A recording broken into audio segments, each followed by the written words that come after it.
Hey guys, welcome back to the channel. This is a story about what if Deku was born without a special quirk part 1. If you guys enjoy this what if and want to see part 2, comment down below and let me know before I start. Please do support for more awesome content and leave a like, and don't forget to subscribe to my channel and also share this video with your friends and check out the description in my playlist. The author of the story MySoulReader from Wattpad. So let's start the video.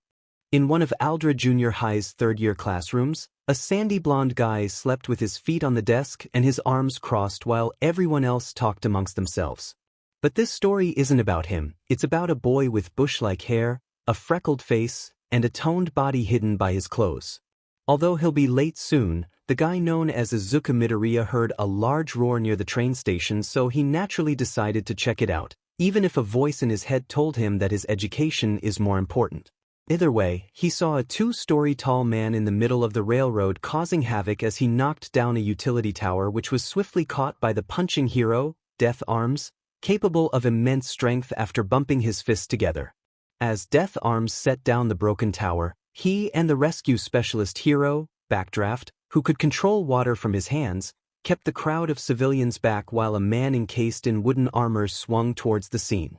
The wooden hero was 𝐀𝐮𝐭𝐡𝐨𝐫, who landed on the railroad before having to jump up to dodge the giant villain from squashing him, and then he started running up the villain's arm. Yet he was swatted away, so he extended his arm to wrap around the arm of the villain that wasn't on the ground, but the villain swung him around like a tetherball until he pulled back his arm and landed on top of the train station.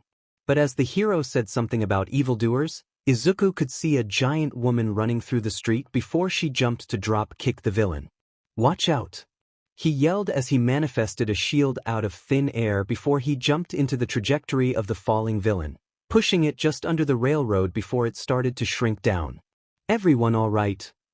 he asked as the shield vanished into thin air, leaving Izuku in his school uniform, which hid his muscular build, and he was grateful for that. "Nice save, kid," 𝐀𝐮𝐭𝐡𝐨𝐫 said as he jumped down next to Izuku and shook his hand before he posed for some of his fan club members. "But stay out of trouble and leave it to the pros," he said before Izuku nodded and left running towards school, though he barely made it there on time. So he sat next to the window and in front of his friend 𝐴𝐻𝗻𝗡, a skinny and energetic girl with frizzy black hair that had one electric blue streak. While in front of him was some random guy who could stretch his fingers, which was honestly creepy. And a bit after Izuku sat down, their teacher started to talk. Reference picture for 𝐴𝐻𝗻𝗡. Remember, her hair is a bit frizzy and has one blue highlight. Since you're all third years, it's time to think seriously about your future. I'll pass out handouts for your future plans now, but, he said before turning around dramatically and throwing a few papers in the air. "You're all pretty much planning to go into the hero course, right?" he said before everyone burst into cheers and started to use their quirks randomly, besides Izuku, 𝐴𝐻𝗻𝒽, and the blonde guy from before, because they frankly didn't care. "Don't lump us all in the same group. I'm not gonna be stuck at the bottom with the rest of these rejects," the blonde guy said as he slumped back in his chair and held a menacing look unbefitting of an aspiring hero. But the rest of the class started to shout at him angrily while Izuku covered 𝐴𝐻𝗻𝒽's ears before the blonde guy, 𝐀𝐮𝐭𝐡𝐨𝐫 𝗀𝐻𝗋, was going to start cussing. "Just shut up like the extras you are. Oh, if I remember correctly, you want to go to UA High's hero course, right, 𝐴𝐻𝗋?" the teacher said as it silenced the class and replaced it with awe. "That's exactly why you're extras," he said as he jumped on top of his desk, and Izuku had to stop 𝐴𝐻𝗻𝒽 from pushing him off. "I aced the mock test. I'm the only one at this school who could possibly get into UA. I'll definitely surpass All Might and become the top hero. My name will be inscribed on the list of top earners." "Oh, I believe Midoriya wanted to get into UA's hero course too, right?" the teacher interrupted as everyone looked at the said guy who just sat there looking at a bird on the windowsill. But the class burst into laughter because they knew he was powerless, or at least thought that. And naturally, 𝐀𝐮𝐭𝐡𝐨𝒽 slammed his hand on Izuku's desk but was stopped midway by a shield that appeared on Izuku's right arm. "Sensei, there's something called privacy," he said as he pushed his shield, so 𝐀𝐮𝐭𝐡𝐨𝒽 fell back into his chair, but Izuku turned to look at 𝐀𝐮𝐭𝐡𝐨𝐽 as his shield vanished once again. "𝐴𝐻𝗋, don't assume you're so special. I aced the mock exam with the top score in the practical portion, so shut up." he said, which angered Katsuki as he saw Tempi flick him off right behind Izuku. Although that stopped their little fight, Katsuki glared at Izuku, who was daydreaming throughout the entire day. If you wanted to know, he was reminiscing about the time when he got his quirk in one of the most unconventional ways. Flashback time. When Izuku was 4 years old, he confronted Katsuki, who got his quirk just a few weeks ago, and the praise for it went to his head, leading him to start bullying and thinking everyone's lower than him. And at the moment, he was bullying a pink-haired girl who didn't have her quirk yet, so Izuku was defending her although he knew he didn't and never will have a quirk. "Kaken, don't hurt her. What did she ever do to you?" Izuku asked/yelled as he stood between the two people, but Katsuki also had 2 of his lackeys behind him. "She needs to know her place. And it looks like you do too," he said in response before using his quirk to place an explosion right over Izuku's heart, making the small boy to crash into the dirt as he remained motionless, his eyes laid open as they became cloudy. Fun fact: in the middle of a serious moment, when someone dies with their eyes opened, it usually means that they fear the future. Mindscape in flashback. On a floating island above a vast, glistening ocean was a forest with a clearing to allow a similar glistening pond where a woman sat in 𝐶𝐫𝐬 next to it. The woman wore a complex white dress with gold decorations, detached sleeves, white thigh-high socks, and a long skirt that left the legs uncovered. But the woman looked like she was in her early 20s with her pale skin and lime green hair that was tied up so it formed a braided ring while a veil-like headwear rested on her head. More importantly, little 4-year-old Izuku walked into the clearing as the woman looked at him before smiling and standing up. "Who are you?"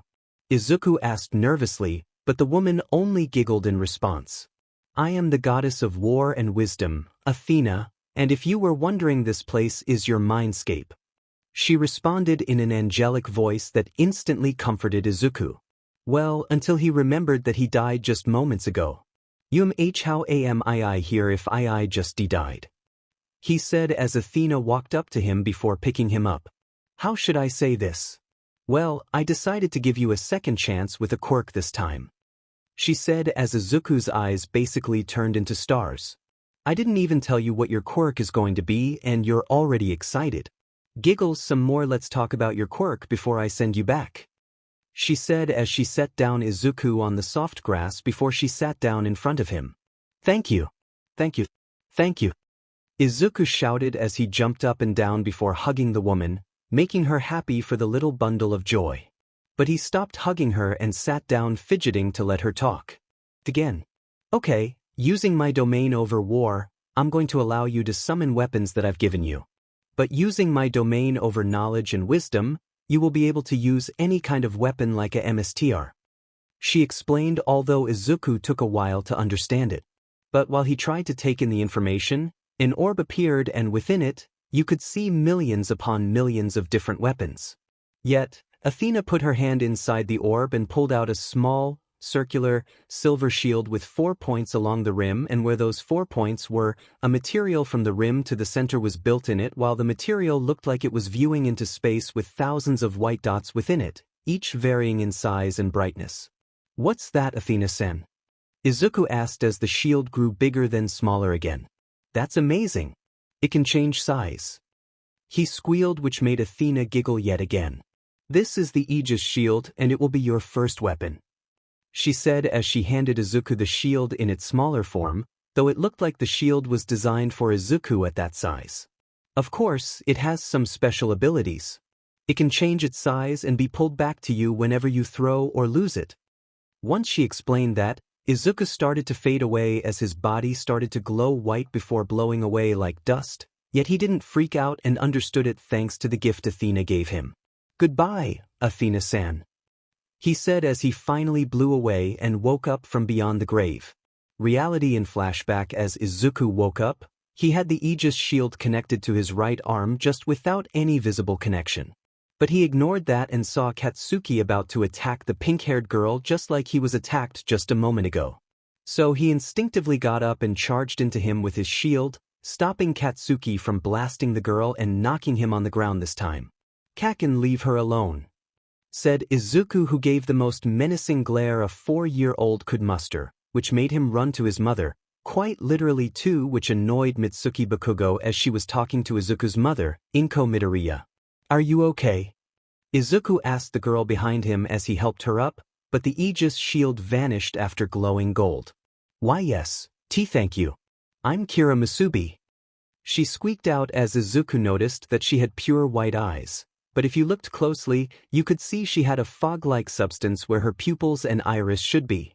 Oh, I am Izuku Midoriya. Why you hurt anywhere? He asked, but she just shook her head and dusted her clothes off before her mom, who shared her pink hair, took her out of the park. Good job, Izuku.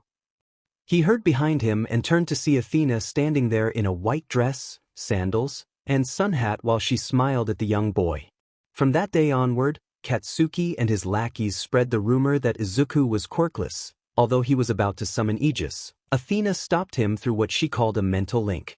So Izuku lived on like he was quirkless, but trained with Athena in different weapons like a shield, bow, and daggers throughout the years. But he favored the shield as a defense mechanism and non-lethal weapon until needed, which means that it could easily chop someone's head off with its constant sharp edges and 4 points that could change shape. As for Kira, she started to play with Izuku until her parents made her SWH schools once they found out about the bullying. Although neither Izuku or Kira thought to get away to contact each other, they both promised to become heroes together at UA. Flashback and, was I really that sappy? Hopefully, she makes it into. He thought until the last bell rang and Tempe ran out of the class with the rest of the weird, unnamed characters. Either way, he took his oversized yellow backpack and walked through the halls, but stopped at an open door where he caught a glimpse of a white-haired girl being bullied by Katsuki and his lackeys, who probably heard about the girl from his lackeys.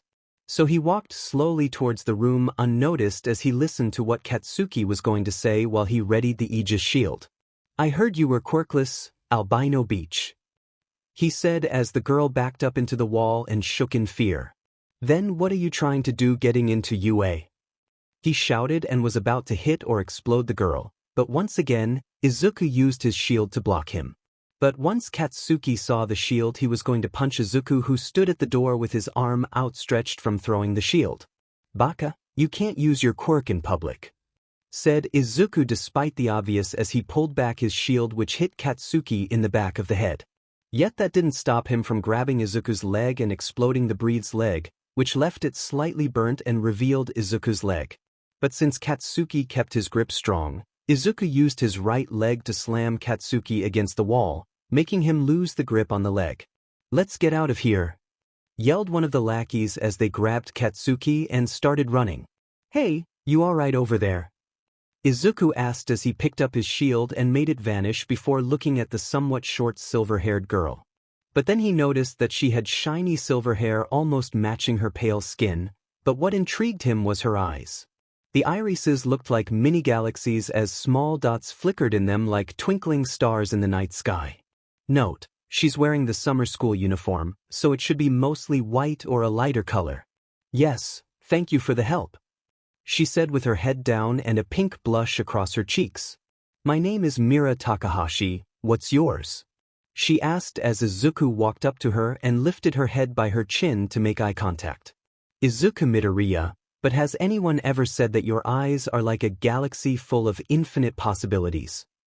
He asked as the girl's blush reddened and she pushed him away.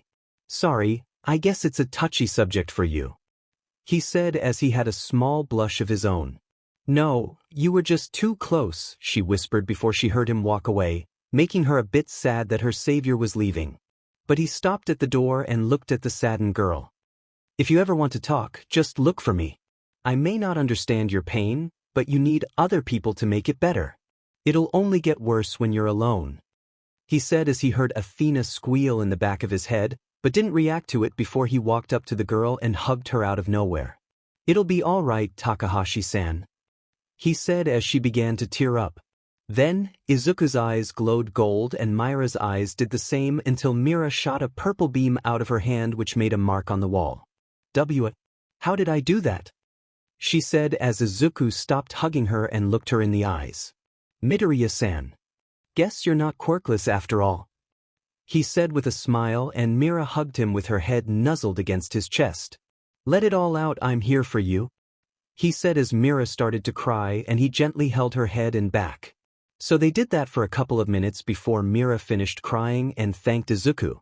Once she left, Izuku left shortly after while Athena told him about how she awakened her quirk, but that conversation was quickly ended as Athena sensed someone fighting downtown. So she guided Izuku to it for a reason that she wouldn't tell him. Note: the gods and goddesses are trying to make the story follow a certain timeline, so they'll guide Izuku to certain places. Note: this may not be true, but I'm making it that Athena can sense different kinds of violence, from wars to bar fights. She can sense and see them from wherever she is. When he got there, Izuku saw a sentient sludge with eyes and a mouth holding Katsuki and Mira, the former of which was trying to free himself but made it harder to save him instead. Takahashi-san gotta aim for the eyes. He mentally shouted at himself as he equipped the boots of Hermes to stand on an invisible platform in the sky and summoned a wooden longbow. Dual shot. He thought as he pulled the string of the bow and 2 arrows made of light appeared, but before he released the bow he turned the bow horizontally and let the 2 arrows fly to hit the villain's eyes. The shot made everyone turn to him floating in the sky, but the sludge creature screamed in pain and backed away from where the arrows were shot. "Stay back, I have 2 hostages. I'm not afraid to kill them," it shouted as Izuku walked through the air slowly towards the scene. "If you're ready to kill, then be ready to be killed," he said in response as he made the bow vanish and summoned his shield. Then he lunged towards the villain and used his shield to separate part of the sludge that held Mira, so he scooped her up and set her down with a paramedic. "Just because I can't see you doesn't mean I can't fight back," it shouted once more before using Katsuki to blast Izuku right in the face when he went back for him. "Ha! Let's see you do that again," it taunted as Izuku blocked a few explosions from reaching citizens, buildings, or cars. Out of nowhere, Izuku felt some other power within him and he concentrated on grabbing Katsuki out of the sludge. To which his body complied and did it perfectly as he wanted to, without flaw and faster than usual. But once he grabbed Katsuki, he threw him back before blocking the sludge with an enlarged shield. Then, the parts of the shield that looked like galaxies glowed before Izuku's eyes glowed gold once again as Izuku subconsciously used an attack he never knew about. Reflection. He shouted as the villain was blasted back and split into pieces, revealing a man left in his undergarments was being used as a vessel by the villain. Although Izuku knew the villain was defeated as he looked towards the crowd behind him. "Everyone, all right? Anyone hurt?" he asked as the ones that weren't stunned meekly nodded. And like this morning, Izuku left without a trace, well besides the camera crew filming everything. Yet on his way home, he heard someone running incredibly fast towards him, so he readied his shield only to realize that All Might was there in a white shirt and green cargo briefs. "Is there something you need?" he asked in surprise as he made his shield vanish, but out of nowhere, All Might was enveloped in a puff of smoke and a skeleton man who looked like a retired All Might in 30 or so years. Are you alright?" he asked as he looked a bit creeped out. "Kid, I was stabbed through the stomach, what do you think?" he asked sarcastically before coughing up BLD. "Good job earlier though, nice quirk too," he complimented after wiping his mouth. Izuku was, of course, nervous, but was somehow able to overpower his fear and talk like he was talking to an old friend. "Thanks, but I knew I had to help when I saw Takahashi-san there," he said while scratching the back of his head. "But why are you really here? A smart one, huh?" he said jokingly as Athena laughed within Izuku's mind. "I'm the goddess of wisdom, my vessel has to be smart," she yelled although only Izuku could hear her. "But your legs moved on their own when you saw that girl, right?" "Yeah, but I only met her today," he said sheepishly, but All Might continued his train of thought while Athena corrected a few of his faults in Izuku's mind. Many great heroes have all started their story with, "their legs moved on their own." King Arthur didn't, nor did 90% of pro-heroes. "I believe you are worthy to inherit my power, one for all, and be the new symbol of peace," he said dramatically as the sun glowed behind him. "Will you become my student?" "Of course, it'd be my honor, sensei," responded Izuku before he realized how late it was getting. "I might have to go, maybe tomorrow we can start training." All Might sighed before he stopped being so dramatic. Meet me at Dagoba Municipal Beach at the crack of dawn. Be ready to train for hell, he said before walking off, and Izuku did the same as he went home. Note: 𝐾𝐮𝐭𝐡𝐨𝐫 in this story. So, Izuku went home to his mother, who immediately hugged him once he opened the door, and he realized why once he saw the news report on TV. But she didn't say anything until she let go of him with tears on the brim of her eyes. I'm glad you're safe, she said while wiping her tears away and heading into the kitchen. Cousin, I'm sorry if I made you worry. But if I get into UA, it'll only be more of these battles, he said as he took off his shoes and walked into the living room. I know, I just want you to come back to me. Even if you're hurt, I'm always here for you, she said as she sat down at the dinner table and motioned for Izuku to do the same. But after that awkward conversation, they didn't even talk as they listened to different reporters debate over Izuku's fight with the sludge villain. So, he went to his room where Athena told him that she gave him another quirk. I'm sorry, but I gave you a quirk called Body Supremacy. It helped you control your body perfectly so your fear wouldn't stop you from rescuing Katsuki Bakugo, she said as he nodded and took off his shirt before she blushed madly. Sorry, I thought you wouldn't mind after so long, he said before grabbing a towel. Thanks though, I might not have saved them without the quirk. So I owe you another time. You owe me a lot, she said before she giggled, but that was cut off by a swift kiss from Izuku. Kiss scene. 𝐴/N. Hello and sorry for the wait. I was planning some things out and made an extra long chapter for you at 4,000 words. So I hope you like the changes from the original, like how Athena is the first goddess and he basically has the trace power from fate. New Quirk's weapon manifestation. Izuku is able to summon weapons and other equipment that he has been given by Athena and possibly other gods. Although some weapons are very basic like the wooden longbow, some may have special abilities like the arrows he created or the Aegis shield, which can change size. Body Supremacy requested to be perfectly aware of and in control of the body, which allows Izuku to execute attacks or other actions perfectly and even augment his body to be stronger or more resistant to attacks. Due to this quirk, Izuku cannot be mind-controlled or hypnotized by most people. Questions of the day: how'd you like the rewrite? Who should be in the HR? This will be in a poll to shorten the list. Already have Momo, Jiro, Female Shoto, Tsu, Uraraka, Nijire, Mei, Itsuka, Ibara, Mina, Lady.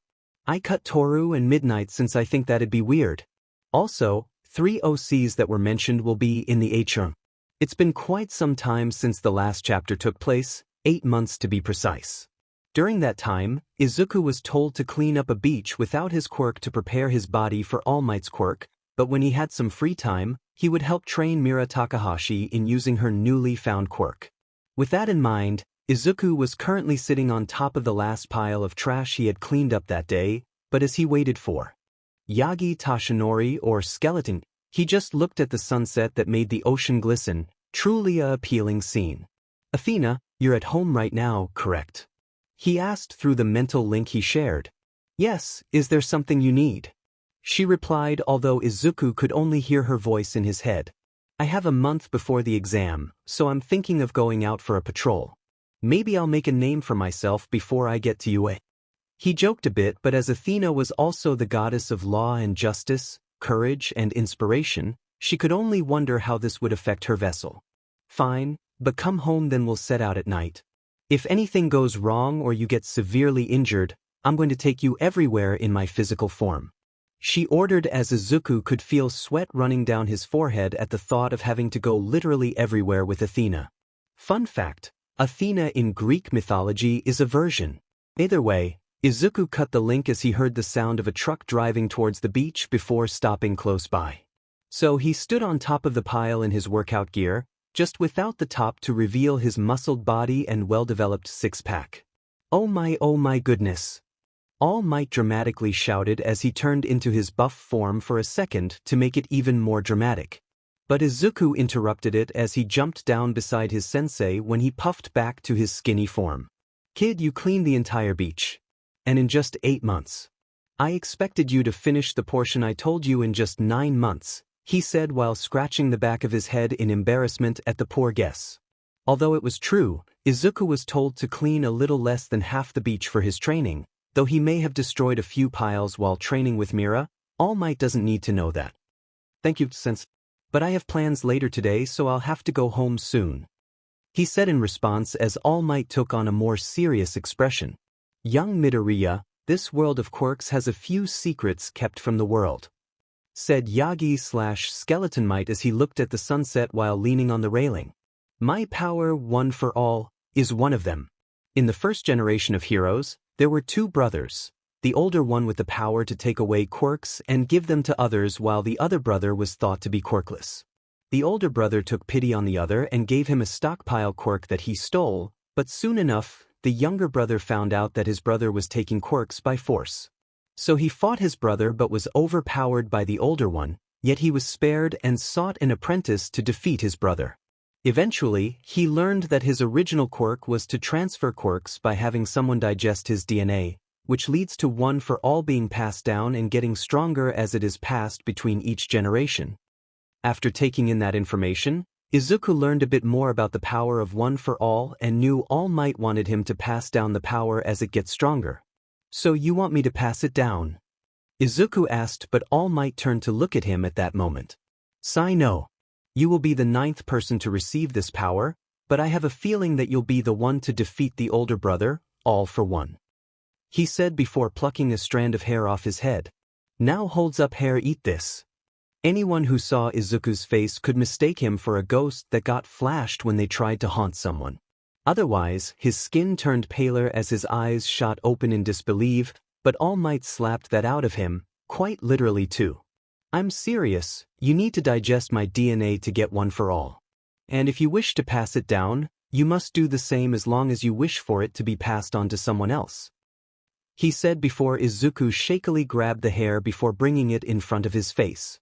He swallowed down the vomit rising up his throat as his eyes were shaking when he looked at the hair, slowly bringing it to his mouth as he focused on controlling his bodily urges.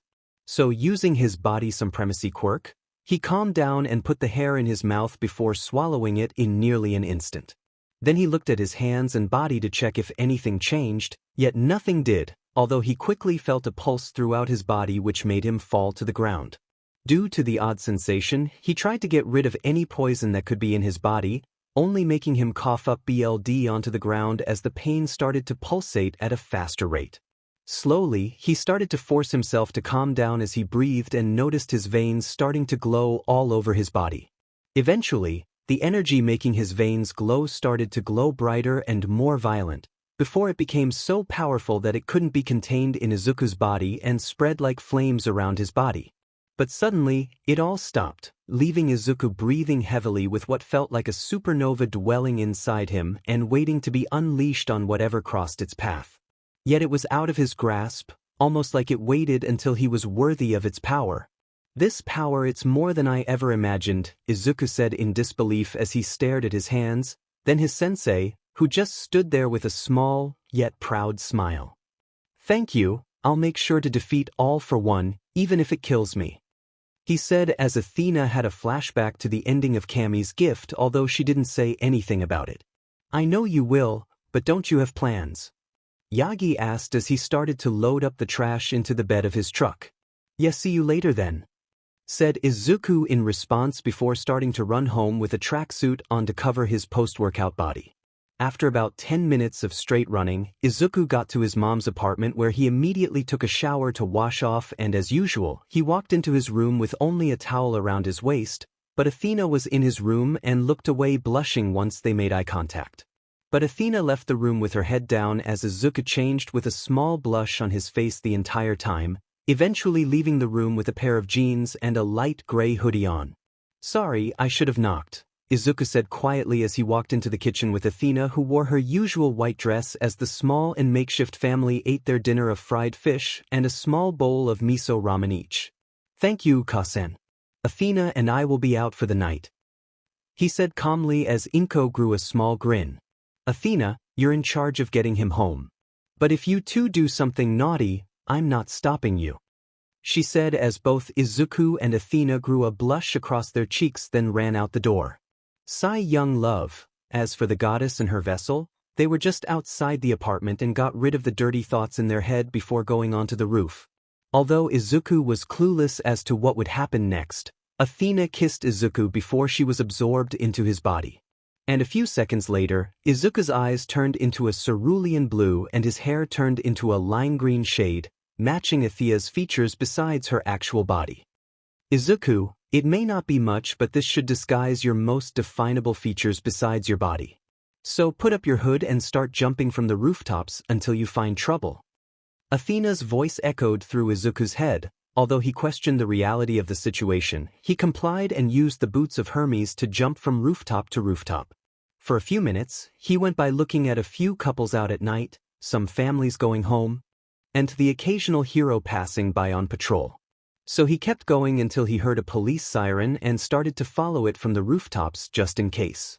And it was a good thing he followed the car, since he ended up seeing a woman with the bottom half of a spider, albeit super creepy. A hero team called the PP Cats were trying to fend off the villain. Each of the PP Cats had cat-themed costumes, each with a different color to differentiate them. The first was clad in a red cat-themed costume. Her name was 𝐴𝐵, who could send telepathic messages to select people or anyone in a radius. Then, 𝐴𝐵𝐽𝐵 was in baby blue and create creatures out of the earth. Ragdoll, clad in green, knew the location of up to 100 people using her quirk. Finally, Tiger, the only guy yet in a brown dress still, could stretch and flatten his body at will. While the villain was pale with black hair and a black dress, but out of the skirt was the body of a spider, which made her about 1 story tall. Although Izuku could see that she shot webs from her bum and could climb along the wall, it still seemed like a fair challenge for Izuku's first patrol. Back to reality, the arachnid woman just robbed a jewelry store, but the PP Cats were probably close by to respond while the police blocked off the streets with firearms ready. Seems a bit overboard, but no one really cared. But the villain tried to go for Tiger first before a golem appeared in front of her, which was destroyed with 2 of her spider legs as she grabbed Tiger, only for him to squirm out of her grasp. Then she turned around and caught 𝐴𝐵𝐽𝐵 in a web while throwing Tiger across the street and through a window of the jewelry store. But with probably the most threatening one out of the way, the arachnid used her webs to ball up 𝐴𝐵𝐽𝐵 and hang her from a lamppost. When she turned around to go after Tiger again, Izuku took out his shield before jumping down and cutting 𝐴𝐵𝐽𝐵 free, sitting on top of a pile of spiderwebs. 𝐴𝐵𝐽𝐵, stay quiet and hide. I'll take care of this arachnid, he said in a hushed voice as she looked uneasy before 𝐴𝐵𝐽𝐵 spotted her and told her to hide through telepathy. Once she was hidden, the villain had balled up Tiger as well and was about to go for the support of the team until she spotted Izuku, that is. In an instant, she charged at him and pushed him into the ground by his shield, which actually pushed Izuku back as his feet pushed into the concrete just slightly. But all of a sudden, the woman was pushed back when Izuku used the shield's reflection ability, so he swiftly threw his shield to cut Tiger free while grabbing the woman's human neck in a chokehold. Make this easy for me. I haven't fought a villain in a while after all, he said as the woman used her human hands to attempt to loosen his grip, but that failed as Izuku continued to choke her until she passed out. This went quicker than expected, Izuku said as he pulled back his shield and jumped to leave, but one of 𝐴𝐵𝐽𝐵's gorilla-like creatures grabbed him by the legs, coincidentally making his hood go down. The gorilla held him in one of its hands as it brought him to where the female members of the team were. Okay. Make this quick and tell us who you are so we can give you a ticket for using your quirk without a license, said 𝐴𝐵𝐽𝐵 with her arms crossed as she eyed the boy, but seemed a bit interested as she eyed the boy's body and cute face. Straight to the point, he thought as he stared at them with a straight face and felt the gorilla tighten its grip. But he tried to find that supernova of power called One for All in his body as a means of escape, and it actually worked. His right hand glowed along its veins before Izuku moved it a bit and released the power it held, which completely broke the gorilla's hand as Izuku flew towards the rooftops with a broken finger, but stopped to say something. If you see me again, you can call me Trinity, he said before flying away and putting his hood on to hide the bright hair and eyes Athena gave him. Nice name, a fusion of gods and goddesses, Trinity, Athena said in Izuku's head as he was about to make a snarky retort, but Athena spoke first. There's a disturbance in the force. Someone or something from another dimension is coming into this one. Where is it? Izuku said as he started to fly a bit higher. I can sense it in the business district of the city. It should be big enough for you to see from there. And of course, Athena was right. As Izuku flew, he could see the heads of a Cerberus peeking out between buildings. As he got closer, he could see the Cerberus had midnight blue fur and one of its heads was serious middle, the other barking and angry left, while the last one just had its tongue out as it breathed right. Using the boots of Hermes, Izuku flew and kicked the serious dog head, although he felt bad for animal cruelty. But after he kicked the three-headed dog, he landed on top of a building before summoning his shield to block a fireball out of the middle head's mouth. Fireballs. And I thought quirks were weird with humans. A fire-breathing, gigantic, three-headed dog is just on another level. He joked under the cover of his shield while it blocked 2 more fireballs. But didn't see the mad head about to bite him, which it did, and pulled him away from the shield and kept biting through his body. The mad head bites down on Izuku's abdomen and leg as some of the citizens started to scream louder than when they just saw the giant dog. Anyway, the head bit through Izuku's right leg and abdomen as it swings him around, but Izuku pulled his shield towards him, which hit the dog in the face as Izuku kept hitting it with the shield, which seemed to be stronger with each attack until the creature stopped biting him and he was dropped onto the ground with a gaping hole through his lower abdomen and leg. Think you're so tough, huh? Izuku yelled as he felt a bit lightheaded, but managed to stand up and summon his standard longbow, and a white quiver with golden decorations appeared on the back of his hip. So he shakily reached for the quiver as 3 dark purple arrows appeared, and he grabbed them before pulling them back with his bow all at the same time. Alright, eat this. Try shut. He shouted as the 3 arrows were released and found their way between each of the head's eyes before they exploded and the heads were disintegrated. Then the body of the Cerberus fell to the ground and made it shake, but slowly the body started to dissipate as Izuku limped towards it. And by the time he got to where the body was, only a dark purple orb was left, so Izuku stretched out his hand as the orb was absorbed into his body. Once the orb was absorbed, a gun appeared in Izuku's hand. If you can't bother imagining, look up the Cerberus gun from Final Fantasy. The gun was a triple-barreled, triple-cylindered revolver, ornamented with scrollwork patterns, a small dog's head in place of the iron sights on each barrel, and a silver chain in the shape of a 3-headed dog with a wing hanging from the end of the grip. Overall, the weapon looked menacing and powerful, but Izuku used his weapon manifestation to make it vanish along with his shield, bow, and quiver before jumping onto the roof to allow Athena to heal him without disturbing anyone nearby. Athena, what was that gun? Izuku asked as he leaned against an air ventilation system on top of the roof he landed on. I can answer that for you, said a different voice that sounded a little crazy, yet feminine. Your little weapon manifestation turned that Cerberus into a weapon. Oh, sorry, I'm Eris or Discordia if you want to call me something else, but I'm the goddess of chaos. And I'll be using you as a vessel. As if Athena's snarky comments weren't enough, now I got a crazy goddess in my body. He complained as both goddesses started to get agitated. I might as well take your new quirk away. Eris shouted. I thought you loved me, shouted Athena in response as she temporarily stopped healing Izuku, then started again. It's a joke, he mentally screamed as the two seemed to calm down. But what new quirk, Eris? Just a simple one called Combo Star. So your strikes will get stronger if you keep hitting someone, but once you get hit or stop attacking for more than a minute, the combo stops. She explained as Izuku imagined how strong he would get with the combos. Quite a monstrous power if you ask me, especially since it will go up by a percentage of 5% each time. And as Izuku's deadly injuries closed up and healed, he chuckled a bit before flying towards his home to sleep on this whole ordeal. Combo Breaker. New quirk Combo Star requested. As Izuku attacks someone, his attacks will grow stronger by a rate of 5% each time. But if he is attacked or takes a break for longer than a minute, his combo will reset or break. Some people just want to watch the world burn after that encounter with the Cerberus. Athena took her physical form to escort Izuku home with Eris slowly following behind.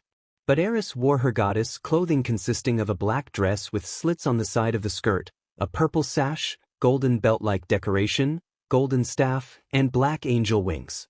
Although she usually giggled when someone had any kind of misfortune, but just ended up third-wheeling Athena and Izuku in a sense.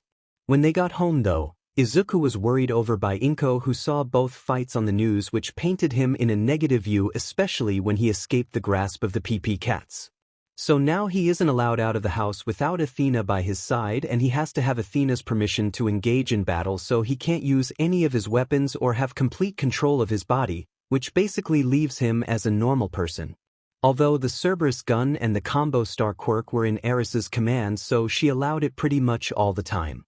Now, a week later, he was watching over Myra's training while she tried to control a ball of plasma and photons. She was quite good at it and used it as a simple exercise, but it also helped her focus at times. "Mira, time for some target practice?"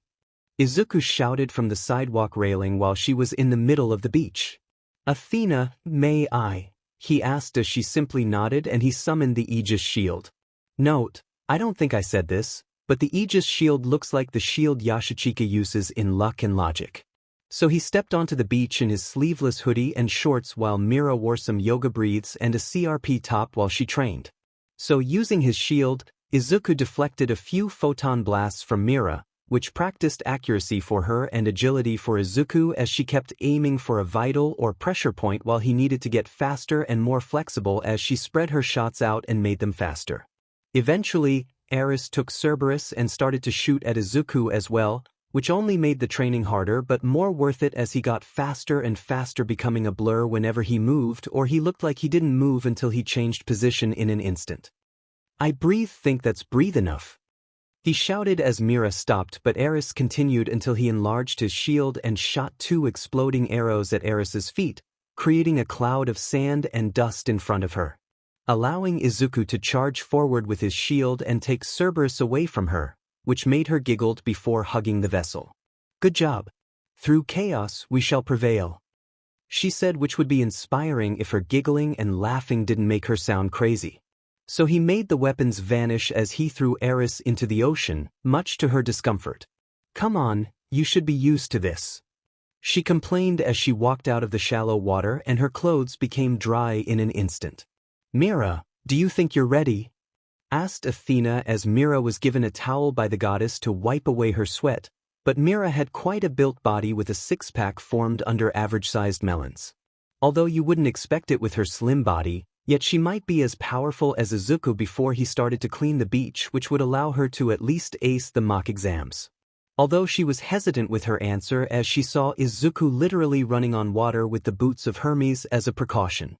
But he could probably run around 50 meters a second with his body supremacy quirk, though his reaction speed is at least faster than a bullet to deflect 3 of them that were shot all at once. "I think so, but when I see how fast and strong Midoriya-kun is, he leaps and bounds ahead of me. I don't think I can catch up," she answers while looking at the said guy who was dodging bullets that were aimed for vital spots and still running on the water. But the comment made Athena seriously look at her vessel's training and how normal people compare to him. He's been training since he's been 4 and I've been the one training him, so he'd almost be impossible to catch up to," she said as a bead of sweat rolled down her forehead and she held a nervous smile. "But he has more conviction than most people. Katsuki just wants to be better than everyone, but Izuku wants to meet someone he loved again. He's never showed or told me about that," she said as Izuku sucked from dodging while running to practice shoots with 𝗧𝗠𝗧𝗟. "To be fair, it was his first love. He eventually started to love me instead," she said with a look of worry due to the boy still wanting to meet his first love.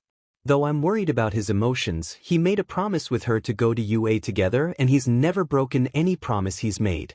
But he may be attracting a certain goddess towards him now," she said with some venom laced in her voice at the last part, but Mira didn't mention it as she was talking to a goddess known as the goddess of war and wisdom. But that conversation seemed to end as Izuku and Eris walked towards them, one a bit tired and the other with a creepy smile.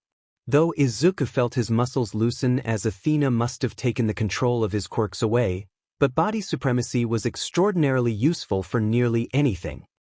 "We miss anything?" he asked as he was handed a towel and wiped off his sweat. "Not anything important," replied Mira as she looked away from the sweaty and muscular teenager. "Well, it's about time for lunch. How about we go to that sushi bar down the street?" he asked as Eris tried to pull out the revolver, but Izuku knocked it out of her hand right after she shot the bullets, which missed him quite narrowly. And as the other two girls looked at each other before silently agreeing, Athena seemed to have a bit of a threatening glare, as if saying, "He's mine," or something. "Sure." They both said at the same time as Eris was forced into Izuku's mindscape as to not cause a problem along the way. So the three of them walked towards the sushi bar, which only had one customer at the moment, considering that it was barely the afternoon. But Eris soon came out of the little prison she was in so they could all eat their own platter of sushi, though it still perplexed Izuku and Mira that goddesses could eat so much, or even need to eat. "Please don't eat so much, I want to have something in my wallet left," he begged as the two stopped eating and acted like nothing happened, but Izuku ended up paying for everyone as the two goddesses felt another creature being summoned. "Izuku, another creature is entering this dimension and it's about a block away," informed Athena, as Izuku burst out of the small bar and running outside before jumping onto a roof. "We'll use the same disguise as last time," Athena said before the two kissed, and Izuku's hair became lime green while his eyes became a cerulean blue, which made him stand out more than before. But without saying a thing, he spotted a minotaur roaming around the street with its axe ready to swing at anyone, although everyone was running away and hiding. So, Izuku did the rational thing and shot the thing in the left arm, which set it off and made it drop the axe to the ground.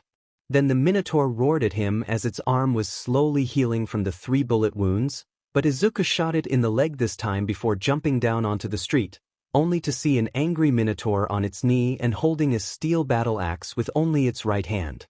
And stupidly enough, its first move was to swing the axe down on Izuku's head, but he used his shield to hold it up, albeit quite difficult. "Athena, are you gonna heal me after this crazy move?" he asked as he wanted to use one for all on the beast. "No, you won't learn without anything at stake," she said as Izuku tried to draw power throughout his entire body this time. In a few seconds, he had green lightning flying around his body instead of his veins glowing. "I don't have much power, but let's see how much you can take," he said as he pushed the axe back toward the minotaur before using combo star to continuously hit the beast into the street, making it start to bleed after the 5th or so punch, so he kept going until he punched it 99 times. "Maximum combo," he shouted as he punched it for the 100th time, and it dissipated shortly after. Left in the street, Izuku stood in a small crater looking a bit tired as you could see a battle axe about as tall as him, stuck in the ground. But he touched it, which made it become a silver orb that was absorbed into Izuku's body. With only a crater as evidence, he jumped onto the rooftops as he ran away from the scene and returned to his normal look on a random rooftop. Then he kind of remembered that he left Mira at that sushi bar and he immediately dropped down from the rooftops to run back to get her. Once he did get back, she seemed quite worried and Eris wasn't helping. Instead, she was taunting the poor silver-haired girl. "Eris, that's enough, we should get back to training anyway," Izuku said as he walked up to the two as if nothing happened in the first place.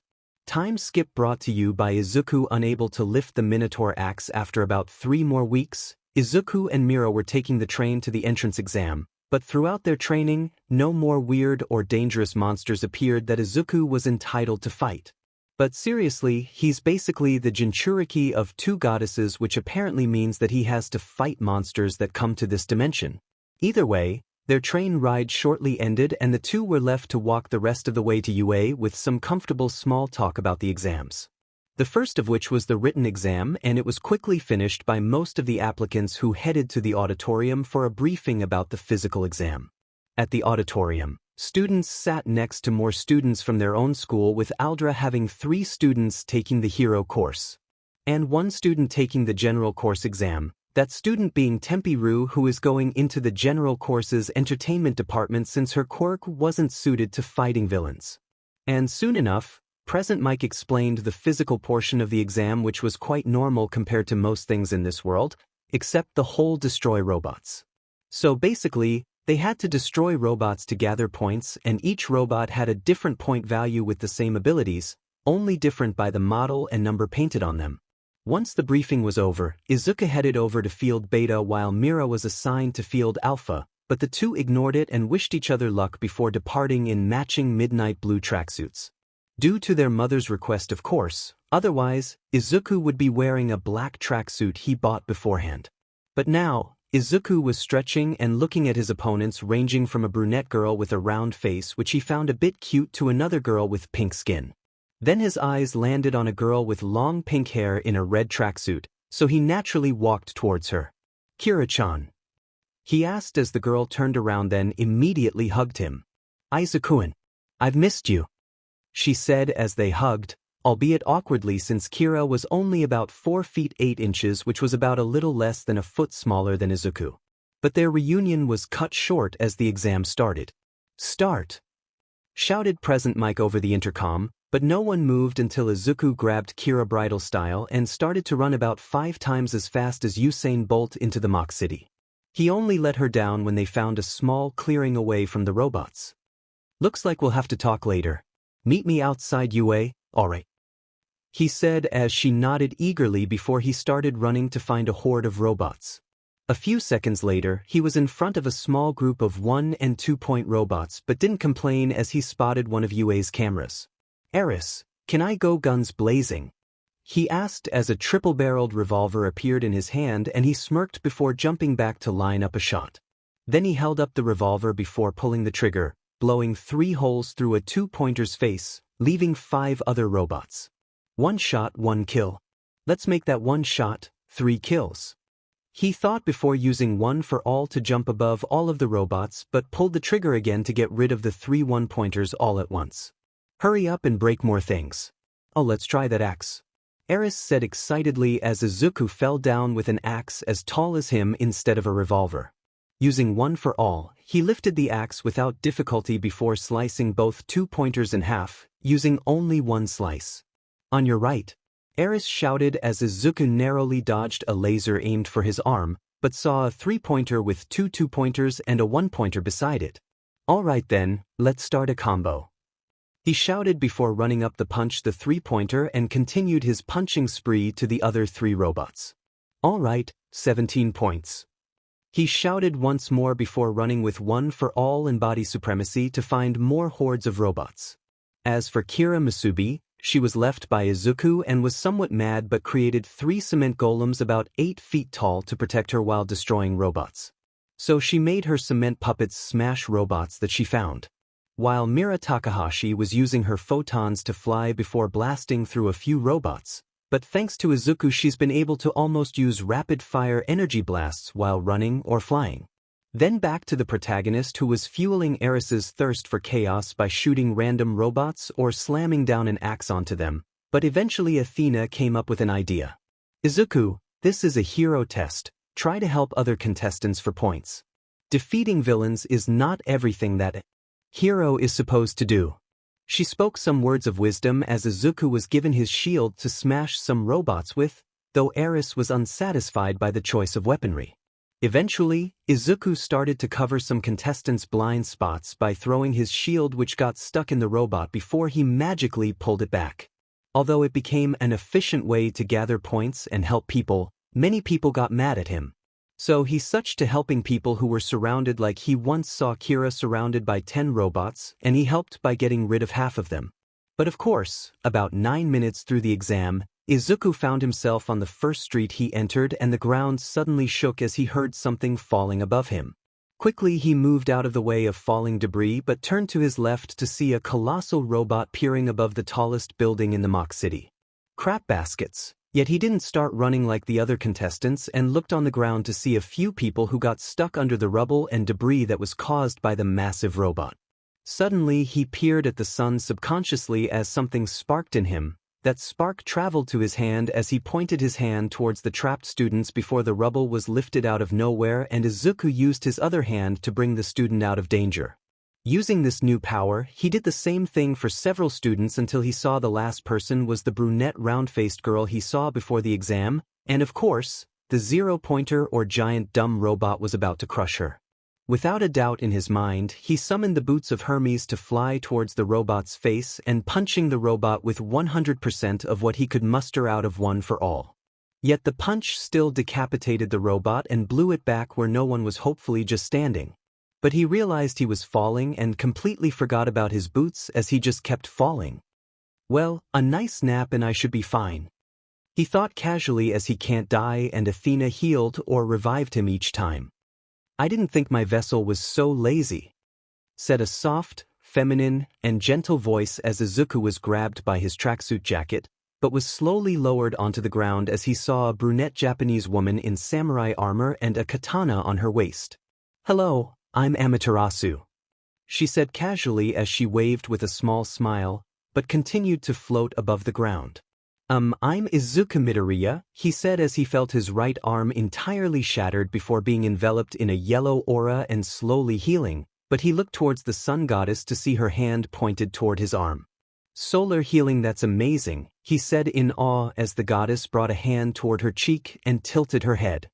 It's not that special, some gods speed up the time to heal an injury, she said humbly as Izuku sighed before using his own solar manipulation to get rid of the rubble on the brunette girl before grabbing her gently to bring her over to Amaterasu, who also healed her.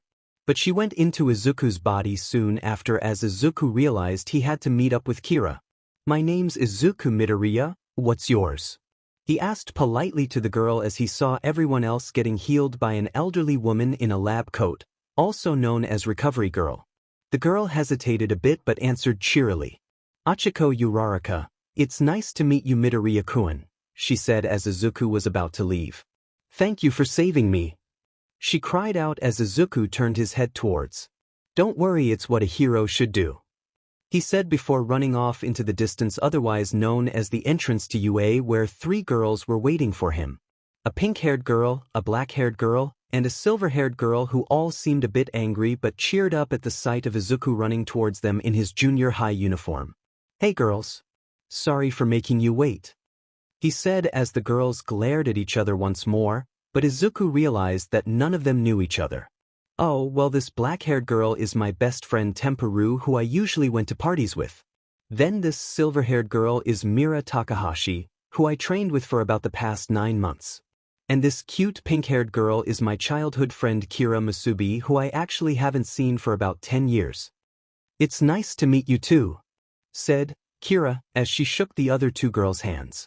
Well, it's nice to see the girl Izuku used to talk so much about, Tempe said happily as Izuku blushed a bit when Kira looked at him because of the comment. Ah, it's a pleasure to meet you too, said Mira a bit nervous at the 2 strangers.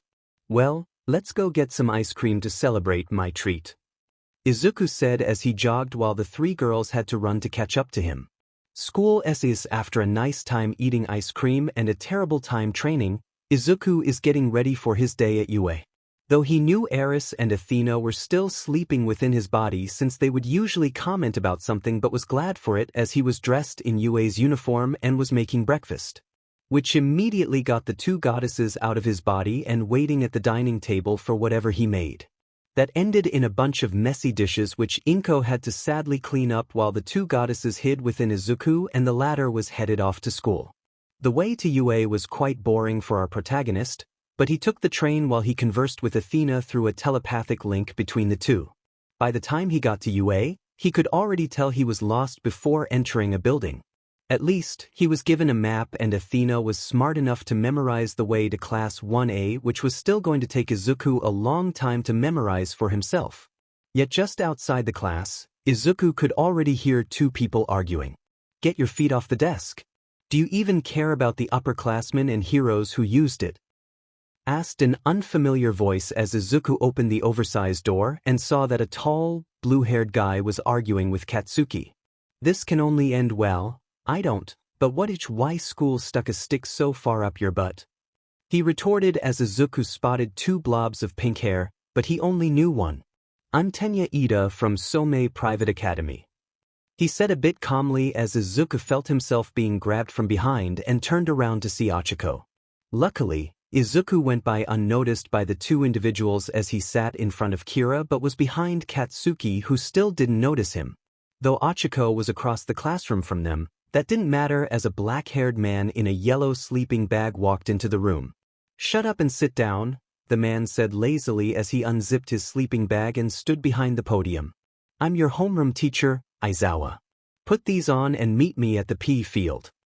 Once that was said, The entire class was given a uniform before they changed and headed to the PE field where Izuku was standing there in baggy black clothes with a bunch of bandages around his neck. Everyone else was standing in a group next to people they knew, like how Izuku stood with Kira but as far away from Katsuki as he could. All of you will do the same test you did in junior high, but with your quirks. Bakugo, throw this ball as far as you can. The only rule is that you cannot leave the circle.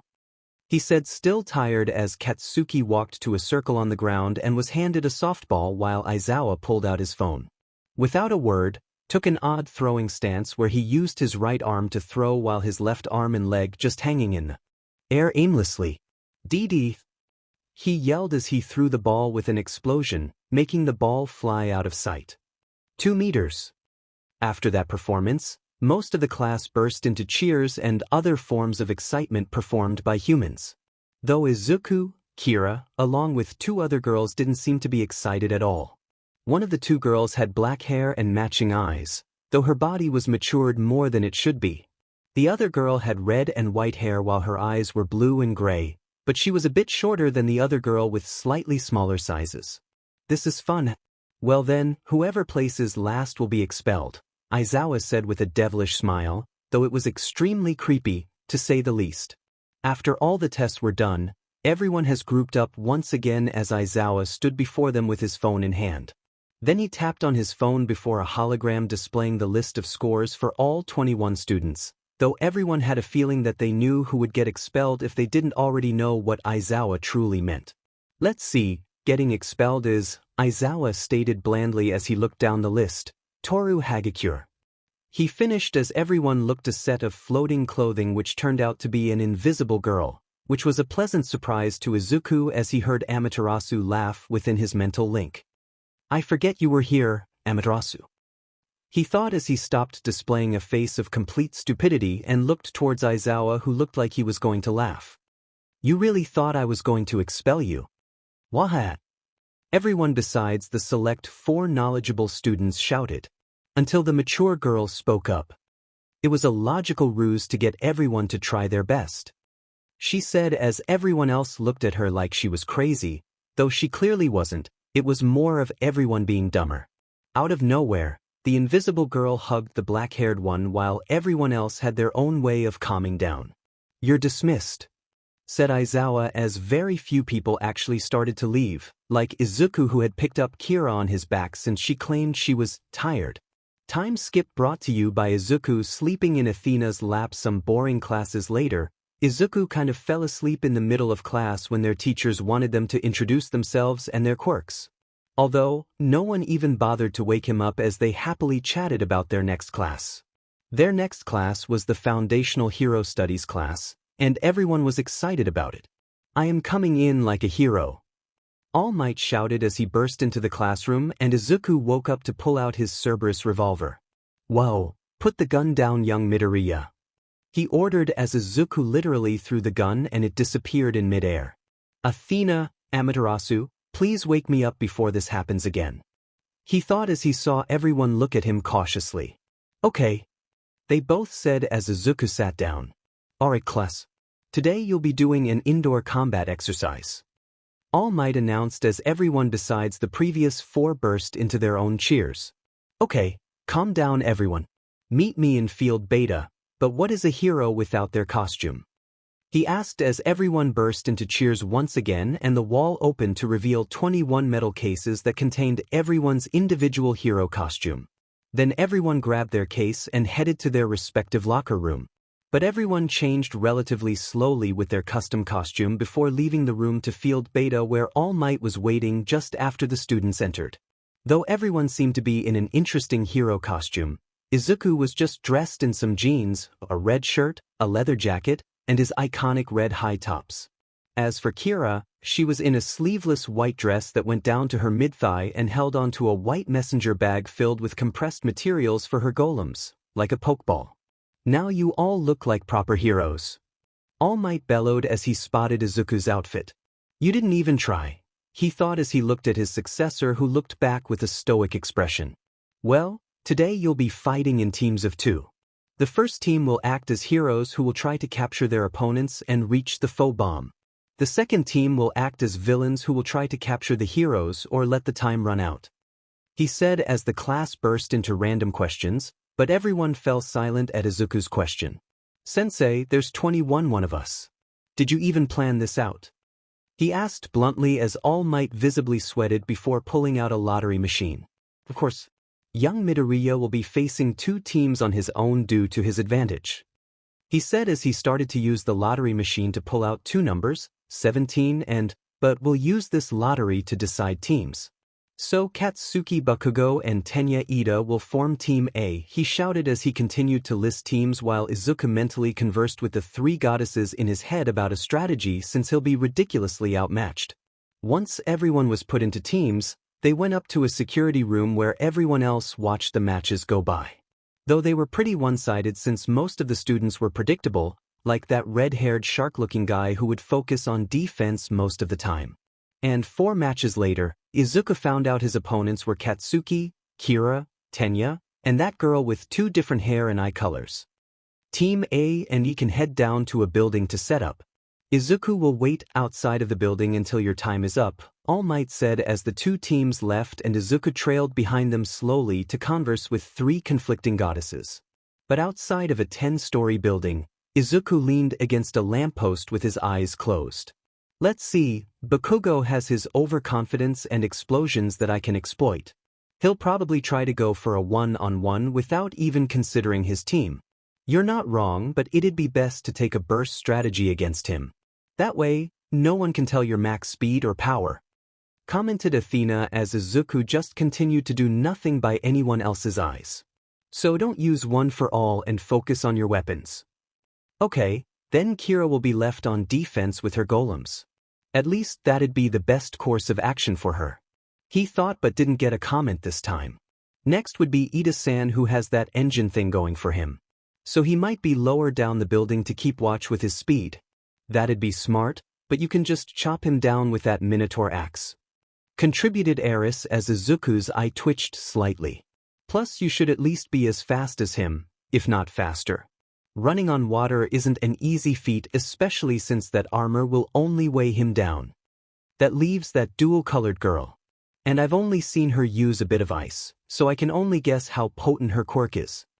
He thought as the arguably nicest goddess within him finally contributed. I'd say you should use bursts of power to catch them by surprise. Though it could get you defeated if they catch you off guard. She said as politely as she could as to not upset the other 2 goddesses. But make sure you keep up your combo streak up with your weapons, though we can heal your injuries throughout the battle. Alright, that's the plan. He thought as he stopped leaning against the lamppost and looked at the windows of the building to see some flashing lights from the 10th floor. The bomb is up there. He said as he knew it immediately. Let the battle begin. Immediately, Athena appeared in front of Izuku and kissed him as they were engulfed in a blinding white light. Out of the light show appeared Izuku dressed in white and glowing green breathes with his shield, but under that he wore a black skin-tight shirt that looked like bandages wrapped over his body. Even with the new costume, he rushed inside to hear explosions above him, so he didn't even bother to explore the floors and went directly to the stairs. Halfway up the building, he already saw Katsuki and held his shield in front of him with it enlarged to get stuck in the hallway. Come on, Deku. Stop hiding behind that shield and fight me. Katsuki yelled angrily as he charged to break or at least move the shield, but it barely budged. Rather than moving the shield, Izuku left it there and ran through another hallway with his bow ready. Then he circled back to the other hallway where Katsuki was trying to bring out his frustration out on Izuku's shield but was failing to even make a dent in it. With Katsuki in his sights, Izuku summoned an arrow of pure light and let it fly towards him. But just as it was going to approach him, Izuku used his solar manipulation to turn the arrow into a rope around Katsuki. Sorry, but fighting you will only bring chaos. Chaos will only make me go insane, Izuku said as he approached Katsuki and wrapped him in a specialized capturing tape, but left him there after taking his shield. Dismissing his bow, Izuku left for the 6th and eventually the 8th floor where he saw Tenya in completely white armor. Though neither of them spoke as Tenya started to run towards the stairs, but Izuku followed him before throwing his shield at his opponent's legs, making him trip backward. Following that attack, Izuku pulled out his bow and quiver before taking 2 arrows attached to each other by a rope. One draw of the bow later, 𝗀𝐻 had an arrow at each side of him and a rope just above him, but he got up without even bothering with the arrows since they seemed like any other arrows. Instead of fighting again, Izuku hurried up the stairs during that distractions and called back his shield, which attached itself to his left forearm in a miniature form. With an armored walking car behind him, Izuku hurried up the next 2 flights of stairs to see the 10th floor completely encased in ice with the bomb in the middle along with Kira and the bicolored girl. Damn it, sunlight's not an option. Eris, time for some chaos. Izuku mentally yelled as his minotaur axe formed in his hands. Then he swung around with the axe, which was just fast enough to clear some of the ice and slam into 𝗀𝐻, who hit the wall, which also cleared away some ice before the armored guy flew through the window. Damn it. He mentally screamed as he jumped out the same window before using the boots of Hermes to fly and catch 𝗀𝐻 in midair, but he also wrapped him in the capturing tape before they landed on the ground. "You're too soft," commented Eris as Izuku left the defeated villain on the ground and flew back up to the top floor before slamming into a golem. "Axe now." So Izuku used his axe to try to cut into the golem, but his axe got stuck halfway through the attempt. "You said you trained, right, Izu?" Kira taunted as Izuku was punched across the room by the golem. When he got up, he spat a few drops of BLD that found their way into his mouth, but his feet were soon frozen over as the ice continued to crawl up his body. "Midoriya, give up now and your delicates won't be chilled," said the bicolored girl as Izuku was forced into his normal form and his weapons disappeared. Yet he didn't give up as the ice was already crawling above his waist. He closed his eyes as the 2 girls stood cautiously with their own defenses and the foe bomb behind them. "As a hero, I won't give up," Izuku shouted as he activated One for All. "It's combo time," he shouted as his supernova shroud, which created a shroud of green lightning around his body, effectively breaking the ice that was just around his body. And without a thought, Izuku started to punch away at the girl's ice walls and creations, which allowed him to build up a combo, even if it was a cheap tactic. But as he pushed the girl back, he found himself near the bomb and broke one last wall of ice before going for the bomb, yet a golem threw him into another golem. Once he got up, he was surrounded by 3 golems of a black metal-like material before he started to punch them, slowly making dents into the golems, which were slowly regenerating. "Izu, you won't beat us," Kira said quietly as Izuku reeled back his fist and punched a different golem, which burst a hole into the golem before Izuku started to use the same attack before the golem was just bits of materials. "Think again," he said before breaking the other 2 golems in fewer punches, but Kira pulled out 3 small orbs from her bag before throwing it in front of the bomb. The 3 orbs created 3 golems, which fused into a bigger one that broke through the ceiling, allowing the sun to shine through the hole. "You made my job a bit easier," he said again before the bicolored girl shot a trail of ice towards him. Before it could reach him, Izuku jumped through the newly formed hole and punched the head of the golem, which made it like a turtle hiding in its shell. But he landed on the roof before jumping back into the hole and getting slammed into the ground. Kira's giant golem, which turned back into 3 smaller golems that made a dog pile on top of Izuku. "Izuku, use your combo breaker before grouping the villains together with light," Amaterasu basically ordered as Izuku struggled under the golems while the 2 girls approached him with the capturing tape. "Fine, combo breaker," Izuku shouted as all the built-up energy from his combo burst out of him, spreading out the 2 opponents and decimating the 3 golems that were on top of him. His job wasn't done yet. He summoned his bow and created arrows of light, which were shot at his 2 opponents before it turned into a rope around their arms and chests, something along the lines of Bnha, as Eris would say.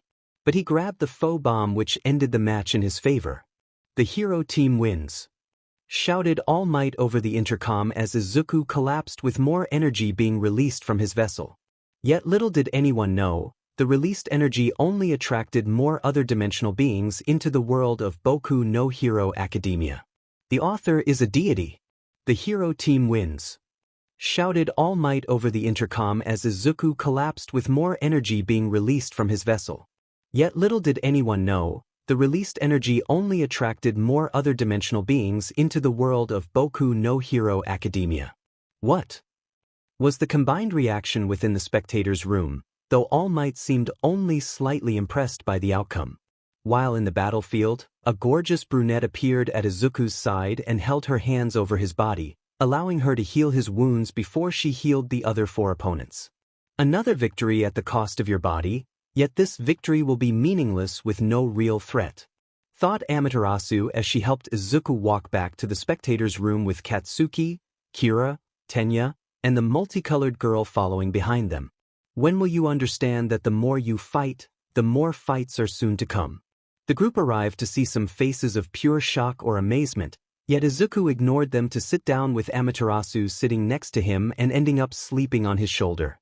Though, he felt that a weird pressure in the area as All Might cleared his throat to get the attention of the class. Class, now that we're done, who's the MVP of all the matches? He asked as only one person raised their hand, the other 19 were pondering about it, and one person was sleeping with a goddess, literally. Ah, young Yaoyorozu, you have an answer. It should be Midoriya-san. He completed both objectives on his own against 4 opponents, along with ensuring their safety, minimizing the damage to the building. But he even saved his opponent and hardly hurt his opponents, yet got to the bomb with barely any time left. She said, which shocked the 20 people who were awake, but Izuku and Amaterasu kept sleeping peacefully as if that battle never happened. An awkward silence filled the room as the girl named Momo Yaoyorozu tapped on Izuku's other shoulder, which woke him and the mysterious brunette. "Yeah, that's accurate," All Might said uncomfortably as he was outsmarted by his own student, while one of them was sleeping, well, keyword being, was. Well, young Musubi and young Todoroki did fairly well on the defensive as well, but some of you were quite creative with your quirks out there, he said as some of them cheered up and the blonde BSD was just sulking in the corner about not being in the spotlight. "Sensei, can we go get changed?" Izuku asked tiredly as he stood up and Amaterasu became a ball of light that was absorbed into Izuku's body. "Ah, go ahead. I'll see you all tomorrow," he yelled in response as everyone started to leave, but Izuku ended up giving Kira a piggyback ride to the girls' changing room before running to the boys' changing room. Back into his uniform, Izuku left UA and headed towards the train station with Kira walking by his side, but just as they were about to walk out of the gates, someone yelled out to them, "Musubi-chan. Deku-kun." They heard as they turned to see Achiko running towards them with Tenya trying to catch up to her without his quirk. "Are you going to the train station?" Both nod. "Then, let's go together." "Sure, the more the merrier," Kira said as Izuku could see 2 more girls running towards them in the distance. "Tempi-chan. Mira-san. Over here." Izuku yelled out as Achiko and Tenya looked at the said girls, both of which arrived and greeted Izuku. Though Tempi punched him in the arm lightly before jumping onto his back, playfully of course. "Ah, sorry. Uraraka-chan, Ida-sen, these are my friends Tempi-ru from the entertainment department and Mira Takahashi from class 1B, he said as the 2 waved to the brunette and spectacled boy. "It's nice to meet you. It's a pleasure to meet Midoriya-san's friends. Let's go to the train, it'll leave without us at this rate," Tempi said excitedly as she still held onto Izuku's back, but they left nonetheless.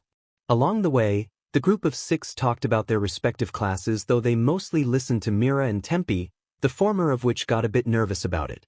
Eventually, they had to separate as some of them reached their stops. First came Mira, Tempi, Achiko, Kira, Tenya, then Izuku. Though Izuku would have gotten off a bit earlier with Tempi, he had some business to take care of, or at least the deities wanted him to take care of. So, he was left in the downtown area and found the closest alley so he could jump up to the rooftops without too many people bearing witness.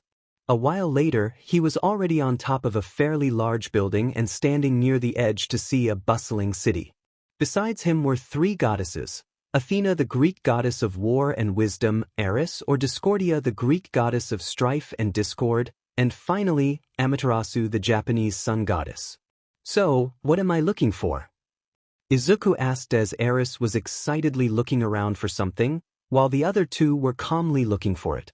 "Well, when you use the quirks we gave you or use the weapons you've received, you release divine energy which is attracting creatures from other realms," answered Athena as Amaterasu spotted something in the distance. "There's the realm portal.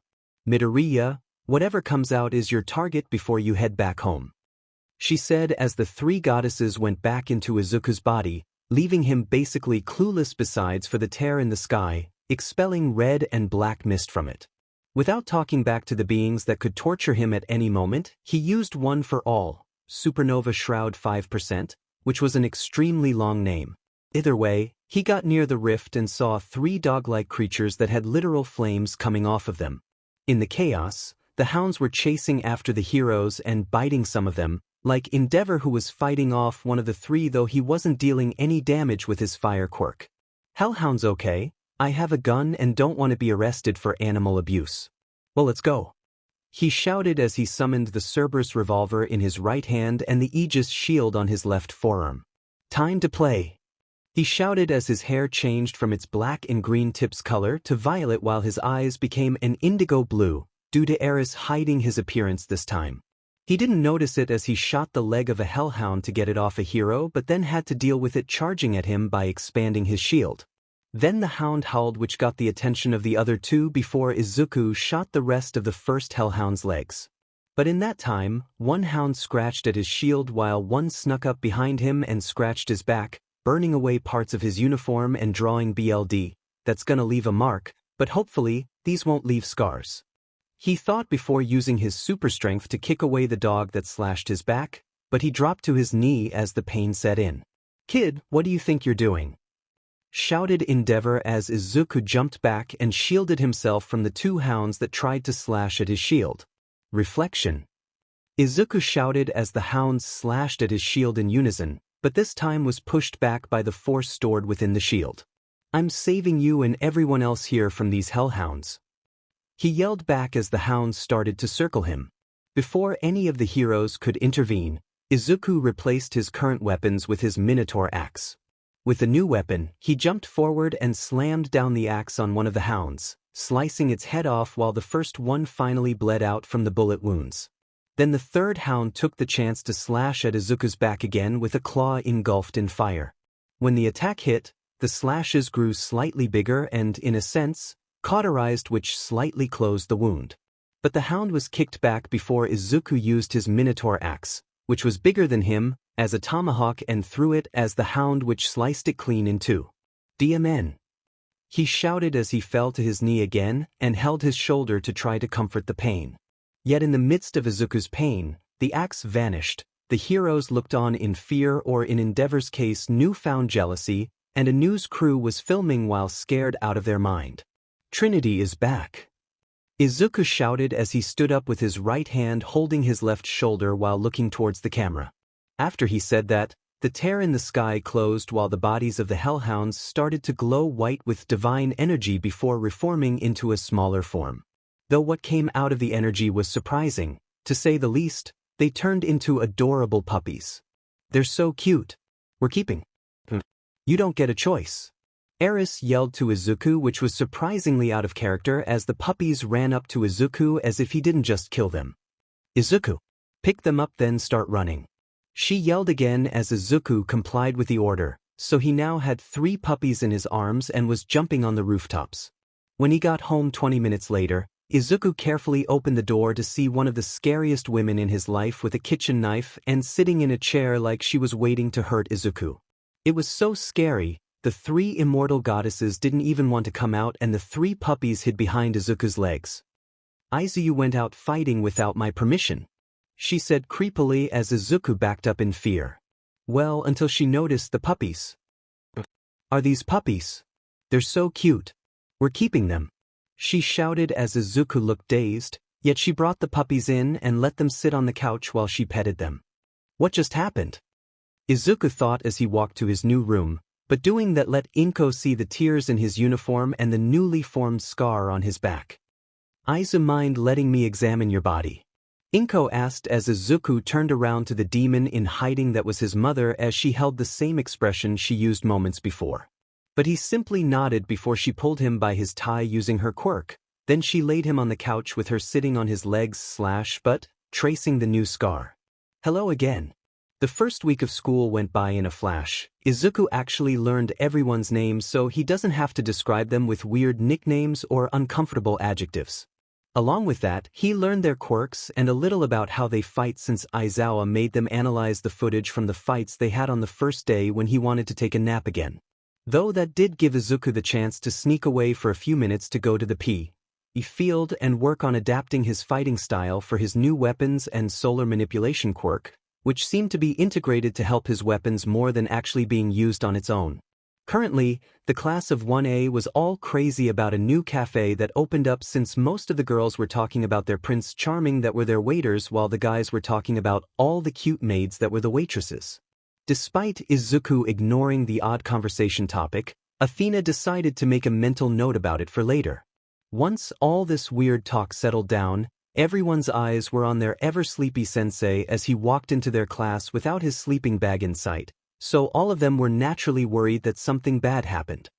"Well, I got my sleeping bag taken away," Izuku calmly said as the board displayed a new message, "Surprise training trip."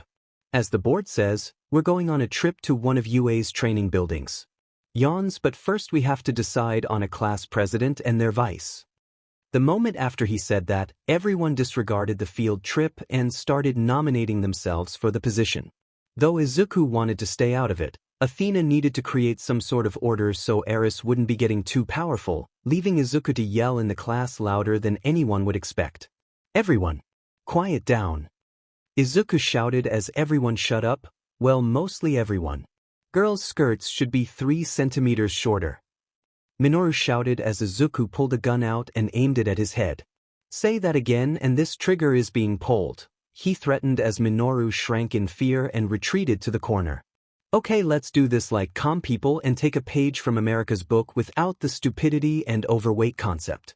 We'll just vote on who'll be class president," he said before turning to Momo who sat 2 seats behind him, with Sumiko Todoroki in between them. "Yarozu-san, do you mind creating a basket and some slips of paper?"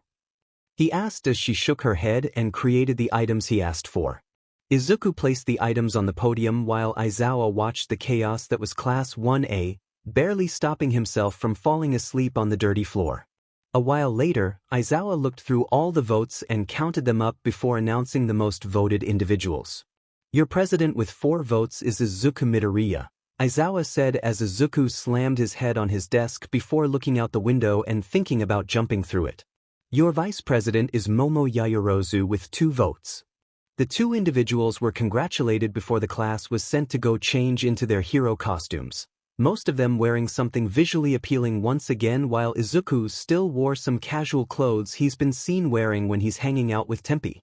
But of course, there were problems. Wait, there actually wasn't a problem with Class 1A this time. It's a miracle. Either way, the group of 21 people formed small groups on the bus, which was quite roomy compared to the normal school bus. In fact, it seemed like a party bus. As for our protagonist, Izuku sat on the seat closest to the door with Kira to his left while across from him was Tenya Ida and Achiko Uraraka who sat across from the person of the opposite section. Along with that, Momo Yaoyorozu sat to Kira's left and Tsuyu Azui or Frog Girl sat to Tenya's right, across from Momo. "By the way, Midoriya-kun, how did you get so many quirks?" asked Momo as Izuku seemed to space out for a second before responding to her question. "Well, I guess you can say they were gifts from goddesses," he said as everyone who was in their little conversation gave him "You're a dim liar. Look. I'm not kidding, I promise you." After he said that, his eyes and hair flickered different colors as 3 women appeared inside of the bus. The first of which was Athena who appeared in Izuku's lap, then Eris who appeared flying upside down and sleeping, and finally, Amaterasu appeared while she read a book that Izuku owned. How they ended up like this is still questionable to the author, and their physical forms always stay in one place unless they fuse with Izuku, leaving their body at the Midoriya's apartment most of the time. Something you need, Midoriya?" asked Amaterasu as she looked up from her book slightly while she floated in the air. "I don't see something about to kill you, so what's the matter?" she asked again as Izuku held Athena by the waist and nestled his head into the crook of her neck before she was as red as a tomato and flew out of his lap. Much to his disappointment, Izuku let the goddess do as she pleased, so her blush disappeared nearly instantly. "They just didn't believe me when I told you that you 3 gave me powers," he replied casually as if these goddesses were a normal sight. Snoring, Well, here we are," said Amaterasu rather awkwardly as everyone looked at her like she was crazy. "We're just 3 of the many deities that roam and watch over this planet, but we've claimed Izuku as our vessel so we can take a physical form and strengthen our domains," she said. Their reaction didn't even change from the "you're crazy" face. Even after a few more seconds, for members of Class 1A could barely believe that the 3 gorgeous women in front of them were goddesses. This is scientifically impossible. Momo trailed off her thought process as the science of everything she knew so far was crumbling. "You know, your science isn't wrong. But if enough people believe in something enough, it'll come into existence or happen right before their eyes," Izuku said as he looked through the window and saw the open green fields untouched by humans and their pollution. "Keep that in mind. I have a strong feeling something bad will happen." "I have that same feeling, but I won't interfere unless things don't go how they should be going," Athena said as the bus was slowing down. Once the bus stopped, everyone besides the driver left and were in front of a large circular building with a glass dome for its roof. But the most important part was the golden letters above the entrance reading, "𝐻𝐿". And before anyone could ask, the giant doors to the building swung open with a person who looked like they wore an inflatable costume of some sort. The person waved over to the class of teenagers as they all went into the giant building and saw each zone made to replicate natural disasters, which only added to their excitement before the marshmallow man/woman spoke up. "Hello, Class 1A. I'm 13, a rescue specialist hero," she said, and yes, 13 will be a girl in this story. "Welcome to USJ/UA's personal disaster training facility." Once that little introduction was done, a few students in the class started to whisper about how cool it was to meet one of the best rescue heroes in Japan. Though Izuku was disciplined to keep his emotions in check, if not for his body supremacy, he'd be the same way. "Class, please pay attention," 13 said as everyone quieted down. "You all will be using this facility to learn to use your powers in a way to rescue people since you've already seen what you can do against people," she said as a purple and black rift opened in the plaza. "Whoa, we even got fake villains," Kirishima shouted as he pointed to the mob of villains that were gathering in the plaza. "Awesome. You really went all out."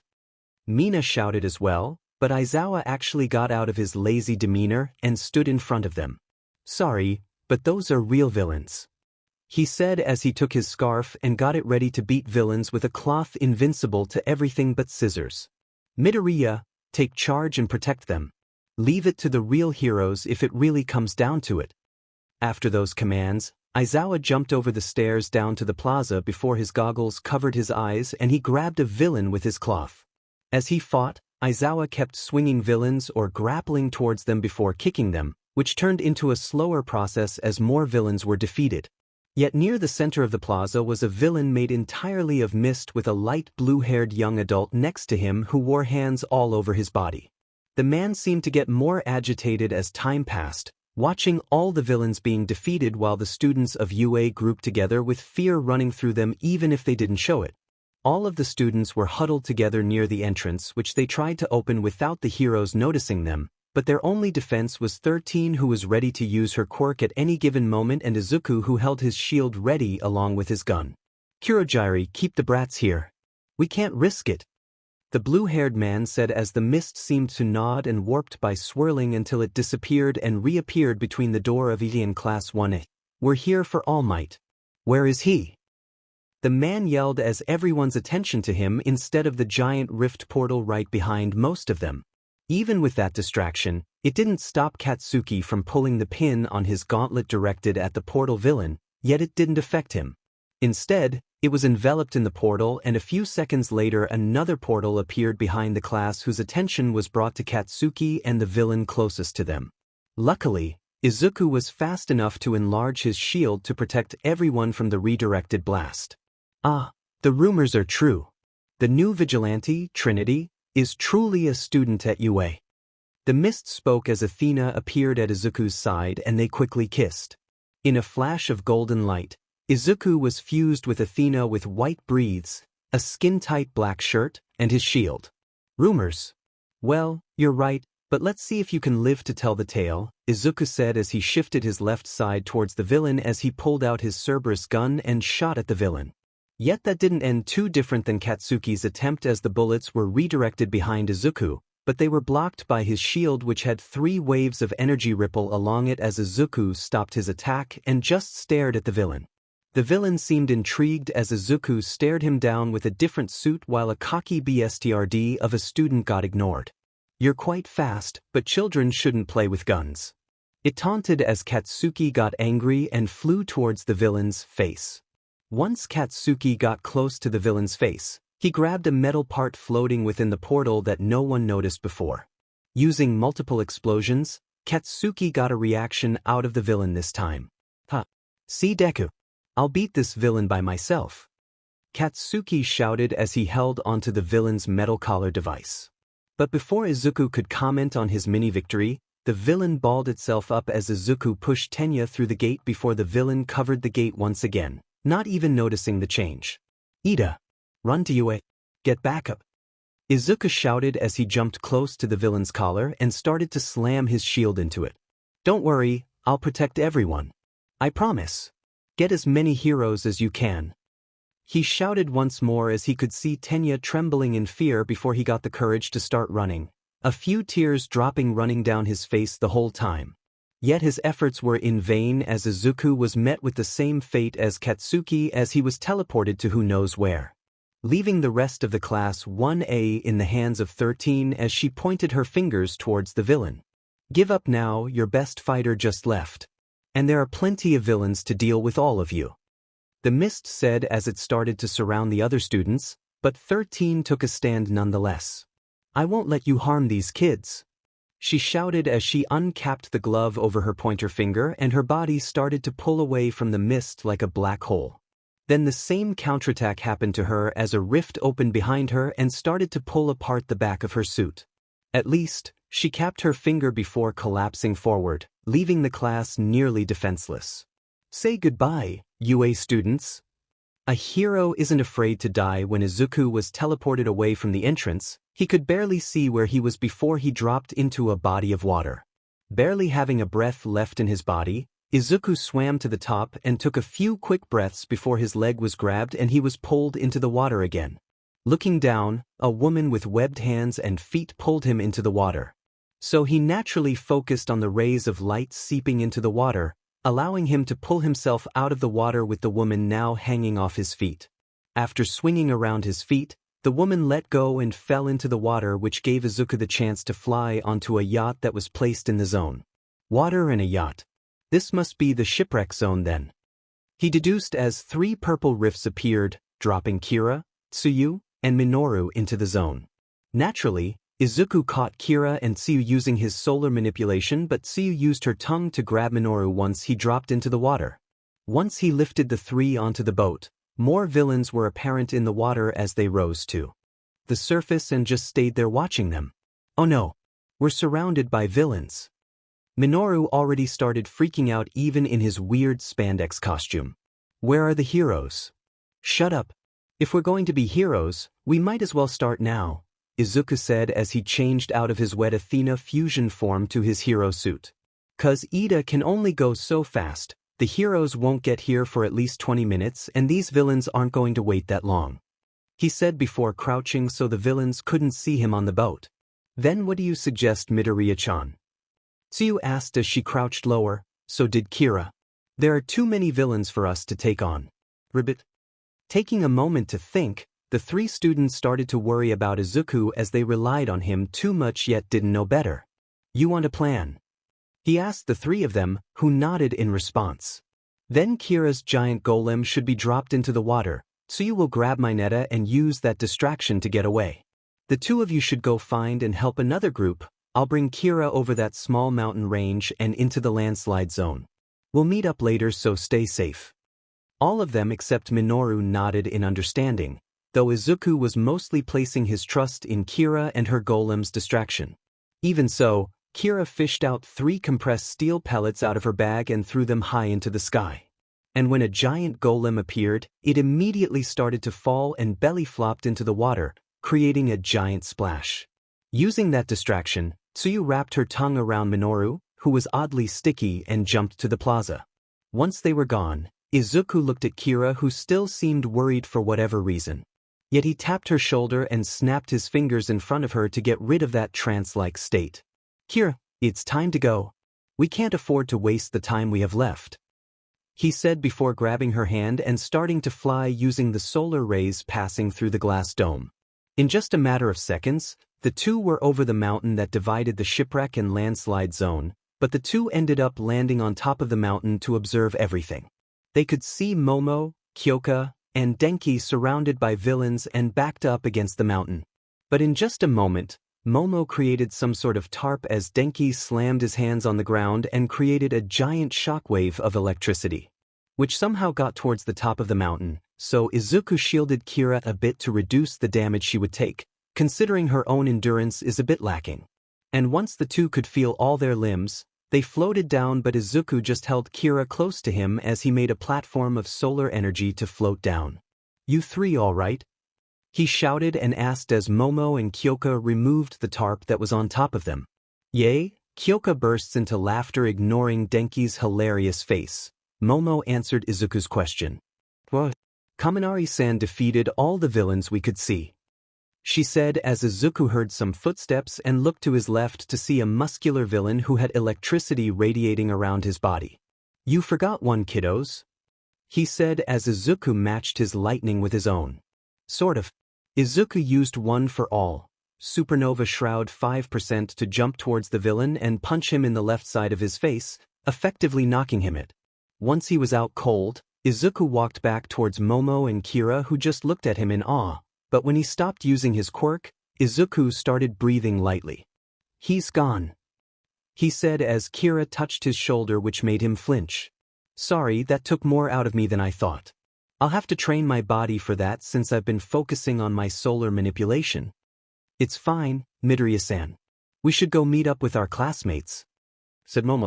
So the group of 5 left the landslide zone and saw Tsuyu and Minoru struggling to pull away Aizawa from the villains. Gritting his teeth, Izuku was let his anger show for a second but managed to keep it in check after a deep breath. "You four should get going. I'll hold off the villains in Sensei's place," he said before 3 hellhounds appeared at his sides before running towards 3 different zones. The small group seemed hesitant, even Denki, who returned to normal. Yet none of them stopped Izuku as he used his Supernova Shroud once again and leaped towards the plaza with his Minotaur's axe in hand. Slamming it on the ground, a small shockwave pushed the villains back, but only barely. Thus began Izuku Midoriya's fight against a sea of villains. Of course, we'll be skipping that as the teenager with light blue hair spotted Izuku fighting and defeating some villains. "Kurojiiri, that kid is a danger to our plans. Bring out Nomu," he ordered as the mist villain at his side grew to let through a black humanoid creature that was over-muscular and about twice as tall as most people. Yet it had a weird beak instead of a mouth and eyes that made it look mindless, if not for the brain just above them that was clearly exposed. "Nomu, get rid of that kid."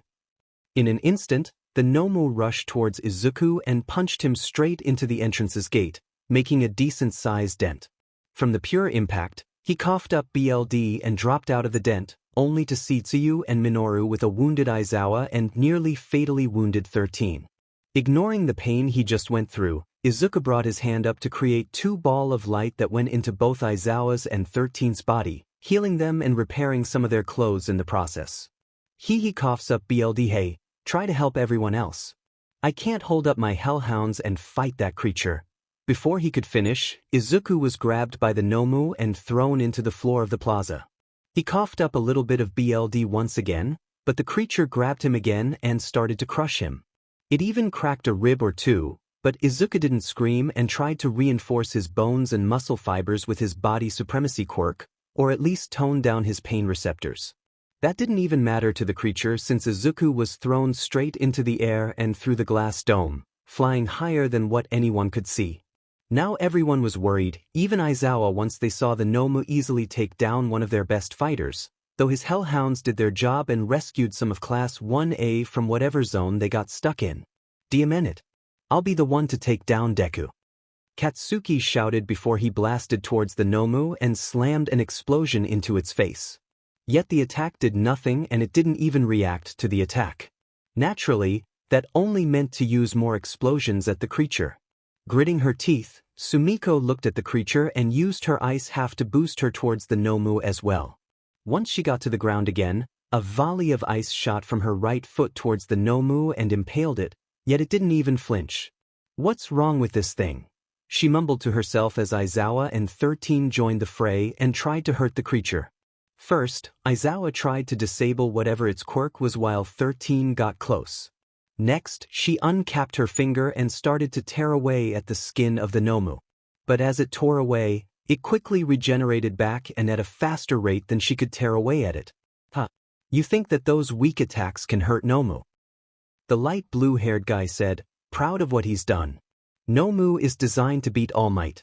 Not even that little Trinity kid could hurt him if he tried. As if on cue, screaming from the Dragon Ball series could be heard from above as a shining light flashed down on them. But instead of a Super Saiyan, they got Izuku in some robes that showed off his chest and muscles just slightly, like that of a men's kimono with only one layer. Let's see about that, he said before he was engulfed in lightning and fire. In an instant he jumped towards the Nomu and punched it, only making it skid back a meter or so. With that slight budge, Izuku smirked and summoned his shield with sharper edges. I can move the giant. Let's see if I can make it bleed. He shouted before throwing his shield at the creature, impaling it through the chest before another volley of ice was shot at it. Looking to his left, Izuku saw Sumiko, who gave him a thumbs up with her left hand. You're not alone, Midoriya-kun. Let us help, she said before the creature just stood there and Izuku seemed nervous about it. Nomu, kill them now. The blue-haired guy shouted as Izuku's shield was removed from its body and the ice broke once it moved. In a single second, Nomu punched Izuku again before he was pushed back. But it didn't stop there. Nomu used its other hand to uppercut Izuku and send him into the fire zone. Everyone was worried once more since most protagonists get a massive power boost after revealing their new form. Yet this wasn't going to play out like an anime would, or was it? Deku / Izuku / Midoriya. Everyone shouted in their own ways before a deathly presence filled the area. Now this played out like an anime. Of course, the three goddesses fell silent at the new power boost as Izuku was literally using the divine energy that he stored from the goddesses. Floating out of the fire zone was Izuku, who remained shirtless in jeans and his red high tops, but his eyes were a pure gold color with energy radiating from his entire body. Without a word, Izuku shot a beam of pure solar energy towards the Nomu's chest, which disintegrated its chest, though it quickly regenerated back without a trace of the missing section of its body. This time, Izuku's body was surrounded by golden lightning and he flew towards the Nomu before both of their fists hit each other, which created a shockwave of divine energy. Again, not a word was said as Izuku pulled back his other fist as the Nomu did the same. They both punched each other with all of their strength, knocking Izuku back and through the wall of USJ while the Nomu was better off not mentioning. But it was completely disintegrated from the torso up and it wasn't regenerating this time. He did it, Kira mumbled as a few people heard her. Iza did it, she shouted so all of USJ could hear her this time. Well, everyone was happy for their great outcome, but Izuku's body was severely damaged as he was just steps away from death's door. His body was completely exhausted of physical energy and divine energy that it could barely remain in an unconscious state to rest, while his right arm was shattered once again without the aid of a goddess to heal him and his ribs were still broken from before. Overall, if he didn't turn down his pain receptors, he'd probably pass out from pain or die from it at this point. Why does my everything hurt? A floating island remained above a glistening ocean with 3 smaller islands floating around it. On the biggest island, Izuku laid down in a small clearing next to a glistening pond in the middle of a forest. Slowly the teenager got up and looked around the clearing, though he actually looked like he was looking for something. Why am I in my mindscape? He asked no one in particular as he stood up and saw that he was wearing his hero suit for some reason. Then all the memories hit him at once, which would have given him a headache if he wasn't already in his head. DMN that monster's hits were like 100 trucks at once. He was honestly unsure about it himself. Without giving too much thought into it, he started to walk around the island until he reached the edge. From there, he could see the 3 islands that were pretty close to each other. But what intrigued him was the 9 bright stars in the sky that shone with different colors alongside a BLD red moon shining down on the islands. While he looked at the moon as if he was in a trance, one of the 3 islands had a Greek temple, and emerging from it was Athena in her goddess clothing. Spotting Izuku, she immediately jumped from the small island to the main island and tackled him into a hug, surprising the teen as he fell to the ground from the impact. Athena kept on hugging him through it all, even nuzzling her face into the crook of his neck. "Athena, it's good to see you too," he said as he hugged the green-haired goddess, but their embrace was cut short. The interruption came from a curious, destructive goddess who was napping on a nearly dead island that had purple grass and a dead tree along with a small shrine with some odd offerings on it. But she awoke from her nap and flew over towards the noise of something falling. What she saw was prime entertainment. Too bad they noticed her before she could get her popcorn. And it was just gonna get good. She whined as Athena and Izuku got up and looked away from each other. I wonder what kind of outrage would happen when a mortal bangs a deity. Maybe Zeus would come and try to take back his daughter. She teased as Izuku summoned the Aegis shield and threw it at her forehead, knocking her all the way back to her small island. The little commotion got the attention of the final goddess, who was at the highest of the 3 small islands. The island held a large temple in a Japanese style with the very top holding a mirror shaped like a sun. And Amaterasu was looking through that mirror at the moment, well, before she turned around and saw a little fight between Izuku and Eris. Taking interest in the little bout, she flew over while holding onto her katana just in case. When she got there, the little battle ended, which left the 4 of them on the edge of the biggest island. "So, why am I here?" Izuku asked as he looked down at the glistening ocean below. "You're recovering," answered Amaterasu as she flew in front of Izuku with the constant danger of falling into the ocean below. "That last battle used up nearly all the divine energy we had stored, so now your physical body is resting in the hospital. At least, I hope you're in a hospital. We can't really tell anymore." The answer was more than enough, but Izuku was so dumbfounded that he almost tipped forward and fell off the ledge if not for Athena. "Okay, that power, what was it at the end?" he asked as he looked at the BLD red moon, which wasn't there at any point, even with a crazy immortal in his head. "That can only be described as a false deity form," stated Athena as she made an orb appear in front of her, which replayed the battle between Izuku and the Nomu at Yui. "You essentially absorbed our divine energy to kill that creature.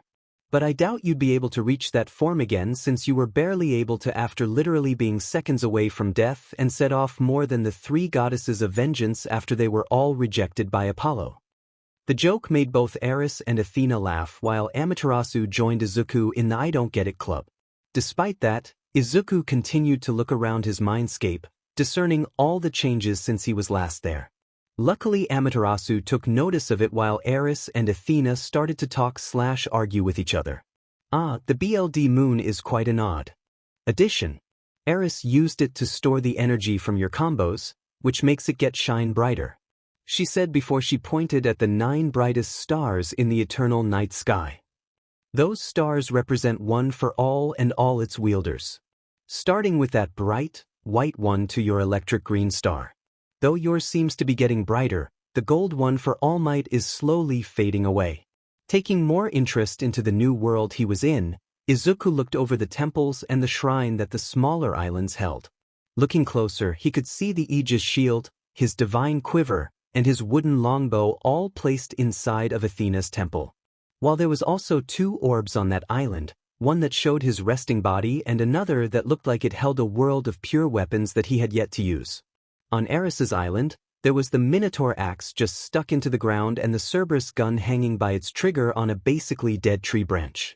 Not thinking too much about it, the shrine that Eris had held a skull with a small bowl filled with BLD, which creeped out the teenager more than the goddess already had.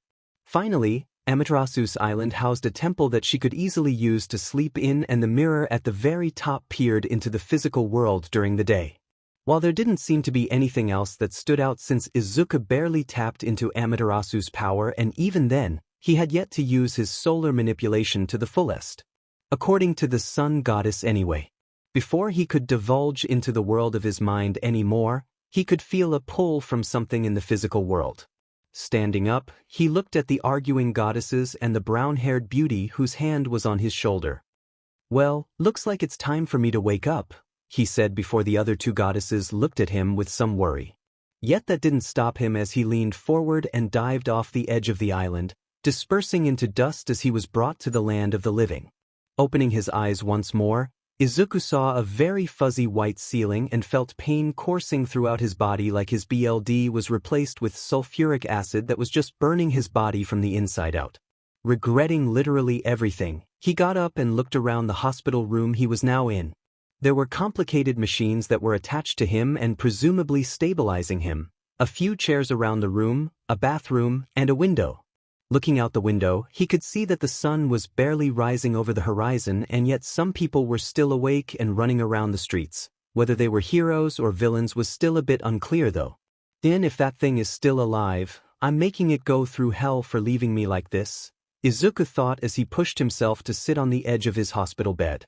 Without much else to do, Izuku looked over at what he was wearing and found himself in a hospital gown that actually went down to his knees and covered up everything along the way. But his arms were both completely wrapped in bandages, while his legs seemed somewhat fine if not for some bandages around Izuku's mid-thigh. "Izuku, can you hear me?"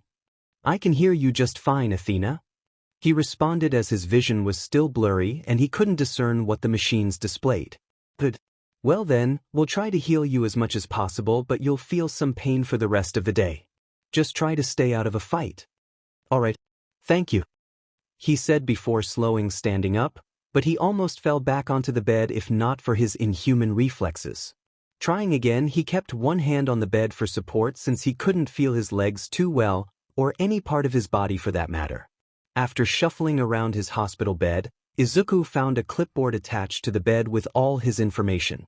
According to it, he'd been unconscious for a week and most of his arms were shattered, but at night, a golden light would appear around his body that healed him.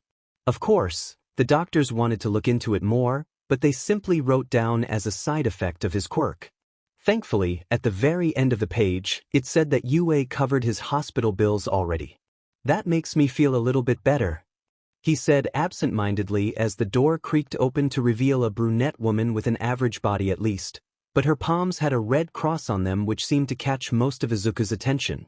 Midoriya, you should be in bed," she squeaked out as she slowly opened the door, and Izuku realized she was a nurse. "But you weren't expected to wake up for at least another week. Did something happen?" She was obviously somewhat scared, along with a shy demeanor, but she walked towards Izuku and noticed she was just taller than him by a centimeter or two. But Izuku simply smiled at her in response before giving her an actual answer. "I guess you could say I had a wake-up call, but I should be fine by tomorrow if I don't use my quirk. But don't worry about me, I was never one to sit back and rest when I could be doing something else," he said with his smile ever present. "Well, I guess I'll give you your final checkup before you are discharged then," she said as Izuku nodded and sat down on his hospital bed, remaining still as the nurse checked the machines. After a few minutes, she presumably finished the checkup once she replaced the bandages on Izuku with a blush across her cheeks the entire time. Either way, she left the room with the clipboard Izuku was reading moments earlier and returned with 𝐾𝐮𝐭𝐡𝐨𝐫, who immediately hugged Izuku even if it hurt him. With that small family reunion out of the way, Izuku was discharged from the hospital and given a bottle of pills in case the pain didn't go away after another week. Leaving the hospital, the two green-haired individuals returned to their small apartment where Athena made herself present. All in all, the day was spent with Izuku catching up on his schoolwork before he started to cook, despite all of 𝐾𝐮𝐭𝐡𝐨𝐫's requests to let her do it.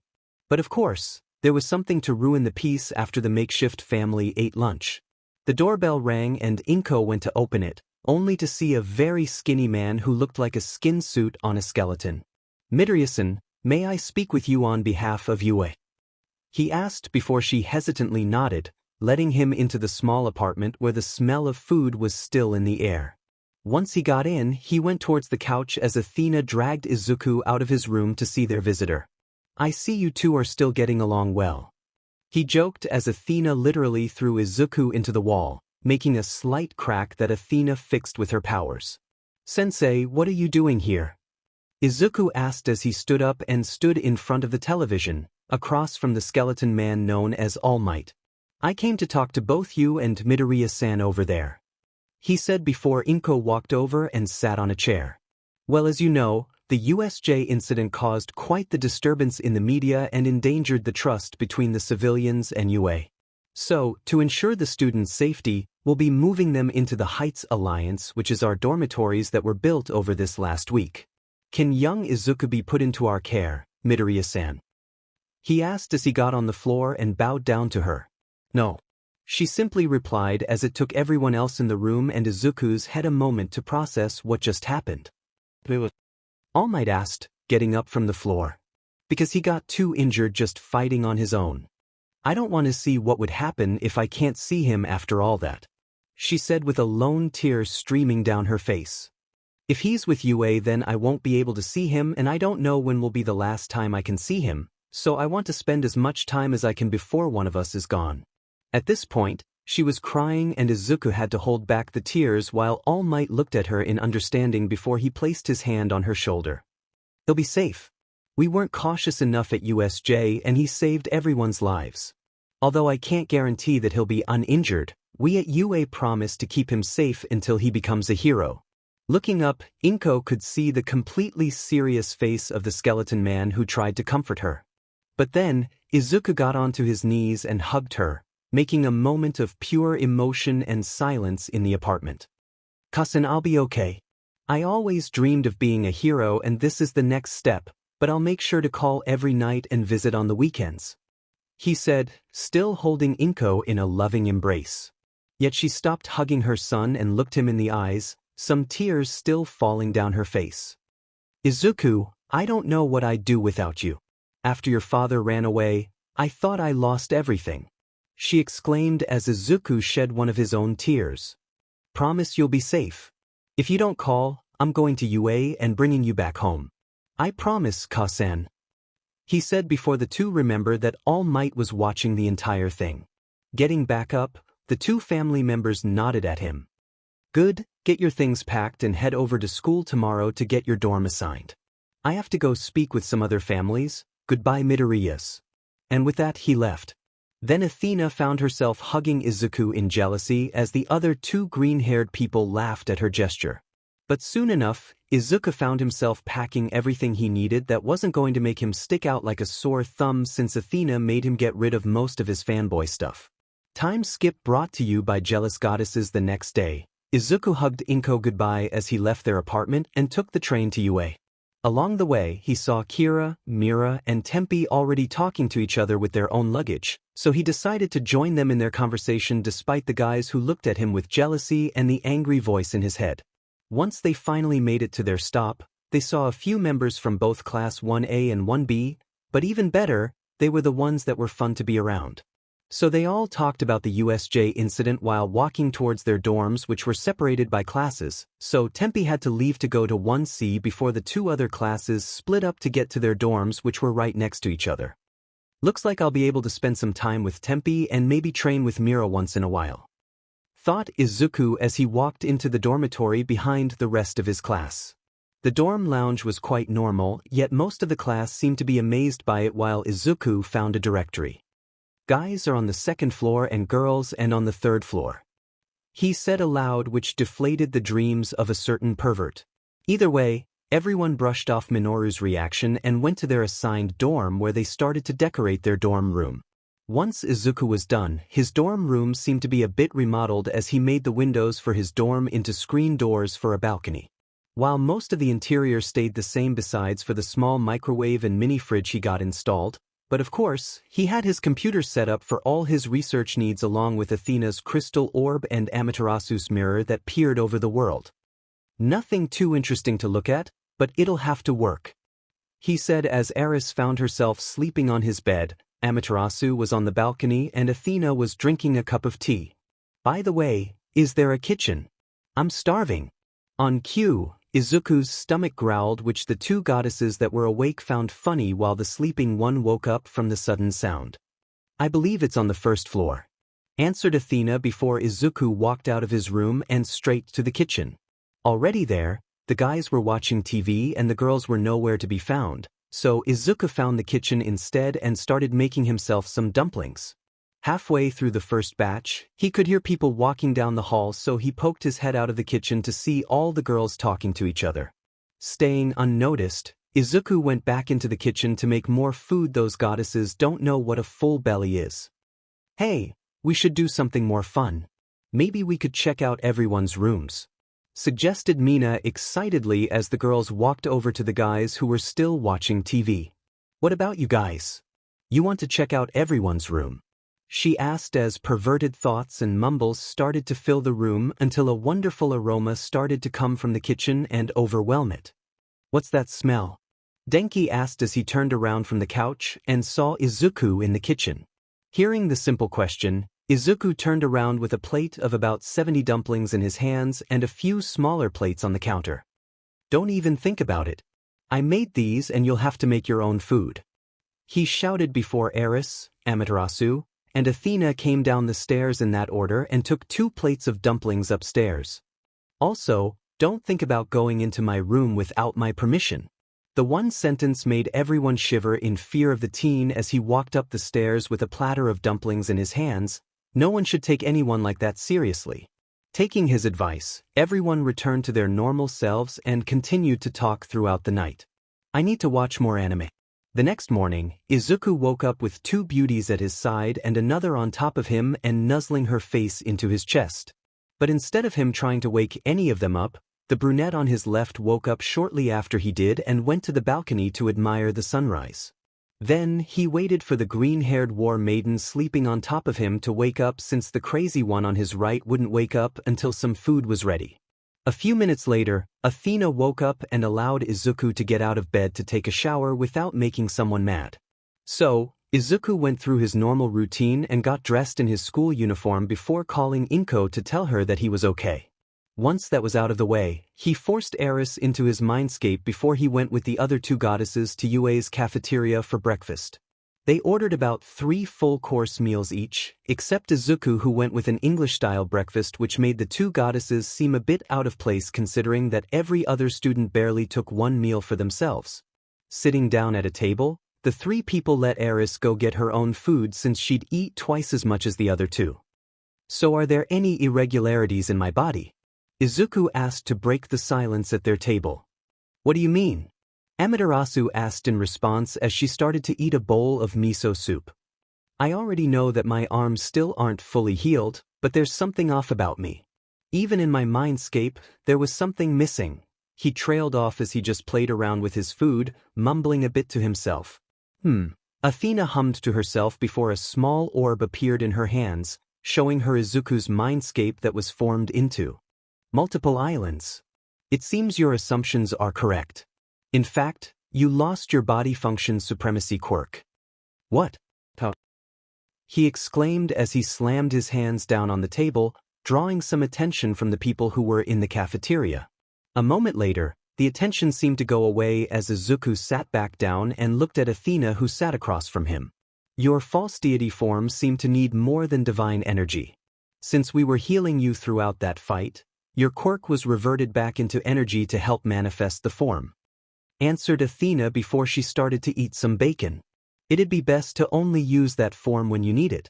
We may never be sure how much energy you'll have to use, so it'd be best to not risk any of your quirks," Amaterasu said as she finished her soup and moved on to her other meals.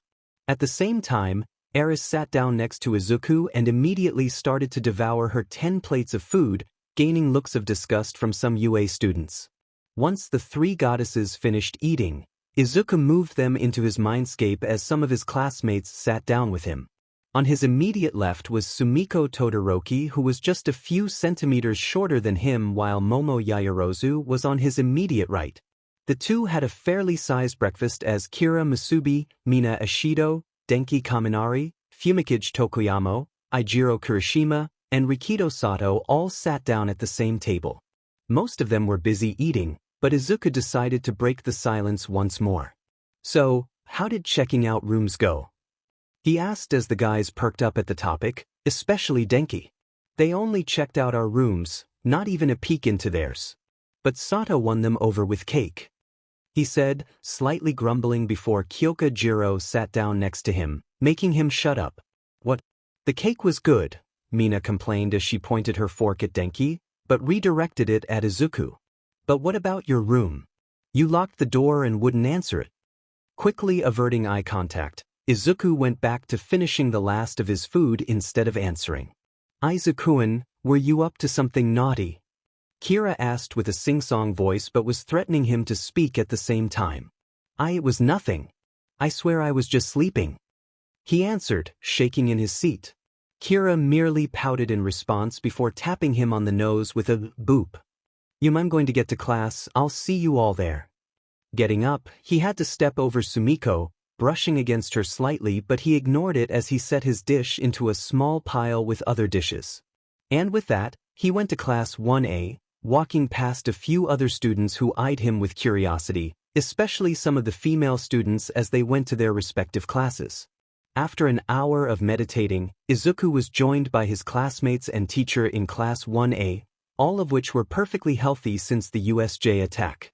But of course, Izuku still had most of his arms wrapped in bandages, which didn't account for the loss of his most used quirk that helped him remain calm during most situations.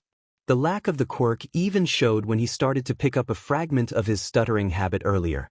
For now, Aizawa walked to the podium to start class. "Hello everyone and welcome back Midoriya. We've been continuing school since you were in the hospital, so you may need to catch up on your own," he said, to which Izuku nodded in acknowledgement. "But we need to prepare for the sports festival."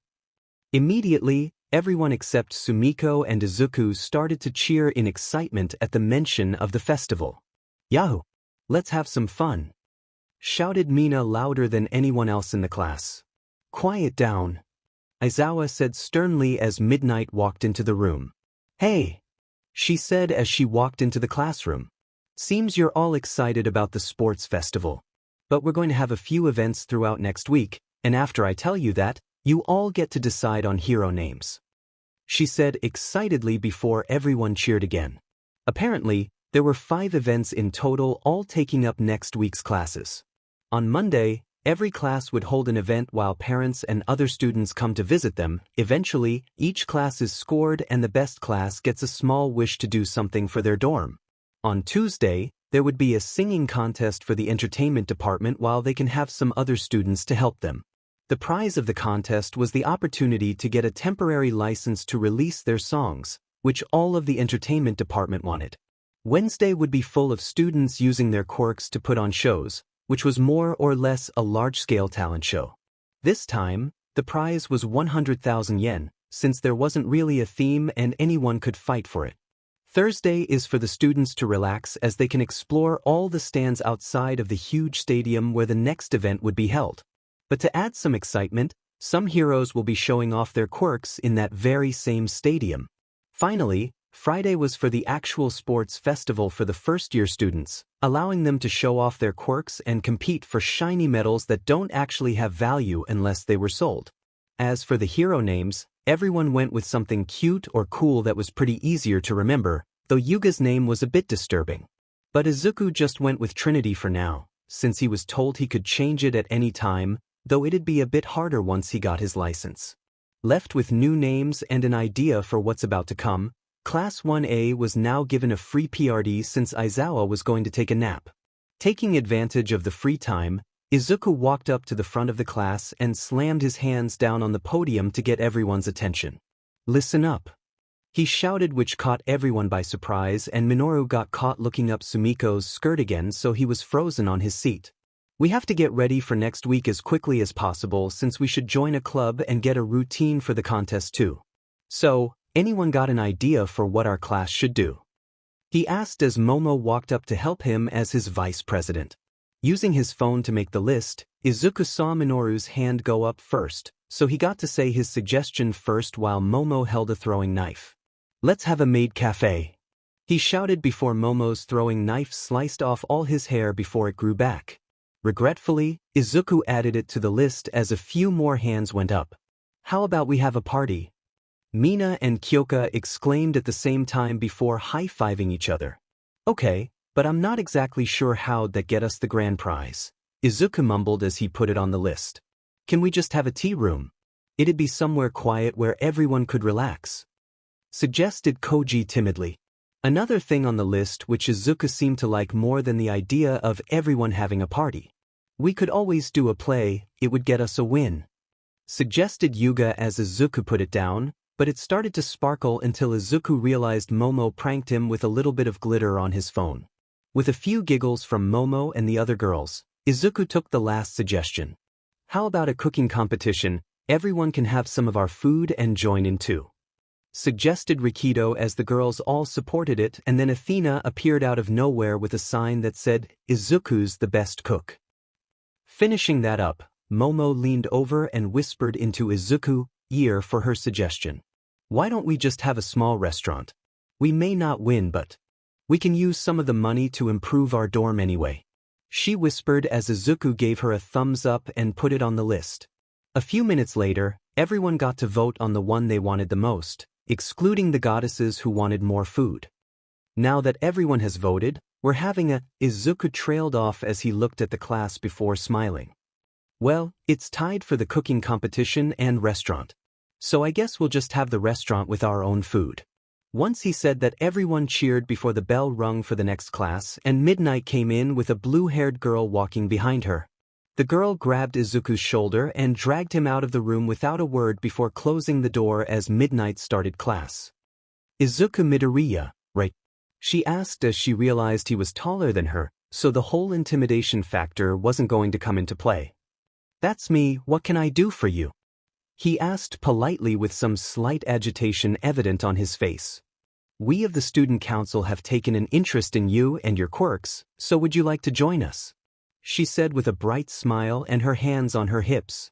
It'll be counted as a club. She tried to add incentive as Athena appeared once again and pulled Izuku just a bit away from the girl before disappearing. Sure, I got nothing too important to do anyway, he said, making the girl smile even more if that was possible. Then you'd be excited to find out that you're going to take the hero license exam with me and my class after the sports festival, she sang out, but Izuku almost fainted at the news. Let's go. The rest of the day was spent with regular classes, boring everyone as a certain thought crossed their minds. What are the girls/guys going to wear? They all thought, though one of them was getting a nosebleed and everyone moved their desk away from them. By the end of the day, Izuku hurried to the dorm to make dinner for himself and his 3 tenants while everyone was left to try to make their own dinner since UA was a bit strict about the cafeteria hours. So Izuku got some free entertainment out of a burning kitchen which Katsuki caused and was left to clean up. Anyway, the next morning, Izuku woke up to a knocking on his door. Who's up at this hour? It's 4 in the morning, he thought before gently moving Athena to his spot on the bed and quietly getting up to open the door. The moment he opened the door, he was face to face with a blue-haired girl in a skin-tight hero suit. Midoriya, get dressed and meet me in Field Gamma.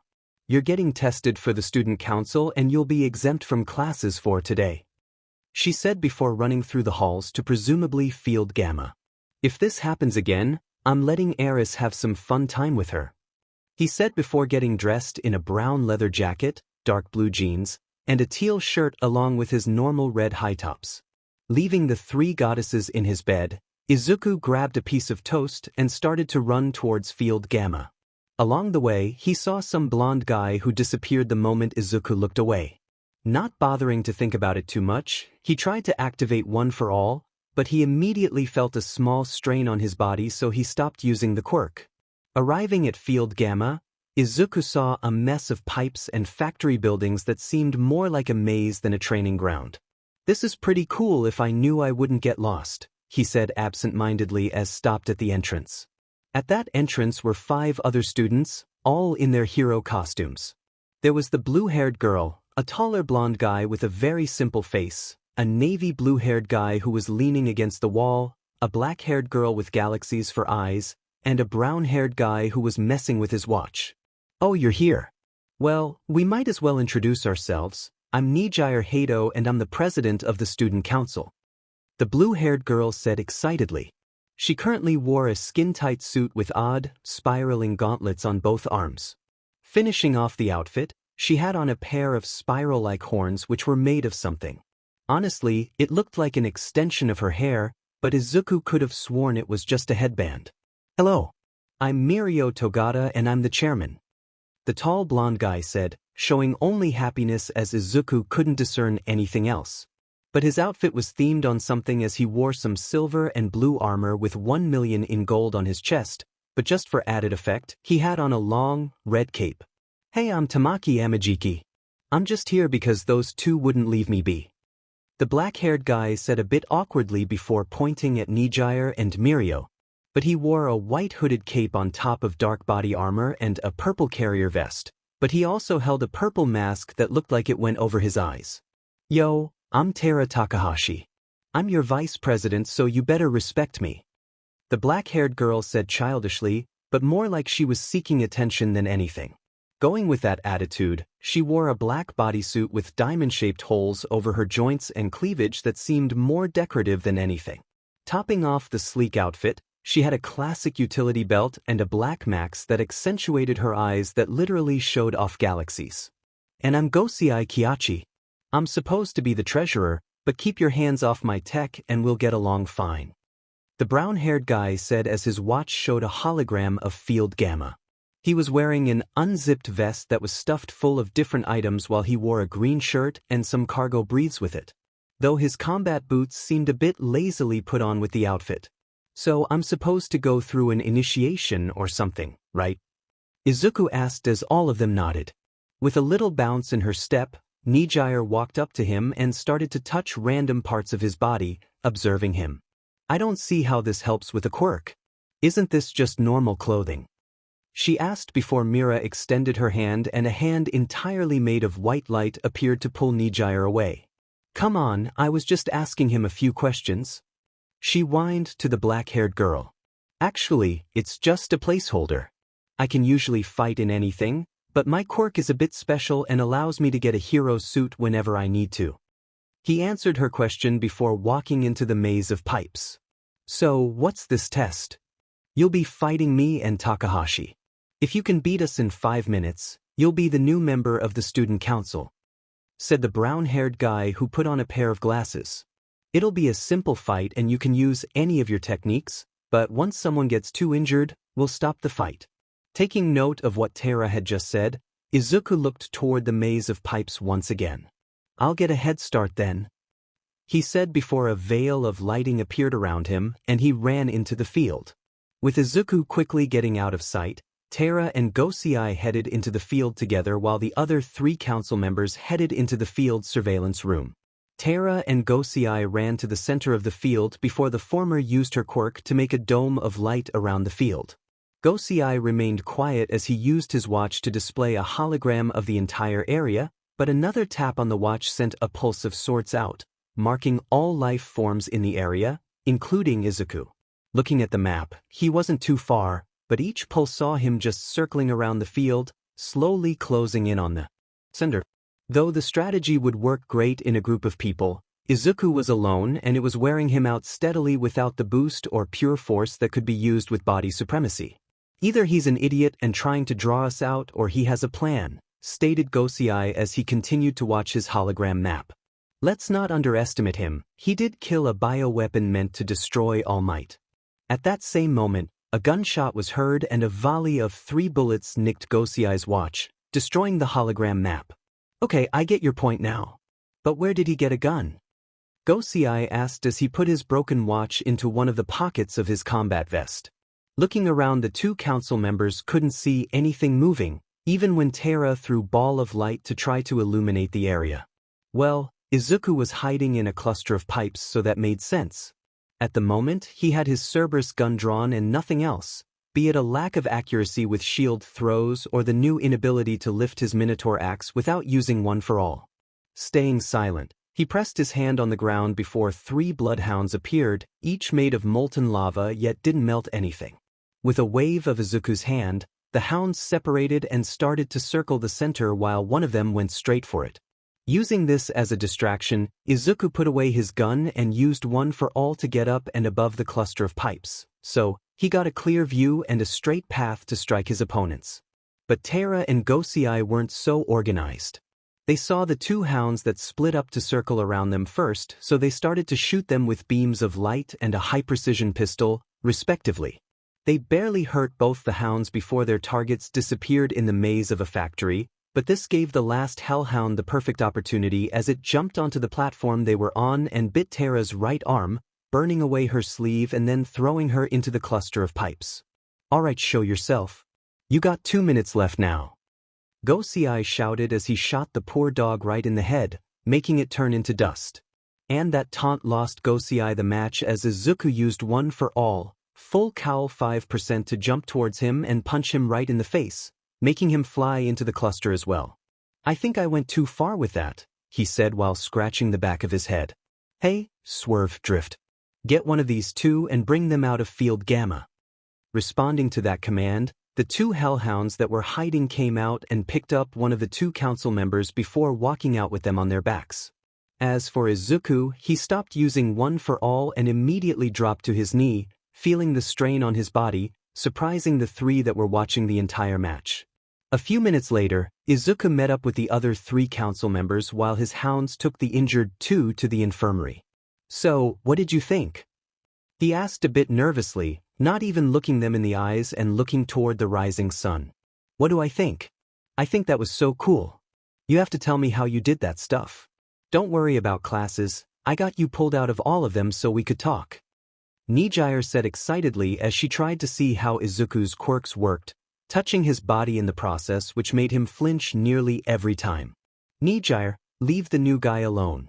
After all, he seems pretty tired from that simple display.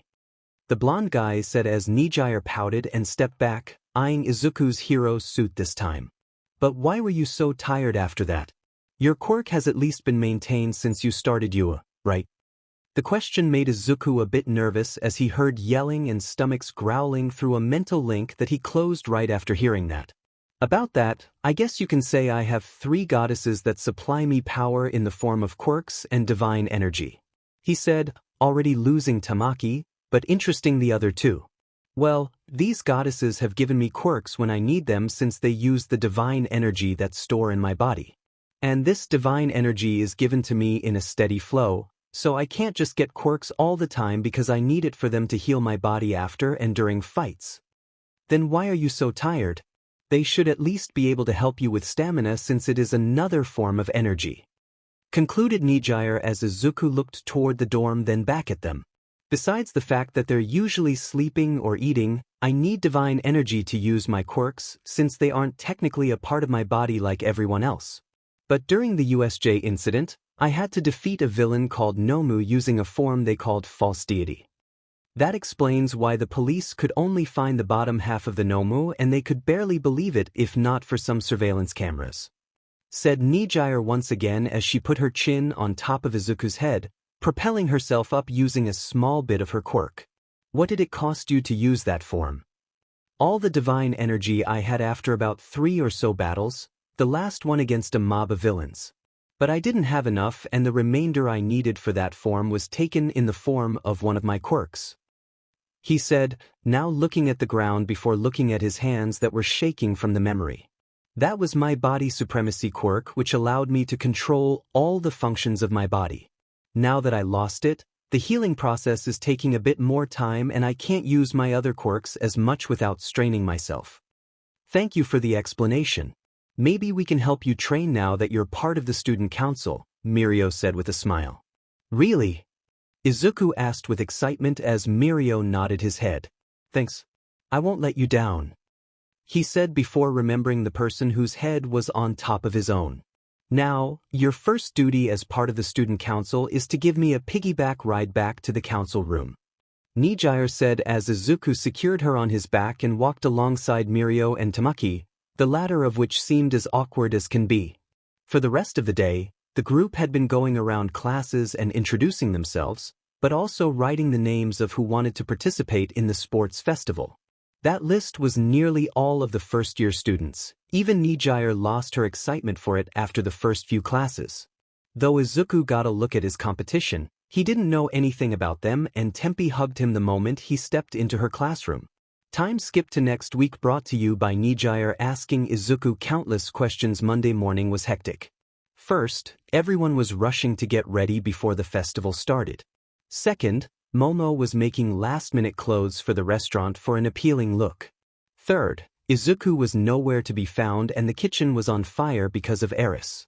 So, that seems like a normal morning for Class 1A when Izuku left early. Though he didn't get a choice since Mira dragged him out of the dormitory so they could get ready for the first opening ceremony. Either way, let's skip to the opening ceremony that happened in a giant stadium that UA had prepared for them. Currently, Izuku was within a luxury box or something of the sort with the rest of the teachers except All Might and the student council. Midoriya, you'll be delivering a speech for everyone as part of the student council, okay? Midnight asked out of nowhere as Izuku turned to look at her. Wait. I never prepared a speech. I don't even know what to say. He shouted back at her. Before she pats him on the head, making him calm down slightly as he started to mumble. Just say something inspiring, she said before walking out of the luxury box and into the stadium, waving to everyone as she did so. Welcome to UA's sports festival, everyone. We're glad you made it before the main event that'll be broadcasted across Japan.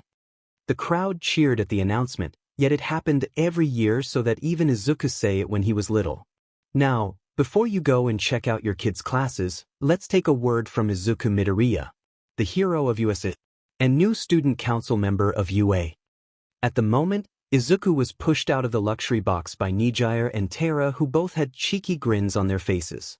Eventually, he stood right next to Midnight, who handed him the microphone she was using. Hello, everyone. I'm glad you could make it, he said a bit awkwardly before a jolt ran through his body, making his hair turn a lime green color and his eyes an aqua color. From that moment, Izuku couldn't control his body as it felt like someone else was controlling him. I hope everyone enjoys their time here, but watch out for the real competition because I'm aiming for the win. Don't underestimate me, he said, though Izuku didn't mean to say those words. But make sure to check out Class 1A today. And watch out for me in the contests. With that, the crowd started to cheer as Izuku's hair and eyes turned back to their original color. Nice speech, but you better get to your class as I wrap this up, the temptress beside him whispered before taking back the microphone as Izuku ran out of the stadium. Alright folks, the festival officially begins now. In just a matter of minutes, Class 1A started getting costumers who were pleasantly surprised to see a classroom turned into a small 5-star restaurant, with professional-looking waiters and waitresses that were previously students. Alright, everyone. Let's just try to be nice to everyone and make sure they enjoy their time, Izuku said to everyone who nodded before going to serve someone. Izuku did the same as the first table he went to had a blonde beauty that just so happened to be one of many temptress heroines. Ah, empty lady, how can I help you? I told you to call me you when I'm like this, but could you get me some takoyaki and maybe a peach cobbler for my dessert? She said as Izuku wrote it down and hurried out of the class to the cafeteria to see if Rikido had prepared some of the food. When he got to the cafeteria, which only held a handful of students that were cooking for their class's event, Rikido was a mess. He had ingredients all over the place and didn't have any meals ready. Ah, Midoriya-kun, I didn't expect you to come here so fast, he said nervously as Izuku scowled at the mess he was making. Sorry about the mess, it's fine. How about you get cleaned up and take my place as a waiter? I'll start cooking and bring the orders myself. But I couldn't do that, I should be in the kitchen, not in front of people and serving them. Rikido whined before Izuku grabbed a kitchen knife and started to dice up vegetables at inhuman speeds. Get in there before I have to use this knife to cut something else, he shouted, still cutting up vegetables before grouping them into a small bowl. Get the rest of the orders while you're at it too. I think I need to stay here for the rest of the day by the rate that we're getting customers, he shouted before taking out a pan that he set with vegetable on the stove and starting to add eggs into the same bowl the vegetables into. All right, Rikido shouted before running off with some flour on his uniform. And by the time some more waiters and waitresses came back, Izuku had already prepared quite a few dishes that were taken immediately. But if you peered into the kitchen, Izuku and Amaterasu were cooking at insane speeds, both working on different dishes at a time yet helping each other by throwing ingredients to each other and even some tools too. Even if everyone was delighted with the food, most of the female customers were anticipating Izuku to be there. They didn't leave though, since they heard the food was all handmade by Izuku. By the end of the day, everyone was tired and slumped down somewhere in the dorm lounge, even Izuku who fell over the kitchen counter once he got back. Though they were treated to some of the extra dishes he made, they all were tired and on their way to their beds. All except for one unlucky protagonist. All because someone decided to call him when all he wanted was some rest. "Hello?" he asked as he picked up his phone and made his way upstairs. "Ah, Izuku. It's Tempi. I wanted to know if you can do a last-minute performance with me for the contest tomorrow." "What's in it for me?" "Well, we both can make music and promote your hero agency whenever you get one. Then we can work together and make everyone happy. Wouldn't that be great?" "Fine. Send me whatever you want me to do and I'll practice in the morning." "Alright. All you gotta do is sing a duet with me." She immediately hung up after that as Izuku slumped onto his bed and wanted to die now. But then his phone turned on with a new email of the lyrics he needed to sing. Time skip brought to you by Izuku and Amaterasu cooking furiously by the next day. Izuku was already tired from just watching other performances and trying to practice his own set of lyrics. But of course, quite a few people turned up to watch these performances in the stadium, though Izuku was quite curious about what made these events so great. After all, you're just watching someone sing, dance, and put on a small show. Albeit entertaining, he preferred to watch a fight than watch someone dance to some song. Yet he still had to do this for Tempi. And next up is a duet from Tempi and Izuku Midoriya. "Present," Mike shouted from a judge's table as the crowd cheered just from the calling of their names. Walking towards the stage, the two looked at each other before grabbing microphones. Once Izuku and Tempi were done, the judges gave them a perfect score of 30, due to synchronicity and making them all feel excited. Though that last part is only due to Tempi's quirk, she didn't even mention it as she dragged Izuku into the waiting room so the next performance could start. And since your author is lazy, all the performances went by with great scores. All except Katsuki, who joined to compete with Izuku at the last minute. He even tried to rap and failed so much that he got a score of 0. Anyway, Present Mike was there to announce the winners or whatever. "Thank you all for performing tonight. But the judges have decided on a winner with a perfect score. Come on stage, Tempi and Izuku Midoriya." Walking onto the stage, Tempi grabbed the licenses and trophy that came with winning, which left Izuku with the send-off speech, a terrible decision. But this time, his hair turned black while his eyes turned purple. "Well, all I gotta say is a little bit of advice," he said involuntarily as everyone was on the edge of their seats. "Guys, do what the woman says." And with that he left in the blink of an eye. Friday morning, another morning in the Heights Alliance dormitories, and Izuku was making breakfast for himself while everyone was either getting ready or barely getting up, all except Momo Yaoyorozu, who walked up to the kitchen window. Well, the window that allowed anyone in the kitchen to see the living room. A small lack of privacy, but no one seemed to care about it. "Midoriya-kun, can I ask you something?" she asked, leaning across the counter that bordered the kitchen and living room. "Sure," he said, flipping a few pancakes on the pan before flipping it behind him, making it land perfectly on a plate that was on the table built in the middle of the kitchen. "If you want food, that's a no. After all, these pancakes will be gone in 3-2 and, as if on cue, a purple blur flew through the kitchen and left the room just as fast, but once the blur was gone, the pancakes were gone too. Not questioning it, Izuku went back to cooking and started to crack open some eggs, but Momo was disturbed, confused, and scared. She stuttered out, looking around for any hint to the small mystery of the missing pancakes. Taking a second away from cooking, Izuku clapped his hands in front of Momo, causing her to snap back into reality. "Oh, right, well, I wanted to ask you if you wanted to explore the festival grounds for a little while. You know, just the two of us," she trailed off, mumbling her words as she started to trace random figures on the countertop with her finger. Taking a moment to process it, Izuku dropped the whisk he was holding before calming down and looking at the black-haired girl who seemed to have a light blush across her cheeks. Sure, that sounds nice, he said, a light blush appearing on his cheeks as well. Huh? Momo asked, surprised for a second before her blush seemed to darken. Oh, I'll see you later then, she said before looking down and heading out of the dormitory. Women, I'll never understand them, Izuku thought before returning to the food he was making, subconsciously making an omelette in the shape of a heart while he thought about other things. Either way, he ate the omelette before leaving the dormitory, only to be found and dragged away by Tara, who seemed more chipper than she usually was. Time skip brought to you by Mumbling Momo. About an hour later, everyone in Class 1A was outside of the stadium, which was packed with people who were all talking and waiting for the big event. Though Izuku was perpetually missing, Aizawa started his little speech anyway. Class, try your best because I won't only be grading you on this, but there are hundreds and maybe thousands of heroes out there you all have to make an impression on, he said with a monotone voice. Yes, sensei. All of Class 1A present shouted before running into the stadium and seeing the packed seats along with all the other first-year classes. As soon as they ran in, the crowd started cheering loudly before all the classes were standing in front of a stage placed in the middle of the stadium. With the clicking of heels, Midnight walked up to the stage, strutting the entire way with a small smile ever present on her lips. Welcome, ladies and gentlemen. Today is the last day of UA's sports festival.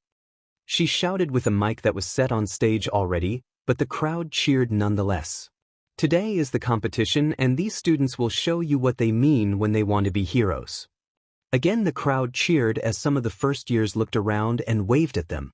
And before we start the competition, she trailed off before a loud whistle-like sound was heard. And when everyone looked around, they didn't see anything. Well, until Izuku landed in the classic hero pose right in the middle of the stage, which was made of cement. Luckily, his body glowed with a golden light, signifying that his body was healed. I'd like to say a few things. He finished for Midnight, albeit a bit late with the dramatic entrance. Rising up, 𝐶𝐿 fixed the stage from beneath him and Midnight handed him the microphone. We all want to be heroes and win this competition, right? He said as most of the crowd cheered and the students nodded. Well, you'll have to go through me first. I'm not letting anyone beat me without the resolve to be a true hero. Money, fame, and glory don't matter. A real hero is someone who'll risk their lives to save someone else. At that moment, everyone went silent as Izuku walked off stage and joined the rest of his class, who was also in a mild shock before coming to their senses. But before they could interrogate Izuku, Midnight picked up the microphone and cleared her throat to bring everyone back into reality. Now that Midoriya's speech is done, let's bring everyone to the first event, the obstacle course. She shouted before the crowd cheered once again.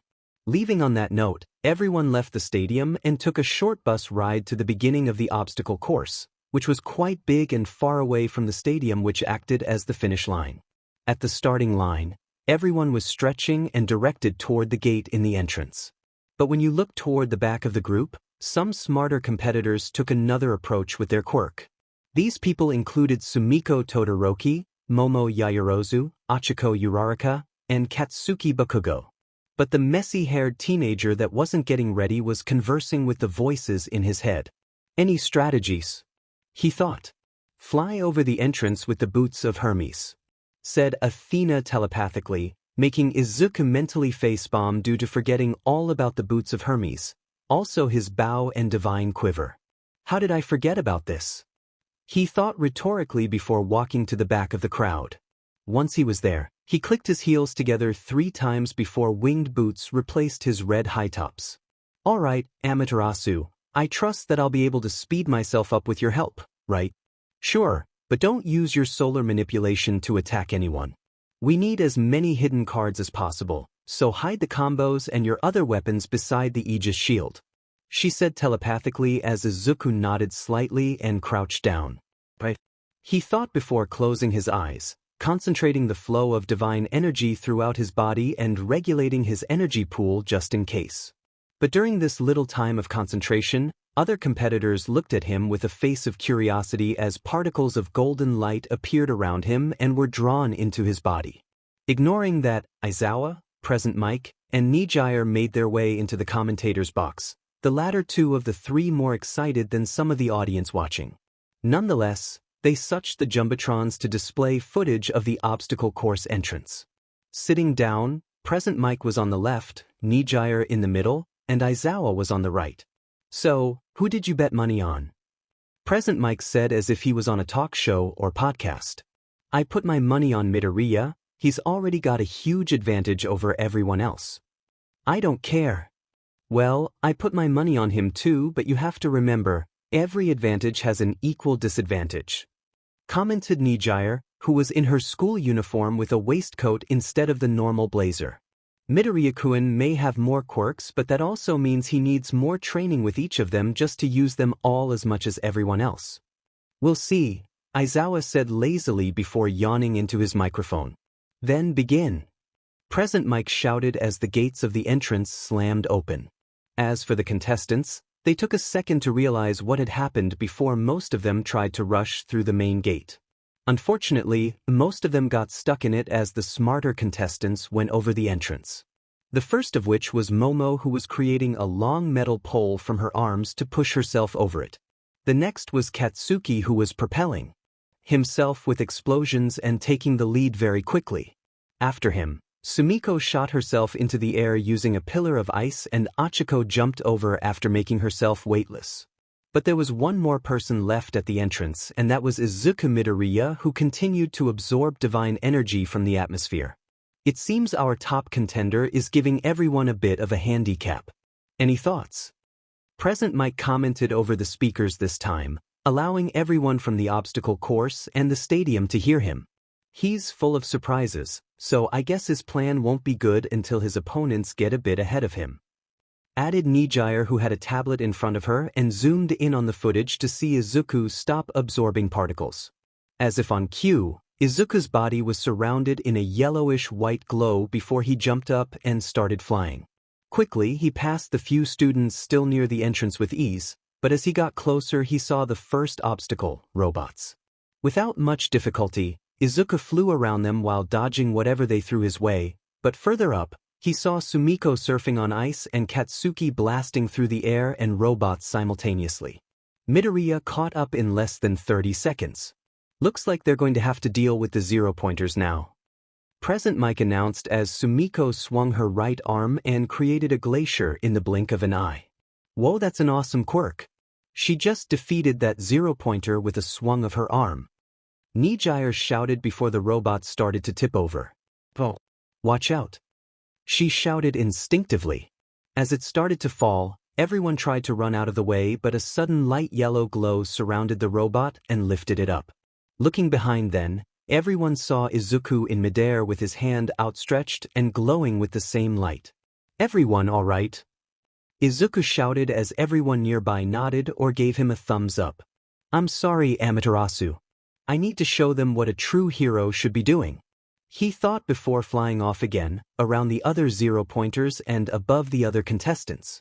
As he flew, he passed most of the contestants with just Katsuki and Sumiko ahead of him, both of them already at the end of the second obstacle, the giant chasm. Of course, Izuku was flying, so it wasn't even considered an obstacle to him as he flew over it and started to gain speed steadily. Nearing the third obstacle, Sumiko took over the lead by creating a pillar of ice in Katsuki's way, making him learn how cold she can be, face first. Taking the opportunity she made, Sumiko kept running, and before she knew it was up in the air with a cloud of pink smoke behind her. I got you. Izuku shouted before he scooped up Sumiko and dropped her back onto the ground, not causing another explosion this time. See you, Ice Queen. He taunted as he flew over the last stretch of the race. It seems the new frontrunner saved his competition before confirming his lead. Commented 𝐻𝐼𝐼𝐼 as she looked at the little tablet in her hands and then at the audience, growing disinterested in the race. Well, the next competition is almost guaranteed to be even more exciting. Shouted Present Mic, though unnecessary. As if on cue, Izuku ran back into the stadium before flying close to the crowd and giving some of them a high five. And then finishing off his entrance by flying straight up before getting rid of his boots of Hermes and landing in that classic hero pose. though a shockwave of energy pulsed around his body, starting from the knees which still hurt from the unnecessary entrance. After 10 more minutes, everyone else came back into the stadium but were quickly rushed out after the 42nd person finished the course. With all of them resting in front of the concrete stage, Midnight walked onto it with a new microphone in her hand and a sway in her steps. "All right, everyone, the first 42 students will be moving on to the next competition." Midnight shouted with the audience's applause following it. "And the next competition will be the cavalry battle. A 3 to 4 person team competition for the most points." And as if on cue, all the Jumbotrons in the stadium displayed a scoreboard of the bottom 21 contestants before switching to display the top 21 and repeating that CYCL over and over. But as everyone looked at their scores, their attention was brought to Izuku's score of 1 million points. Okay, is Eris trying to have some fun or is Loki running around? Izuku thought as he felt the death glare from his fellow competitors. "As you all can see, we increased points by 5 as your placement went up," the heroine said dramatically as she paused before pointing at Izuku. "But Izuku Midoriya will be worth 1 million points. Maybe now we'll see more of his powers," Nijire joked as she elbowed Aizawa in the side, who almost fell out of his chair from the light touch. "Eraser, is everything working up in there?" "Yeah, but this hasn't even gotten exciting yet," he complained as the commentator's box went silent and everyone's attention went back to Midnight. "Before we begin, I need everyone to get into teams and the person with the most points must be held up like they're riding a horse. Then you'll all have to fight to get other teams' headbands without your team captain touching the ground," she said before everyone formed groups except for Izuku. Within a minute, most of the students left were in groups of their own classmates, leaving Izuku to look around for the few people left. Luckily, there were 3 people who appeared in front of him, almost out of thin air. "Oh, hey," he stuttered as he looked at the 3 people in front of him. The first of which was Kira Masubi, who was the closest of the 3 and a bit nervous. Though her hair moved to cover her right eye, no one seemed to care as she played with those strands of hair. The second was a silver-haired girl with eyes reflecting galaxies. Mira Takahashi seemed excited for the first time in a while and was getting a bit jumpy due to it. And finally, Momo Yaoyorozu was towering over the other 2 girls in the height department but got decent competition in other areas that none of them would like to admit. Yet she was the most surprising addition, not only because she was the calmest out of them but due to the time she's known the protagonist. "So I guess we're a team?" Izuku asked, scratching the back of his head out of habit. "Seems like it," Kira said as everyone's attention was brought to the sound of an explosion but quickly taken back to the matter at hand. "It seems we're the only ones left, though with your point total and showcase of ability so far, we may be walking into a hell of your creation," commented Momo, almost making her smile from the odd analogy. Before their conversation could continue, Midnight threw her microphone in the air and clapped to get everyone's attention, just seconds before she caught the mic. "Looks like everyone's ready. Well, we'll give you your headbands shortly so you can all take an edge of the field and talk to the rest of your team in the meantime," the 𝐶HBDNST of a heroine said before everyone separated. Again, minutes later, everyone was settled into their teams with their cavalry formations ready. For Team Midoriya, Izuku was sitting on top with Momo in the front while the other 2 girls were in the back as to not offset the team with their height differences. Anyway, their headband was already being targeted with multiple teams aiming for them while a few were looking toward the easy competition. The smarter of these groups seemed to be in the general course and the support course, both already knowing a little of what the hero course had to offer and why they're in the hero course. "All right, the children of the corn may begin," Midnight shouted and got a laugh from the audience before everyone set off toward another team, all except for one team. Silently, Team Midoriya surveyed the teams gunning toward them and got ready for their incoming fights.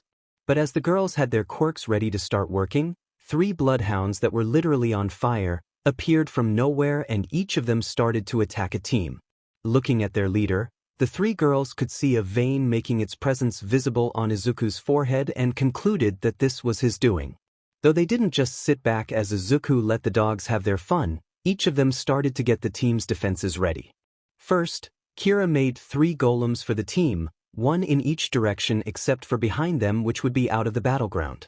Then, Momo made a metal staff for herself and her two female teammates for some minimal defense. And Mira held a ball of condensed energy in her hands, ready to be unleashed for whatever she desired to let loose on her opponents. It appears that just a minute into the competition and Team Midoriya has everything under control. But they're backed into a corner and could be disqualified if they got pushed out. Commented Present Mike, much to the displeasure of the mentioned team whose strategy was looped around. Looks like it, but those hounds are making quick work of a few teams, one of Izuku's quirks put to excellent use. Added Nijire, who wrote it down on a notebook. They seem to be working independently based off of Midoriya's commands, so some teams are going to have trouble with that. You know, revealing a team's weakness wasn't in any of your job descriptions, said Aizawa as he rested his head on his arm that was propped up on the table. We know, they replied as everyone started to pay attention to the team battles that were going on at the moment.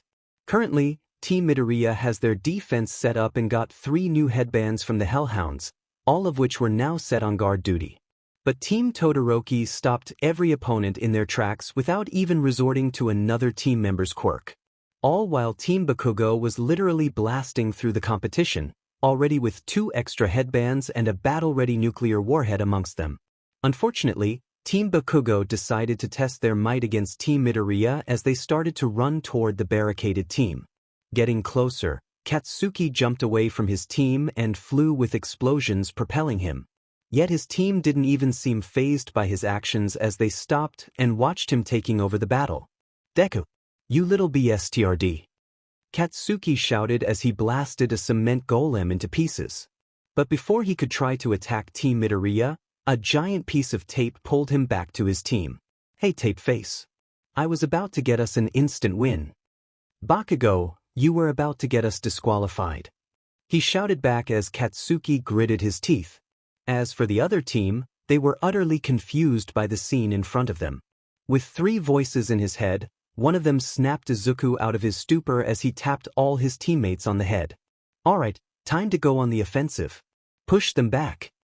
Izuku shouted as his team started to run toward Team Bakugo with 2 golems and 3 hellhounds with them. In just the matter of a minute, the 2 golems got behind the enemy team, stopping their most direct way of escape. Then the hellhounds went in and jumped to grab Katsuki's headbands, but one of them was melted by acid, another punched back, and the last one blasted to bits. Gritting his teeth, Izuku let his team take charge as he summoned a white shield with a glowing liquid flowing in it. But Momo took the distraction the hounds made and pushed both Ijiro and Mina with her metal staff. With that distraction, Mira used that ball of light in her hands to form a WHP that she used to grab the headbands around Katsuki's neck. And there's 5 minutes left. Present Mike shouted as Team Midoriya started to run around the field while being chased by Team Bakugo. Without a single moment to spare, Team Todoroki took their chance and split the stadium off with Sumiko's quirk, leaving Team Todoroki and Team Midoriya separated from the rest of the teams. Before anything else, Kira replaced her last golem and Achiko made herself and the rest of Team Todoroki weightless.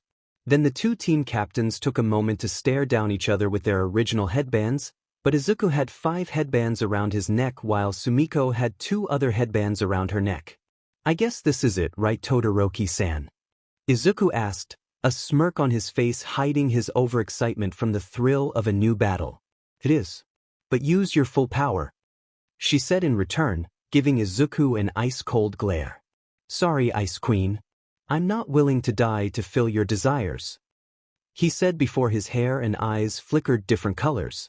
But in a few seconds, his hair was lime green and his eyes were a cerulean blue, while his clothes consisted of skin-tight black clothes, white breeds that matched his white cloak. But I'll give you the pleasure of witnessing the power of wisdom and war. Though this form is imperfect, Athena is controlling this body and knows full well how to fight anyone and everyone. At that moment, Sumiko knew, she effed up. But that didn't stop her from getting her quirk ready and her teammates out of their stupor from the authoritative and calm voice that came from Izuku. Defensive now, whispered Izuku to his team as he equipped the boots of Hermes once again and started to fly above them. But the whisper brought them out of their amazement as Momo took a defensive stance. Kira watched over her golems, and Mira gathered a ball of energy in both hands. Without warning, Sumiko swung her right arm and ice began to form along the ground, headed toward Izuku. But before it could reach him, his shield grew twice as big as him, allowing Izuku to block all of the ice just a second later. Getting frustrated, Sumiko tapped on Tenya's shoulder, who was the front of their team. In an instant, Tenya's engine started to expel a blue fire before their team charged toward Izuku, who stayed in the air, not even cracking a smile. "We have 1 minute left. Let's see this battle unfold." Present Mike shouted as a new plan developed in Izuku's mind. Going through with the first part of his new plan, Izuku planted his shield into the ground as cover before summoning his longbow and divine quiver. Taking an arrow made of pure energy, he flew over the shield and shot the arrow right in front of Team Todoroki's way, with the arrow blowing up right in front of them. "No. My engine's overheated," Tenya exclaimed as his team's focus went back to Izuku. With a smirk on his face, Izuku made his shield shrink before pulling it back to him. "You know, I'm not working alone. But this is where you lose," he said as they looked at the rest of Team Midoriya, who were all ready to attack. Finishing off the team, Mira used her ball of energy to make 2 ropes that she used to restrain Team Todoroki. Then Kira's golems went in and grabbed the 2 headbands around Sumiko's neck before giving them to Izuku. "This is why no good hero is alone. But I hope you'll lose all that hatred for me. It really gives you a mean look," he said as he flew right in front of the restrained team with 7 headbands around his neck. "Though I suppose you still move on, don't you? Either way, I hope to fight you on better terms." And that's it. Nijire and Present Mike shouted in unison as Izuku's transformation and quirks dropped, making him land on the ground while breathing like a dog. Team Midoriya wins. But we have one more competition before we get our big winner. Midnight-sama. And the winner is Team Midoriya. Midnight shouted all of the sudden, surprising everyone even if they just heard it from the commentators. But as for the teams on the field, their shock ended quickly as Team Midoriya started to cheer before going over to their leader. While everyone else complained and made an excuse like any professional or casual gamer would when they lost a game against an overpowered foe. Along with Team Midoriya's cheering and excitement came the audience's excitement for the match. Despite all of that, Izuku was exhausted. His energy reserves declined dramatically from that couple of minutes when he fused with Athena while his bandaged arms felt like they were on fire and being torn off at the same time. Ignoring or not noticing his pains, Midnight continued her announcement to everyone in the stadium. The teams passing on into the final event are Team Midoriya, Team Todoroki, Team Bakugo, and Team Minoma. She shouted into her microphone, completely unnecessary, but the audience seemed to like it. "But we'll be back after this lunch break." She ended with a wink as the more upset times hurried out of the stadium. After a few minutes, only Team Midoriya was left on the field while the audience continued to file out of the stands. But finally, one of them caught onto Izuku's pain and slung one of his bandaged arms around their shoulder. "Thanks, Yaoyorozu-san," Izuku said before continuing to breathe like a tired dog. "It's fine, Midoriya-san. But what's wrong? You clearly are in pain," she responded, worry evident in her voice. Lowering his head, Izuku didn't respond to her question immediately, gaining wary looks from the 3 females with him. "Izuku-in, does it have to do with the USJ incident?" Kira asked as their group left the stadium and were now walking in the festival grounds. "Yeah," he said in a hushed tone before turning his head toward Momo. "Let's go somewhere a bit more private. We can explore the festival later as we promised." Once the black-haired girl nodded, they all went back into the stadium and entered one of the private rooms reserved for participants in the festival. Of course, it was empty as everyone was having fun with their break, or trying to at least. Overall, the room was a bit bland but had a wall filled with reinforced windows to see the matches directly while the team of 4 sat at the table, 2 of them on each side of it. Looking at his 3 teammates, Izuku sighed before looking at them and trying to keep calm. "My powers have weakened," he said, not getting a response from the 3. "After the USJ incident, I lost a quirk." "Which one?" Momo interrupted, letting her curiosity get the best of her. Sorry, you seemed weaker and I don't quite know what quirk helped you with most things. It was my body supremacy quirk. It allowed me to control my body perfectly without the need to think twice about anything. He said, sadness reflected in his emerald green eyes. Without it, my speed, strength, endurance, and even my quick thinking took a heavy hit. But it also left me without proper control of my divine energy output, so in a minute, I could lose all my power and be unconscious for everything else. Letting everything sink in, the three girls went into deep thought while Izuku sat there waiting for their response. Unfortunately, that wait was cut short as Momo's own quick thinking came into play. That means you'll have to train more to perfect your quirk and moves. So losing that quirk set back your progress and lowered the rate you can progress. She summed up as Izuku nodded and looked down at his arms. Midoriya-kun, your arms should be fine now, right? Mira asked, albeit nervous yet concerned for the only male in their team. Moving his arms onto the table, everyone could see the bandages were a bit ragged and loose compared to the state they were in earlier. Then he slowly unwrapped the bandages, in case he could cause some kind of harm by just ripping them off. When all of the bandages were off, both his arms were paler than before from the elbow down. Honestly, it was regrown skin that would regain its color in time, but it still creeped out everyone in the room to some degree. After some awkward silence and staring at Izuku's arms, the only male in the room spoke up. I guess I broke more than my bones in that battle with the Nomu. But I'll see you two in the final competition, let's go Yaoyorozu-san. He said as he walked out of the room and threw his bandages in the trash. Quickly, Momo ran to catch up to him while Kira and Mira were left in the room before looking at each other and going to the festival grounds for some food.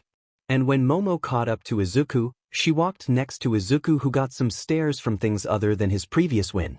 But that didn't seem to matter as he focused on his time with Momo. So, what would you like to do first, Yaoyorozu-san? He asked as she started to nervously look around. How about? She trailed off as she spotted some of their classmates and grew a blush thinking about what would happen if they got caught together. Let's just walk around, she exclaimed with her nervousness trailing her voice. Grabbing his hand, Momo started to speed walk around the festival, trying to find somewhere private for the two of them. Eventually, they were far from the stadium and away from anyone they recognized. Yaoyorozu-san, you don't have to be embarrassed, Izuku said unexpectedly as he tightened his grip on Momo's hand and turned her around, only to make her blush across her cheeks clear to anyone who walked by. I'm just another guy, except for the three goddesses fighting for balance within my body. You can ignore that though. Getting a giggle from Momo, they released each other's hand and started to walk side by side around the festival. For the rest of their lunch break, the two spent their time together. Of course, it included avoiding their classmates and other friends, but at least they were happy by the end of the hour. But now, everyone was in the stands waiting for midnight to start the next event. Though midnight didn't come out to the stadium first, 𝐶𝐿 came out to the center and created a fighting stage from underneath his feet as midnight walked in after that. Welcome back everyone, she shouted as she stepped onto the stage and the crowd cheered. The next and final event will be a one-on-one elimination style tournament. And our first fighters will be our best team captain and worst team captain. Give a round of applause for Izuku Midoriya and Nito Minoma. The first one to leave was a tall, blonde and arrogant guy from Class 1B who walked into the stage through the stadium, like a casual. But as for the other fighter in Class 1A, he jumped straight from his class's reserved seating and into the stadium's arena. You Class A people really think you're all that, huh? Nito said, making Izuku laugh as he landed in the hero pose with a different knee this time, but a golden pulse of energy still persisted to go over and heal his body. And when Izuku looked back at Nito, he simply smiled happily while dusting off his P uniform. Nah, just me and Bakugo have this much of an ego. But we still get the job done when we need to, Izuku said in response before looking at Midnight. Let's get the battle started, she shouted as she jumped back to get out of the line of fire. Charging straight in, Nito held a smirk on his face as Izuku closed his eyes, only for a few members of Class 1A to smile and get even more interested into the battle. But when Nito got close, Izuku opened his eyes before grabbing one of his arms and sweeping his legs to throw him over his shoulder. Backing up, Izuku's arms seemed strained from the attack as he looked back at Nito, who looked even more prideful. The sin of pride. I thought 𝐒𝐮𝐬𝐴𝐵𝐺 rant about those sins was meaningless, Izuku joked as Nito looked at him straight into the eyes. You just made the biggest mistake of your life, said the blonde fighter as he smirked even more. Just touching me allowed me to copy your quirk. Sighing, Izuku's smirk faded away and was replaced by a look of complete seriousness as his hands were encased in a soft yellow light. Which quirk did you take? There were 3 to choose from and the last one I used was weapon manifestation, he said as the glow around his hands slowly spread up his arms. In response to Izuku's question, Nito used the quirk he copied, only to form a wooden bow without any arrows. With the laugh of the audience, Izuku walked up to his opponent confidently. What the hell is with this quirk? Nito exclaimed as he looked at the bow within his hands with complete hatred. From the nearby sound of laughter, Nito's attention was brought back to Izuku, who was laughing in his face. Man, you get the base form of quirks, he shouted as his laughter died down. My quirks grow stronger and better with experience. Plus, these weapons don't come by cheap, he said before pulling out his Cerberus revolver. I had to get bitten by a 10-story tall, 3-headed dog to get this one. So let's see if it was worth it. With a single action, Izuku pulled the trigger and the bullets shot right past Nito's head, scaring him. And without a word, Izuku punched Nito in the gut with his solar-powered arm. Izuku Midoriya is the winner, Midnight shouted as Nito was brought out of the arena by paramedics and Izuku walked out of the arena with a peace sign to the audience. The next match will be between Sumiko Todoroki versus 𝐬𝐮𝐿, she shouted excitedly. As for the 2 competitors, 𝐬𝐿 quickly ran through the halls to the arena while Sumiko started to walk. Along the way, she passes Endeavor and the 2 stop in unison with their backs to each other. Sumiko, the taller man with a flaming beard said as Sumiko stood still. When will you use my quirk? Never. The one-word response didn't even make Endeavor flinch as Sumiko continued to walk toward the arena, only to be stopped by a wall of fire overtaking her path. Turning around, she glared at the flame hero while he did the same. Use it. I didn't go through the trouble of taking care of 3 other children to have a rebel of a daughter. Go get another kid then. They'll happily help you, she said, still glaring at him with her ice-cold eyes in contrast to his eyes which were burning with rage, or just reflecting the wall of fire blocking off the hallway. Clicking his tongue, Endeavor got rid of the flames and turned around but stopped dramatically. You're worse than Toya, you know. That one name seemed to have struck Sumiko greatly as she scoffed before walking away quickly, only for someone else to bump into her. When she looked up, she saw a freckled face belonging to Izuku Midoriya. Sorry, Todoroki-san. He apologized, only for her not to answer back. Well, good luck. Receiving silence again, Izuku walked off toward Class 1A's reserved seats while Sumiko walked into the arena. In the arena, 𝐬𝐿 was jittery and excited for his match that he couldn't keep his hands still. Though Sumiko seemed a bit more relaxed, a small smirk appeared on her face as she stared down at her opponent, but that smirk quickly disappeared. Fighters, get ready, 'cause the match starts now, Midnight shouted, only for half of the stadium to be engulfed in ice while 𝐬𝐿 was frozen in a giant glacier. Not even the audience said anything as Sumiko hardly moved from her starting position. And Sumiko Todoroki is the winner, Midnight said, surprised and hardly able to get her words out. While everyone was shocked, Endeavor wasn't even fazed by the outcome as he jumped into the air with his flames at the bottom of his feet, propelling him before he threw a few fireballs at the glacier and melted everything. Once everyone was pulled out of their stupor, Sumiko was already out of the arena and 𝐬𝐿 was catching his breath without realizing what had occurred. Sumiko Todoroki moves on, Present Mike said after a long PRD of silence, which most people liked due to his usual outbursts. And the next match will be Ibara Shiozaki from Class 1B versus Denki Kaminari from Class 1A, Nijire said somewhat awkwardly as 𝐬𝐿 started to panic, learning that he lost so fast compared to the last match, which was quite the show of skill and experience, to say the least. With a saddened 𝐬𝐿, the next two competitors made their way toward the arena without any big interruptions besides 𝐬𝐻 wishing Denki good luck. It's good that most of Class 1A are friends. But with the two in the arena, 𝐒𝐵RA looked on with an apathetic gaze compared to Denki, who instantly got the hots for his competitor on sight. "Hey, Mother Nature, wanna go pick some flowers, if you know what I mean," he said as most of the female audience looked at him in disgust. "No. Frankly, I prefer men who treat a woman with respect," she said, shutting him down as everyone got a good laugh out of that. Onto a more serious note, Midnight took charge of the show again. "Let the third round of the preliminaries begin," she said, not bothering to introduce the two again. But it seems she didn't need to, as Denki's rage from being shut down guided him to blast a stream of electricity toward the girl with vines for hair. Only for the blast to be meaningless as 𝐒𝐵RA surrounded herself in a dome of vines that nullified the attack. Shocked, no pun intended, by the easy counter to his attack, Denki tried it again. And the same thing happened as 𝐒𝐵RA's dome split in half, so the back half went into the ground, only for them to throw Denki out of the arena. "Sorry," 𝐒𝐵RA shouted as her vines went back to her hair. But when she turned around and walked back to her seat, she mumbled a few things under her breath. "Lustful idiot. 𝐒𝐵RA Shiozaki is the winner." Present Mike and 𝐻𝐵𝐻 shouted at the same time before fist-bumping each other and then continuing their announcement.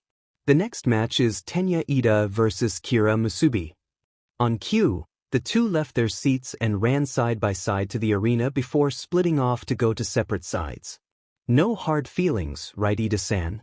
Kira asked a bit quiet as she stood still with her hands at her sides. "Of course, Musubi-san. But I won't hold back," he said as he got into a running position and Kira remained still. "All right, let the battle begin." Midnight shouted again before Tenya started to run toward the pink-haired girl. And right before he was going to get his kick in, Kira stomped on the ground as a cement golem rose from the ground and uppercut Tenya. Using the golem as a shield, Kira stood behind it and made sure Tenya was in her sight before charged toward the golem. "Bakugo-san broke it, so I should be able to do the same," he thought before getting near the golem and kicking its torso, breaking it in half.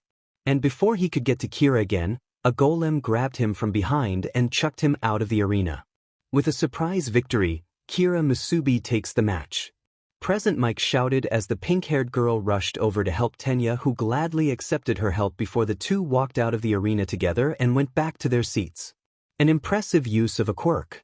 Creating golems to protect herself is technically an emitter-type quirk and can be used for many things given her control over her quirk.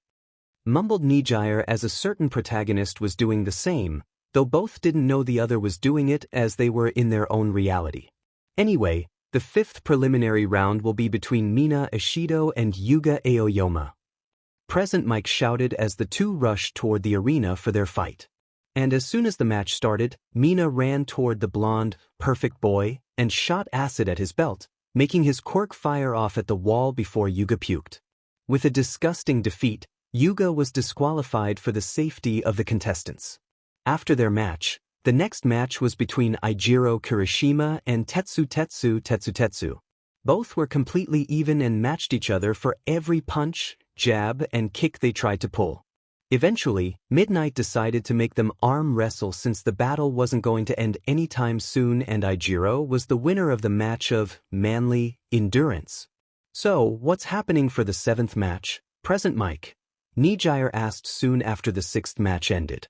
Then she heard Aizawa's head hit the table before pushing his seat away from her. "It seems to be another Class 1A match between Achiko Uraraka and Momo Yaoyorozu. They're two of the ones with more versatile quirks, so we're bound to see an exciting match," he responded as the two girls walked onto the arena and looked at each other fiercely. "Good luck, Uraraka-san," Momo shouted as she unzipped her jacket revealing her black sports bra to the audience. "Same to you, Yaoyorozu-san," Achiko said as she got into a basic self-defense stance with her left side forward. Smiling, Midnight stood on the edge of the arena with Cementos off the arena and behind her. "Ladies, it's time to fight," she shouted as she jumped out of the arena and landed on the ground with her heels not even making her stumble. Ignoring that, Achiko and Momo charged toward each other, one going for a grab and the other with an iron staff. Once they got close, 𝐻𝐿 went straight for an attempt to grab Momo, but the black-haired girl stepped to her right and used her staff to push the brunette away. Getting back up, 𝐻𝐿 tried again and Momo pushed her away once again before stepping back. Taking her chance, Momo started to make a bola while 𝐻𝐿 ran toward her again. "I gotcha!" 𝐻𝐿 shouted as Momo became weightless and started to float upward. But before 𝐻𝐿 could push Momo out of the arena, the black-haired girl stabbed her staff into the ground and held onto it. "And I got you too!" Momo shouted as she threw her bola around 𝐻𝐿, restraining her arms to her sides before the brunette fell to the ground. Momo Yaoyorozu wins by default. 𝐻𝐿 Uraraka is unable to move. Midnight shouted as the crowd burst into cheers. While they cheered, Momo helped 𝐻𝐿 out of the bola, restraining her arms while holding onto her iron staff to not float away, but 𝐻𝐿 released her quirk once she was free. After both were free, they walked together back to their seats, both winded, but the only injury was a small bruise on 𝐻𝐿's belly. That was awesome. And the 8th match is bound to be better. 𝐻𝐿 shouted, getting herself and the audience excited. But a silver-haired girl in Class 1B was a nervous wreck as she finally realized who her opponent would be. "Yeah." Present Mike shouted in agreement as everyone in the audience repeated what he said. Next is Katsuki Bakugo vs Mira Takahashi. Class 1A's hot-headed time bomb and Class 1B's shy little star. With the new announcement, Katsuki jumped straight into the arena and stood there impatiently while Mira walked nervously through the inner hallways of the stadium. But before she could get too far, she saw Izuku running up to her. "Mira-san." Izuku shouted as he approached Mira as the short girl seemed surprised despite seeing Izuku run up to her. "I need to tell you something. If it's about my fight, I know I'll lose," she said dejectedly as Izuku made her look up at him. "It is, but you can't just give up now when the fight hasn't even started," he said, feeling something odd come over him as his hair slowly became blonde and his eyes changed from emerald green to silver. "If you let him get into your head, he wins. So stay calm and keep focused on beating him." Nodding, Mira was even more nervous as Izuku hugged her tightly and protectingly. "Midoriya-kun, I have to go," she whimpered out as she lightly returned the hug. As quick as Izuku's new hair and eye colors appeared, they disappeared as tears started to stream down his face. "You can call me Izuku, you know," he said before pulling away from the hug and holding Mira by her shoulders before wiping away his tears. "We may not have known each other for long, but you're like family to me and I don't want to see you get hurt. So try your best and know when the match is over, 'cause I'll be there in a heartbeat." Again she nodded before she ran toward the arena with newfound determination and left Izuku in the hallway smiling before a single tear streamed down his face. "Nike, the goddess of victory," he mumbled to himself before his smile turned into a frown accompanied by a look of disgust. "And Izanami, the goddess of death." In the arena, Katsuki was fuming mad but hiding as best as he could while looking down at his opponent, both literally and metaphorically. While the shorter fighter was nervous, evident from her shaking hands, but she still had determination evident in her eyes. Though her eyes looked like small galaxies, emotions seemed to be represented more in them. "Both fighters ready?" Midnight asked as she stood on the edge of the arena and both of them nodded. "Then let the last preliminary battle begin." Within the blink of an eye, Katsuki made an explosion behind him and blasted toward Mira. But instead of the usual explosive right hook connecting like the audience were anticipating, it was blasted back by a nearly invisible force field of energy around Mira. "You got better, Albino Beach," Katsuki said as he landed back on the ground. Gaining a fierce face, Mira's palms held a ball of light as big as a baseball.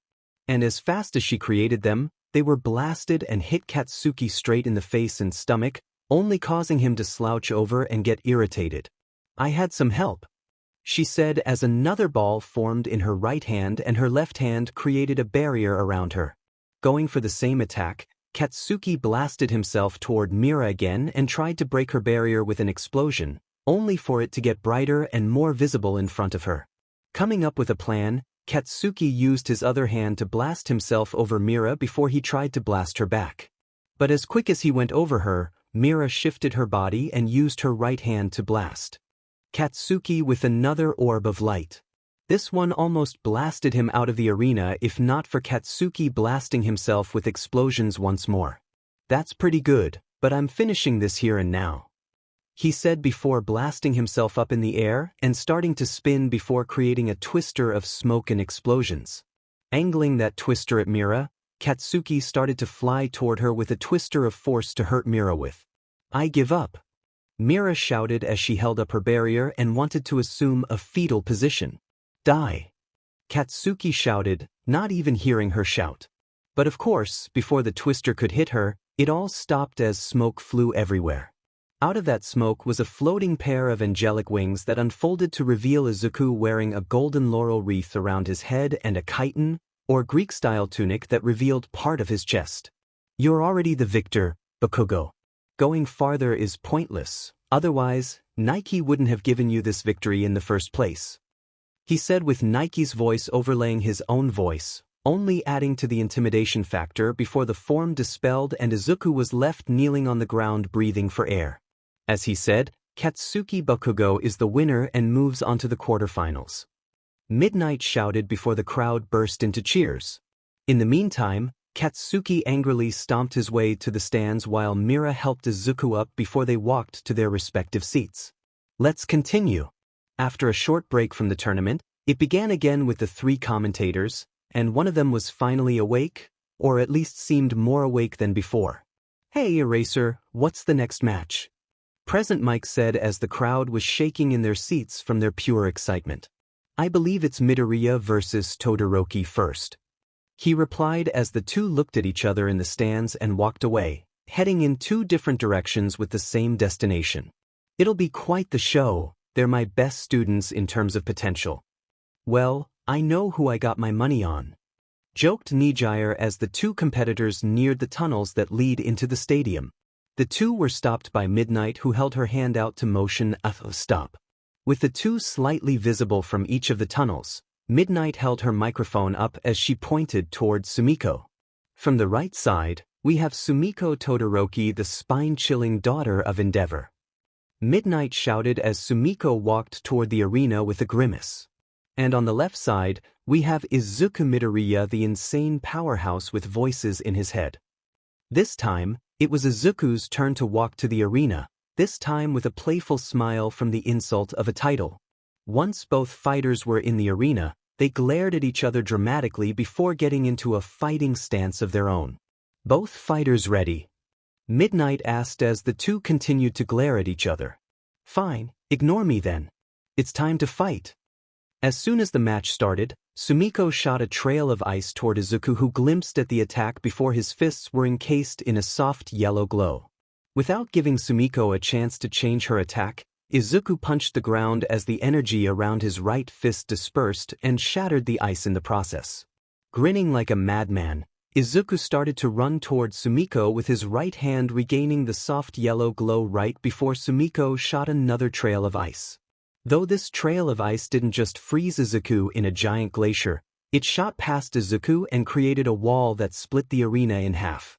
Ignoring the perpetual doom that was built behind him, Izuku kept his madman charge and leaped toward Sumiko before slamming both of his hands into the ground in front of Sumiko. "Smash!" Izuku shouted as the ground rippled like water and Sumiko was sent slightly into the air. Taking his chance, Izuku grabbed Sumiko's legs and spun around before letting her fly toward the wall she created. "Smart move, you know that I don't want a quick fight." Gritting her teeth, Sumiko hit the wall of ice and cracked it as it caved in from her crash, leading the wall of ice to crumble, well, all except for the edges of it. Getting back up, Sumiko was slightly hunched over as she tapped her foot on the ground once more, sending a rising trail of ice around both her and Izuku. Once the trail stopped moving, Sumiko and Izuku were walled off, which consequently stopped any means of a ring out for a few moments. "You really planned this match out," Izuku shouted as he summoned his shield. "Why don't we step this up?" he said as he ran toward Sumiko again. "You talk a lot for someone who's about to lose," commented the heterochromia fighter as Izuku got closer. But once he was just steps away from her, Another trail of ice trailed along the ground and stopped right in front of Izuku for a nanosecond. And that was just enough time for Izuku to lower his shield just enough. Then the ice in front of Izuku shot up into a pillar and hit his shield, yet didn't stop as it pushed Izuku against the wall of ice. Sliding down against the wall, Izuku's shield glowed while his body was a bit cut up along his back.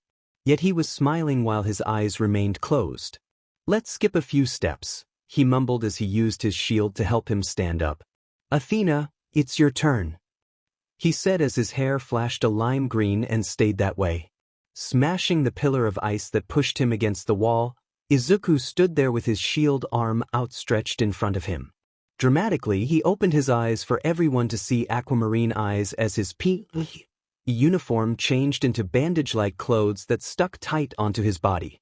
The shirt was a dark gray color and the breathes were white with swirls of energy cascading down them.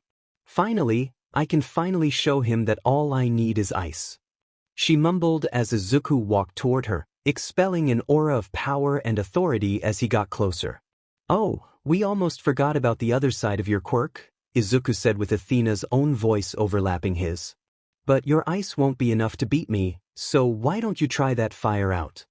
With Izuku walking closer, he was right in front of Sumiko and looking down at her. "I'm not using his power," she shouted at him, not even making him flinch from her sudden outburst. Suddenly, ice formed under Izuku's feet before he was launched up into the air. He flew up until he was above the stadium and his form disappeared in the blink of an eye, leaving him in his P uniform. Leaving everyone stunned, Izuku continued to fall as his eyes closed once more and he felt his body go numb. As he fell, nothing happened and no one tried to stop his descent. And after a few seconds, Izuku's body crashed into the floor of the arena before a faint golden wave went over his body. Fearing the worst, Sumiko stepped closer to his body that remained still and seemingly dead. But all of a sudden, Izuku's hair turned pitch black as it flattened out and cascaded farther down his neck. Then he got up, showing his sickly yellow eyes to everyone before he grew a murderous smile. "You die for that," he said, yet it wasn't his voice at all, only a sickly low feminine voice. In an instant, the cement shot up and surrounded Izuku as everyone turned to see 𝐶𝐮𝐬𝐿 with his hands on the ground. "Foolish mortal. I may be from the land of the dead, but I can still create and mold this land." As if on cue, the cement around Izuku's body shattered into pieces as he stepped closer to Sumiko, who was shaking in pure fear from Izuku's presence. When he was face to face with her once again, his sinister smile faded and was replaced with a frown as his right eye turned green. "Todoroki, end this now, I can't stop her," barely getting the plea for help out. Izuku's right eye changed back to a sickly yellow color. Instilling fear into the audience and heroes from his mere presence, Izuku leaned closer as the ground around Sumiko's feet started to liquefy, making her sink into it before it solidified with her feet stuck in it. "No more holding back," she muttered as her left side sparked. A few flames started to ignite along her side. "He wouldn't be happy if I didn't even try my best," she muttered once again as a few parts of her right side had ice forming over them. Gaining the curiosity of Izuku, he stopped and watched as her entire left side burst into flames, slowly burning the fabric of her uniform. But Izuku snapped to his senses as he leaped back and created a wall of cement to separate himself from his opponent. "Stop fighting, mortal. This body will be mine." For Izuku, his body was in a fight for control between the rightful controller and Izanami. Using that struggle as a distraction, Sumiko brought up her left arm and shot a blast of flames that slowly melted away at the wall of cement. Once that buffer was gone, Sumiko continued to blast a stream of fire toward Izuku with her left and swung her right arm to shoot a trail of ice toward Izuku. The two attacks got close to Izuku as the stream of flames stopped his internal struggle, allowing the ice to surround Izuku, trapping him. "Sumiko Todoroki wins," Midnight shouted as the audience cheered, but Sumiko dropped to the ground as the flames at her side died down to reveal some of her skin, thankfully not anything important. Walking closer to the ice surrounding Izuku, Sumiko was stopped by 𝐶𝐮𝐬𝐿, who pointed at his eyes.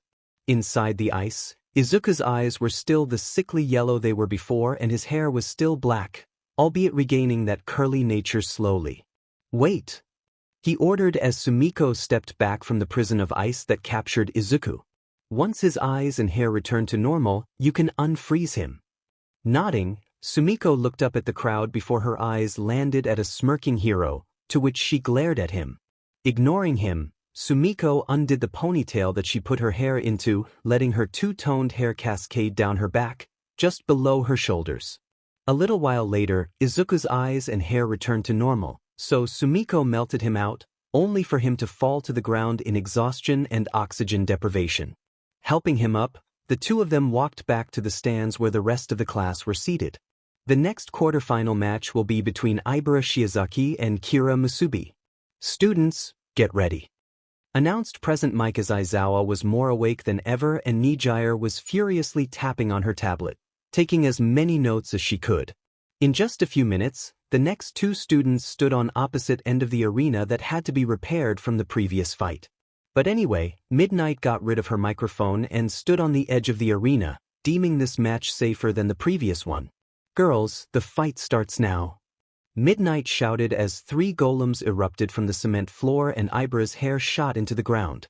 Then vines sprouted from the ground in front of Kira, who dropped to the ground as it went over her. With the vines over her, they started to cover her in a dome formation while her golems ran toward the vine girl. But with 3 golems charging toward her, Ibara pulled her hair out of the ground before she started to move away, only to get back up to the edge of the arena by the 3 golems. "Sorry, but I want to win too," Kira exclaimed as she made her way out of the dome of vines while the golems pushed Ibara out of the arena gently. Kira Musubi wins. The next match will be between Mina Ishido and Eijiro Kirishima. Present Mike shouted through his microphone.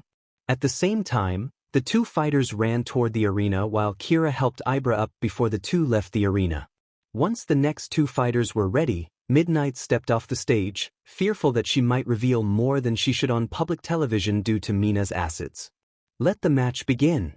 The 𝐻BZ shouted before Eijiro ran toward Mina and the latter surfed toward him with her acid.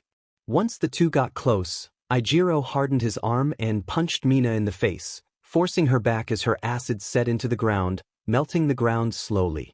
Getting a bit more careful, Eijiro avoided the acid that was already on the ground as Mina made more to distract him and slow him down. Using the buffer she created, Mina roundhouse kicked Eijiro to the edge of the arena, his back burning from the acid he was on top of. Gritting his teeth, Eijiro got up and the back of his uniform was almost completely melted through.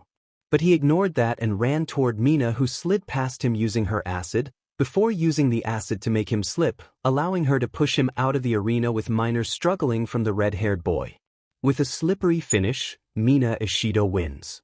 𝐒𝐮𝐬𝐴 shouted, finally done taking notes and making some theories on her tablet. Our last quarterfinal match will be Momo Yaoyorozu versus Katsuki Bakugo. The latter of the 2 grinned maniacally as he ran through the halls of the stadium. As for the former, she made an audible gulp as her eyes widened in fear, but thankfully there was a voice of reason left in Izuku. "Yaoyorozu-chan, just keep your head in the fight," he huffed out as Momo slowly got out of her seat. "He'll use any insult that comes to mind to deter you. So you may not have the best chances, but show everyone what you're capable of." Nodding shakily, Momo walked out of the stands and soon joined Katsuki in the arena, albeit much more nervous and fearful than him. This time, Midnight stood away from the arena with a cement barricade that Cementos had made for them. "Ready, fight," she shouted, not even caring if the 2 were ready for the match. Yet that didn't seem to matter as Katsuki used an explosion to blast himself toward his opponent, who had yet to move. Crossing her arms, Momo made a metal staff from each of her forearms once Katsuki got close, hitting him in his solar plexus and ribs. Using the few seconds she had bought herself, Momo unzipped her jacket and hunched over as the flashing of lights appeared from her abdomen. "You where?" Katsuki shouted as Izuku clenched his fist instinctively. "I'll make you pay for that," he shouted once more before blasting himself toward her once again. This time, he got closer and cupped his hands as if performing Vegeta's final flash attack, but he simply combined 2 explosions that blew Momo back. The blast stopped her streak of creating objects and revealed a bag stuffed to the brim. Swinging her nearly made bag onto her shoulder and behind her, Momo ran toward Katsuki, this time while she created a metal staff. With Katsuki keeping a maniacal grin present of his face, he charged toward Momo, only to have her pull a flash bomb out of her bag, blinding him mostly while Momo at least looked away. Then Katsuki was grabbed by his uniform before he was thrown away, with the swing of Momo's staff hitting him as well. Skidding against the ground, his vision cleared up as he saw Momo with a grenade in both of her hands. "Just perfect, I might actually need to use this move to beat you," he said, his grin somehow getting even bigger as he finished scheming. Not even responding, Momo threw the grenade in her right hand at Katsuki as she charged toward him. Raising his arms to block the grenade, Katsuki looked away, but nothing happened. With the successful fake-out, Momo hit her on the head with her staff before pulling the pin on her other grenade and stuffing it down his shirt. Running back, Momo let Katsuki look down into his shirt to see the grenade before he tried to pull it out. But he couldn't do it in time, letting the grenade explode and shrapnel to pierce his skin. "You beach!" he shouted as his BLD soaked through his uniform jacket. He took off the jacket, which made some of the shrapnel that wasn't deeply piercing his skin to fall out. "I'm going to kill you." With that declaration, he shot an explosion behind him as Momo tried to throw a few more grenades. Yet this time, he stopped midway into his charge and cupped his hands together in front of him. "Eat this!" he shouted as a giant explosion erupted from his hands, blowing up the grenades that Momo threw at him and created a giant smokescreen. Once the smokescreen cleared up, the arena was beaten up with small craters in it. But everyone's attention was focused on Katsuki, who stood near the edge of the arena with his uniform in tatters and small burns on the palms of his hands. As for Momo, she was completely unconscious and slumped against the wall with her jacket unzipped, showing the burns she received from the fight. "Katsuki Bakugo is the winner," Midnight shouted as she rose up from behind the barricade she and 𝐶𝐮𝐬𝐽 used. That marks the end of the semifinals. Read on next time to find out what happens next. Everyone wants to win, but, alright, time for the semifinals to kick off. Midnight shouted as the crowd burst into cheers. On my left, we have Sumiko Todoroki, Class 1A's Ice Queen. On cue, Sumiko walked into the arena with a glare toward Midnight for the title. And on my right, we have Kira Masubi, Class 1A's Pink Princess. On cue as well, Kira walked out and onto the arena, though her hands were noticeably shaking. Let the battle begin. Without a second to spare, Sumiko shot a trail of ice toward Kira as the pink-haired girl created 3 cement golems in front of her. Though it didn't seem to matter as the trail of ice went past the golems and exploded into a glacier, encasing Kira into it. Blinking in disbelief and fright, everyone looked at the pink-haired girl encased in solid ice. Then their attention was brought to Sumiko, who didn't even seem a bit remorseful for the girl. Sumiko Todoroki is the winner and will be moving on to the finals, 𝐻𝐻𝐼𝐻 announced, getting out of her stupor. The next match will be Mina Ashido versus Katsuki Bakugo. One defrost later, Katsuki and Mina were both standing on opposite sides of the arena, both ready to pummel the other into the ground. Though Katsuki was given a warning, Izuku gathered enough energy to protect his friends from harm, just in case. "Fighters ready?" Midnight asked for the first time throughout the entire tournament. Either way, she got a sinister smile from Katsuki and a cheerful one from Mina in response. "Fight!" Katsuki immediately shot off an explosion behind him while Mina started to use her acid and surf around the arena. And as both got closer to each other, they punched each other square in the jaw. But Katsuki's punch had an added explosion, blasting Mina into the wall of the arena. "Sorry, Pinky, but you weren't even good enough for a warm-up," he taunted as he walked away from the arena. "Katsuki Bakugo is the winner," Present Mike shouted with excitement. "And the finale will be Sumiko Todoroki versus Katsuki Bakugo," 𝐻𝐻𝐼𝐻 added, both too excited for Aizawa's liking. But with a cheer from the audience, Katsuki returned to the stadium while Sumiko jumped out of the stands and made an ice slide to get to the arena. Now, the two were on opposite sides of the arena and glaring at each other. Finally, I'll be able to fight you, icy hot, and show that I'm the best. 𝐀𝐮𝐭𝐡𝐨𝐫 exclaimed as he pointed to Sumiko, who raised one of her eyebrows at the odd nickname. That was the best you could come up with? She asked as he had a bead of sweat drop down the side of his head. Wait, do you even know my name? Why would I learn the name of someone who's going to lose to me? He retorted, albeit it only proved that he didn't know her name. With a deep sigh, Sumiko crossed her arms and looked at Midnight to start the final match. Though the woman just looked at 𝐀𝐮𝐭𝐡𝐨𝐫 as he seemed to be losing his patience. All right, let the finale begin. She shouted before the student council came out of the luxury box and surrounded Midnight, just in case. Starting off the fight, Sumiko swung her right arm behind her, creating a wall of ice in an instant. Though it didn't even seem to matter to 𝐀𝐮𝐭𝐡𝐨𝐫 as he used an explosion to blast himself towards Sumiko before punching her in the gut. But before she was pushed too far back, he opened his palm and blasted her right into her wall of ice. Getting out of the wall, the ice had a large crack from the impact, but it was quickly sealed up by more ice. Then, 𝐀𝐮𝐭𝐡𝐨𝐫 tried to punch her again, only for Sumiko to grab his wrist and encase the entire arm in ice. It would have spread to more of his body if he hadn't used an explosion to make some space between them. But at least he was smart enough to use break the ice away, though that gave Sumiko a chance to make another trail of ice that went toward 𝐀𝐮𝐭𝐡𝐨𝐫 and shot up a pillar of ice from underneath his feet. In the midst of his flight, 𝐀𝐮𝐭𝐡𝐨𝐫 blasted himself further up before starting to spin. He started to create a vortex of smoke and explosions as he started to aim the vortex towards Sumiko. Use your fire, girlie. Otherwise you're dead. He exclaimed as the vortex shot towards Sumiko, who made a dome of ice around herself. Once the vortex collided with the dome, the latter of which shattered, a giant explosion erupted within the arena, blasting both fighters toward the wall. Luckily for one of them, they made a wall to stop a ring out. At least for them, that is. Sumiko is the winner. Midnight shouted at the top of her lungs, causing the audience to burst into cheers. Looks like you lost, short fuse, Sumiko taunted as she walked past 𝐀𝐮𝐭𝐡𝐨𝐫, who was pulling himself out of a crater in the wall of the stadium. I'll beat you next time, Beach. He mumbled, making it so no one could hear him.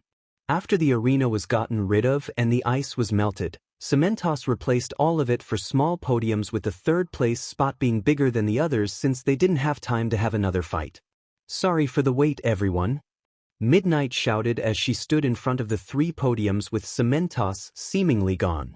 But welcome to the award ceremony. Hosted by, it is I, 𝐒𝐮𝐿, exclaimed the overly muscular man who was missing for the past chapters. But he turned to Midnight, only to see her angry at him. Yes, this year's award ceremony is being hosted by 𝐒𝐿, the symbol of peace. She shouted with a hint of anger laced in her voice. Then she walked away to go look for something exciting, leaving 𝐒𝐿 to take care of the award ceremony. Anyway, I have the medals for our 4 winners. 𝐒𝐿 exclaimed as he walked closer to the podium and pulled 4 medals out of seemingly nowhere. Tied for the 3rd place spot we have 𝐀𝐮𝐭𝐡𝐨𝐫, he said, not shouting for once. Placing the bronze medal around Kira's neck, the pink-haired girl mumbled, thank you.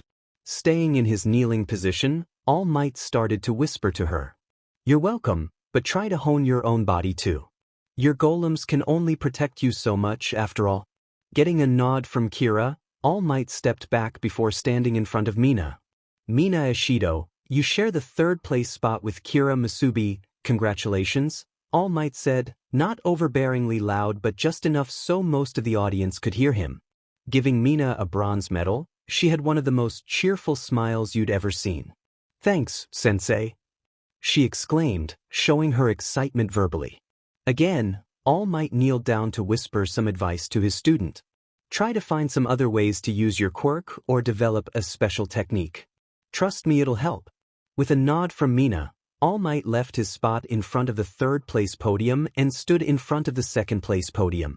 And this contestant didn't seem happy at all, though no one expected more from 𝐀𝐮𝐭𝐡𝐨𝐫. 𝐀𝐮𝐭𝐡𝐨𝐫, you've done well today, earning you a silver medal. But in trying to give 𝐀𝐮𝐭𝐡𝐨𝐫 his medal, the blonde smacked it out of 𝐒𝐿's hands. I don't need your stinking medal. Not until I beat everyone and become number 1. he exclaimed, but his scowl offset the tone of his declaration. Boy, don't make me be a parent. You and I both know that backhand you to America, threatened All Might in a very low, sinister voice. So keep that anger in check. But, shaking from fright, Katsuki looked away while All Might moved to stand in front of Sumiko, who remained silent. Without a word, All Might put a gold medal around Sumiko's neck, making her stumble forward slightly before she got used to the extra weight around her neck. Sumiko Todoroki is the grand winner of this year's sports festival. All Might shouted as everyone cheered. Looking at the audience, Sumiko spotted a certain green-haired guy crossing his arms and smiling. Thank you, she muttered as the certain guy gave her a thumbs up. All of the sudden, All Might put his hand onto her shoulder, forcing the girl to look at the man above men. Young Todoroki, you need to accept the past, or it will keep holding you back, he said quietly, barely enough for the other top contestants to hear. After a quick nod, Sumiko and the others were told to go back to the stands while the student council including 𝐻𝐼𝐼𝐼 took their place. Sitting on the podium set up, 𝐻𝐼𝐼𝐼 was on the first place podium, Terra was sitting on the second place podium, and Mirio sat with one leg dangling off the side of the third place podium, leaving 𝐻𝐼𝐼, Tamaki, and Izuku to stand around the podium, or in Tamaki's case, sitting against the podiums. Getting a microphone from 𝐻𝐼𝐼, 𝐻𝐼𝐼 waved to the audience. We're UA's student council, she shouted with a peace sign after waving to the crowd. And we have a special announcement concerning our secretary, Izuku Midoriya. Grabbing Izuku by his top, 𝐻𝐼𝐼 held him in a headlock with enough space for him to breathe, of course. Wait, when was I the secretary? The green-haired boy asked frantically. Oh, shut up, you. 𝐻𝐼𝐼 exclaimed playfully as she pulled Izuku onto the first place podium with her. Anyway, our little secretary is going to be taking on the hero license exam. I'm taller than you and Takahashi-senpai, Izuku muttered to himself. By himself. 𝐻𝐼𝐼 finished, ignoring Izuku's comment. What? Screamed all of the classes and most of the heroes present. Stealing his nerves, Izuku grabbed 𝐻𝐼𝐼 by her shirt collar and looked her dead in the eyes. Seriously? What? With a bead of sweat dropping down 𝐻𝐼𝐼's face, Mirio phased his hand through Izuku's body and grabbed the microphone. As she was saying, Midoriya-san will be representing UA at the spring exam held this year. As for the other students, they wanted more time to train or their sensei hasn't deemed them ready yet. The poster boy of the group said, making Izuku release his grip on 𝐻𝐼𝐼. Every word you just spoke has made me violently angry. Oh great. Now I'm agreeing with Bakugo/Deku. Look what you made me do. Both Izuku and Katsuki shouted at them, the blonde of which was more audible and angrier. Don't worry, Pipsqueak, the committee hosting the exam wouldn't let us broadcast the footage to UA. That means only us and your senseis will see you embarrass yourself, 𝐻𝐼𝐼 joked as the tips of Izuku's hairs started to turn pitch black and his eyes started to look sickly yellow. Hey, calm down kid. We don't need any more damage. Fine, but look up, 𝐻𝐼𝐼 said, making her appearance in her physical form as she held onto Izuku as if her life depended on it. Looking up, everyone saw a tear in the sky opening above the stadium. Without doing anything, everyone watched as the tear opened and let through an angel. Letting the angel lower to the ground, Izuku and 𝐻𝐼𝐼 could see that it was the stereotypical blonde angel in white robes with pure white wings and a glowing halo. Yet the angel merely looked at 𝐻𝐼𝐼 before growing a scowl on her face and summoned a metal bow that looked like it was made of silver. 𝐻𝐼𝐼, goddess of life and death. The deities residing in the heavens accuse you of breaking the curse that bound you to the underworld, she said, not even introducing herself. Sighing, 𝐻𝐼𝐼 leaned over Izuku's shoulder. My host, defeat this angel and I swear upon my domains that I won't forcibly take control over your body unless the situation absolutely needs it. Alright, I need to vent and that bow looks pretty nice, he replied as the death goddess hid back within his body. Everyone, I got this. But if you interfere, you're dead. Stepping back, everyone heeded his words while the angel merely raised her bow and pulled the string back, making an arrow of pure energy appear. Getting ready as well, Izuku made a shroud of electricity around him, signaling that he was using one for all, though only a few individuals knew of it. Within the blink of an eye, Izuku leaped toward the angel as she let her arrow fly. But instead of being stopped or even hindered by the arrow, Izuku kept charging toward the angel. One hit. As Izuku got closer, he reeled his left arm back before punching the angel in her perfect jawline. 2 hits. Letting the angel fly into the wall, Izuku stood there while the lightning that was around him disappeared. Cracking his neck, he grew a sadistic grin before pulling out the Aegis shield and Cerberus gun from nothing. Then he pulled up the shield before shooting the angel in the arms, legs, and wings twice for each limb. 14 hits. I expected more from an angel. But from what Athena has told me, you're one of the weakest ones. He said calmly, standing in front of the angel that struggled just to get out of the crater she was punched into. And shot into, but she was punched into it first. I may be weak but I can still hurt you, she said between deep breaths. Wondering what the angel could possibly do to him, Izuku waited. Only for the angel to try to hit him with her bow. Luckily he blocked it with his shield. Must be a shame, he said as his eyes turned a sickly yellow. All you could do was struggle while I keep growing stronger. Groaning, the angel stopped struggling before Izuku raised his revolver and pulled the trigger, killing the angel in cold blood. But as her body dispersed into energy, it went back through the tear in the sky and closed the tear once the last few particles went through it, leaving only the angel's silver bow in the crater, so Izuku simply picked it up before absorbing it into his body. Alright, I hope you guys enjoyed the show, he shouted before leaving the stadium and heading toward his dorm. With the weekend left, all that was on Izuku's mind was how to get back at the student council.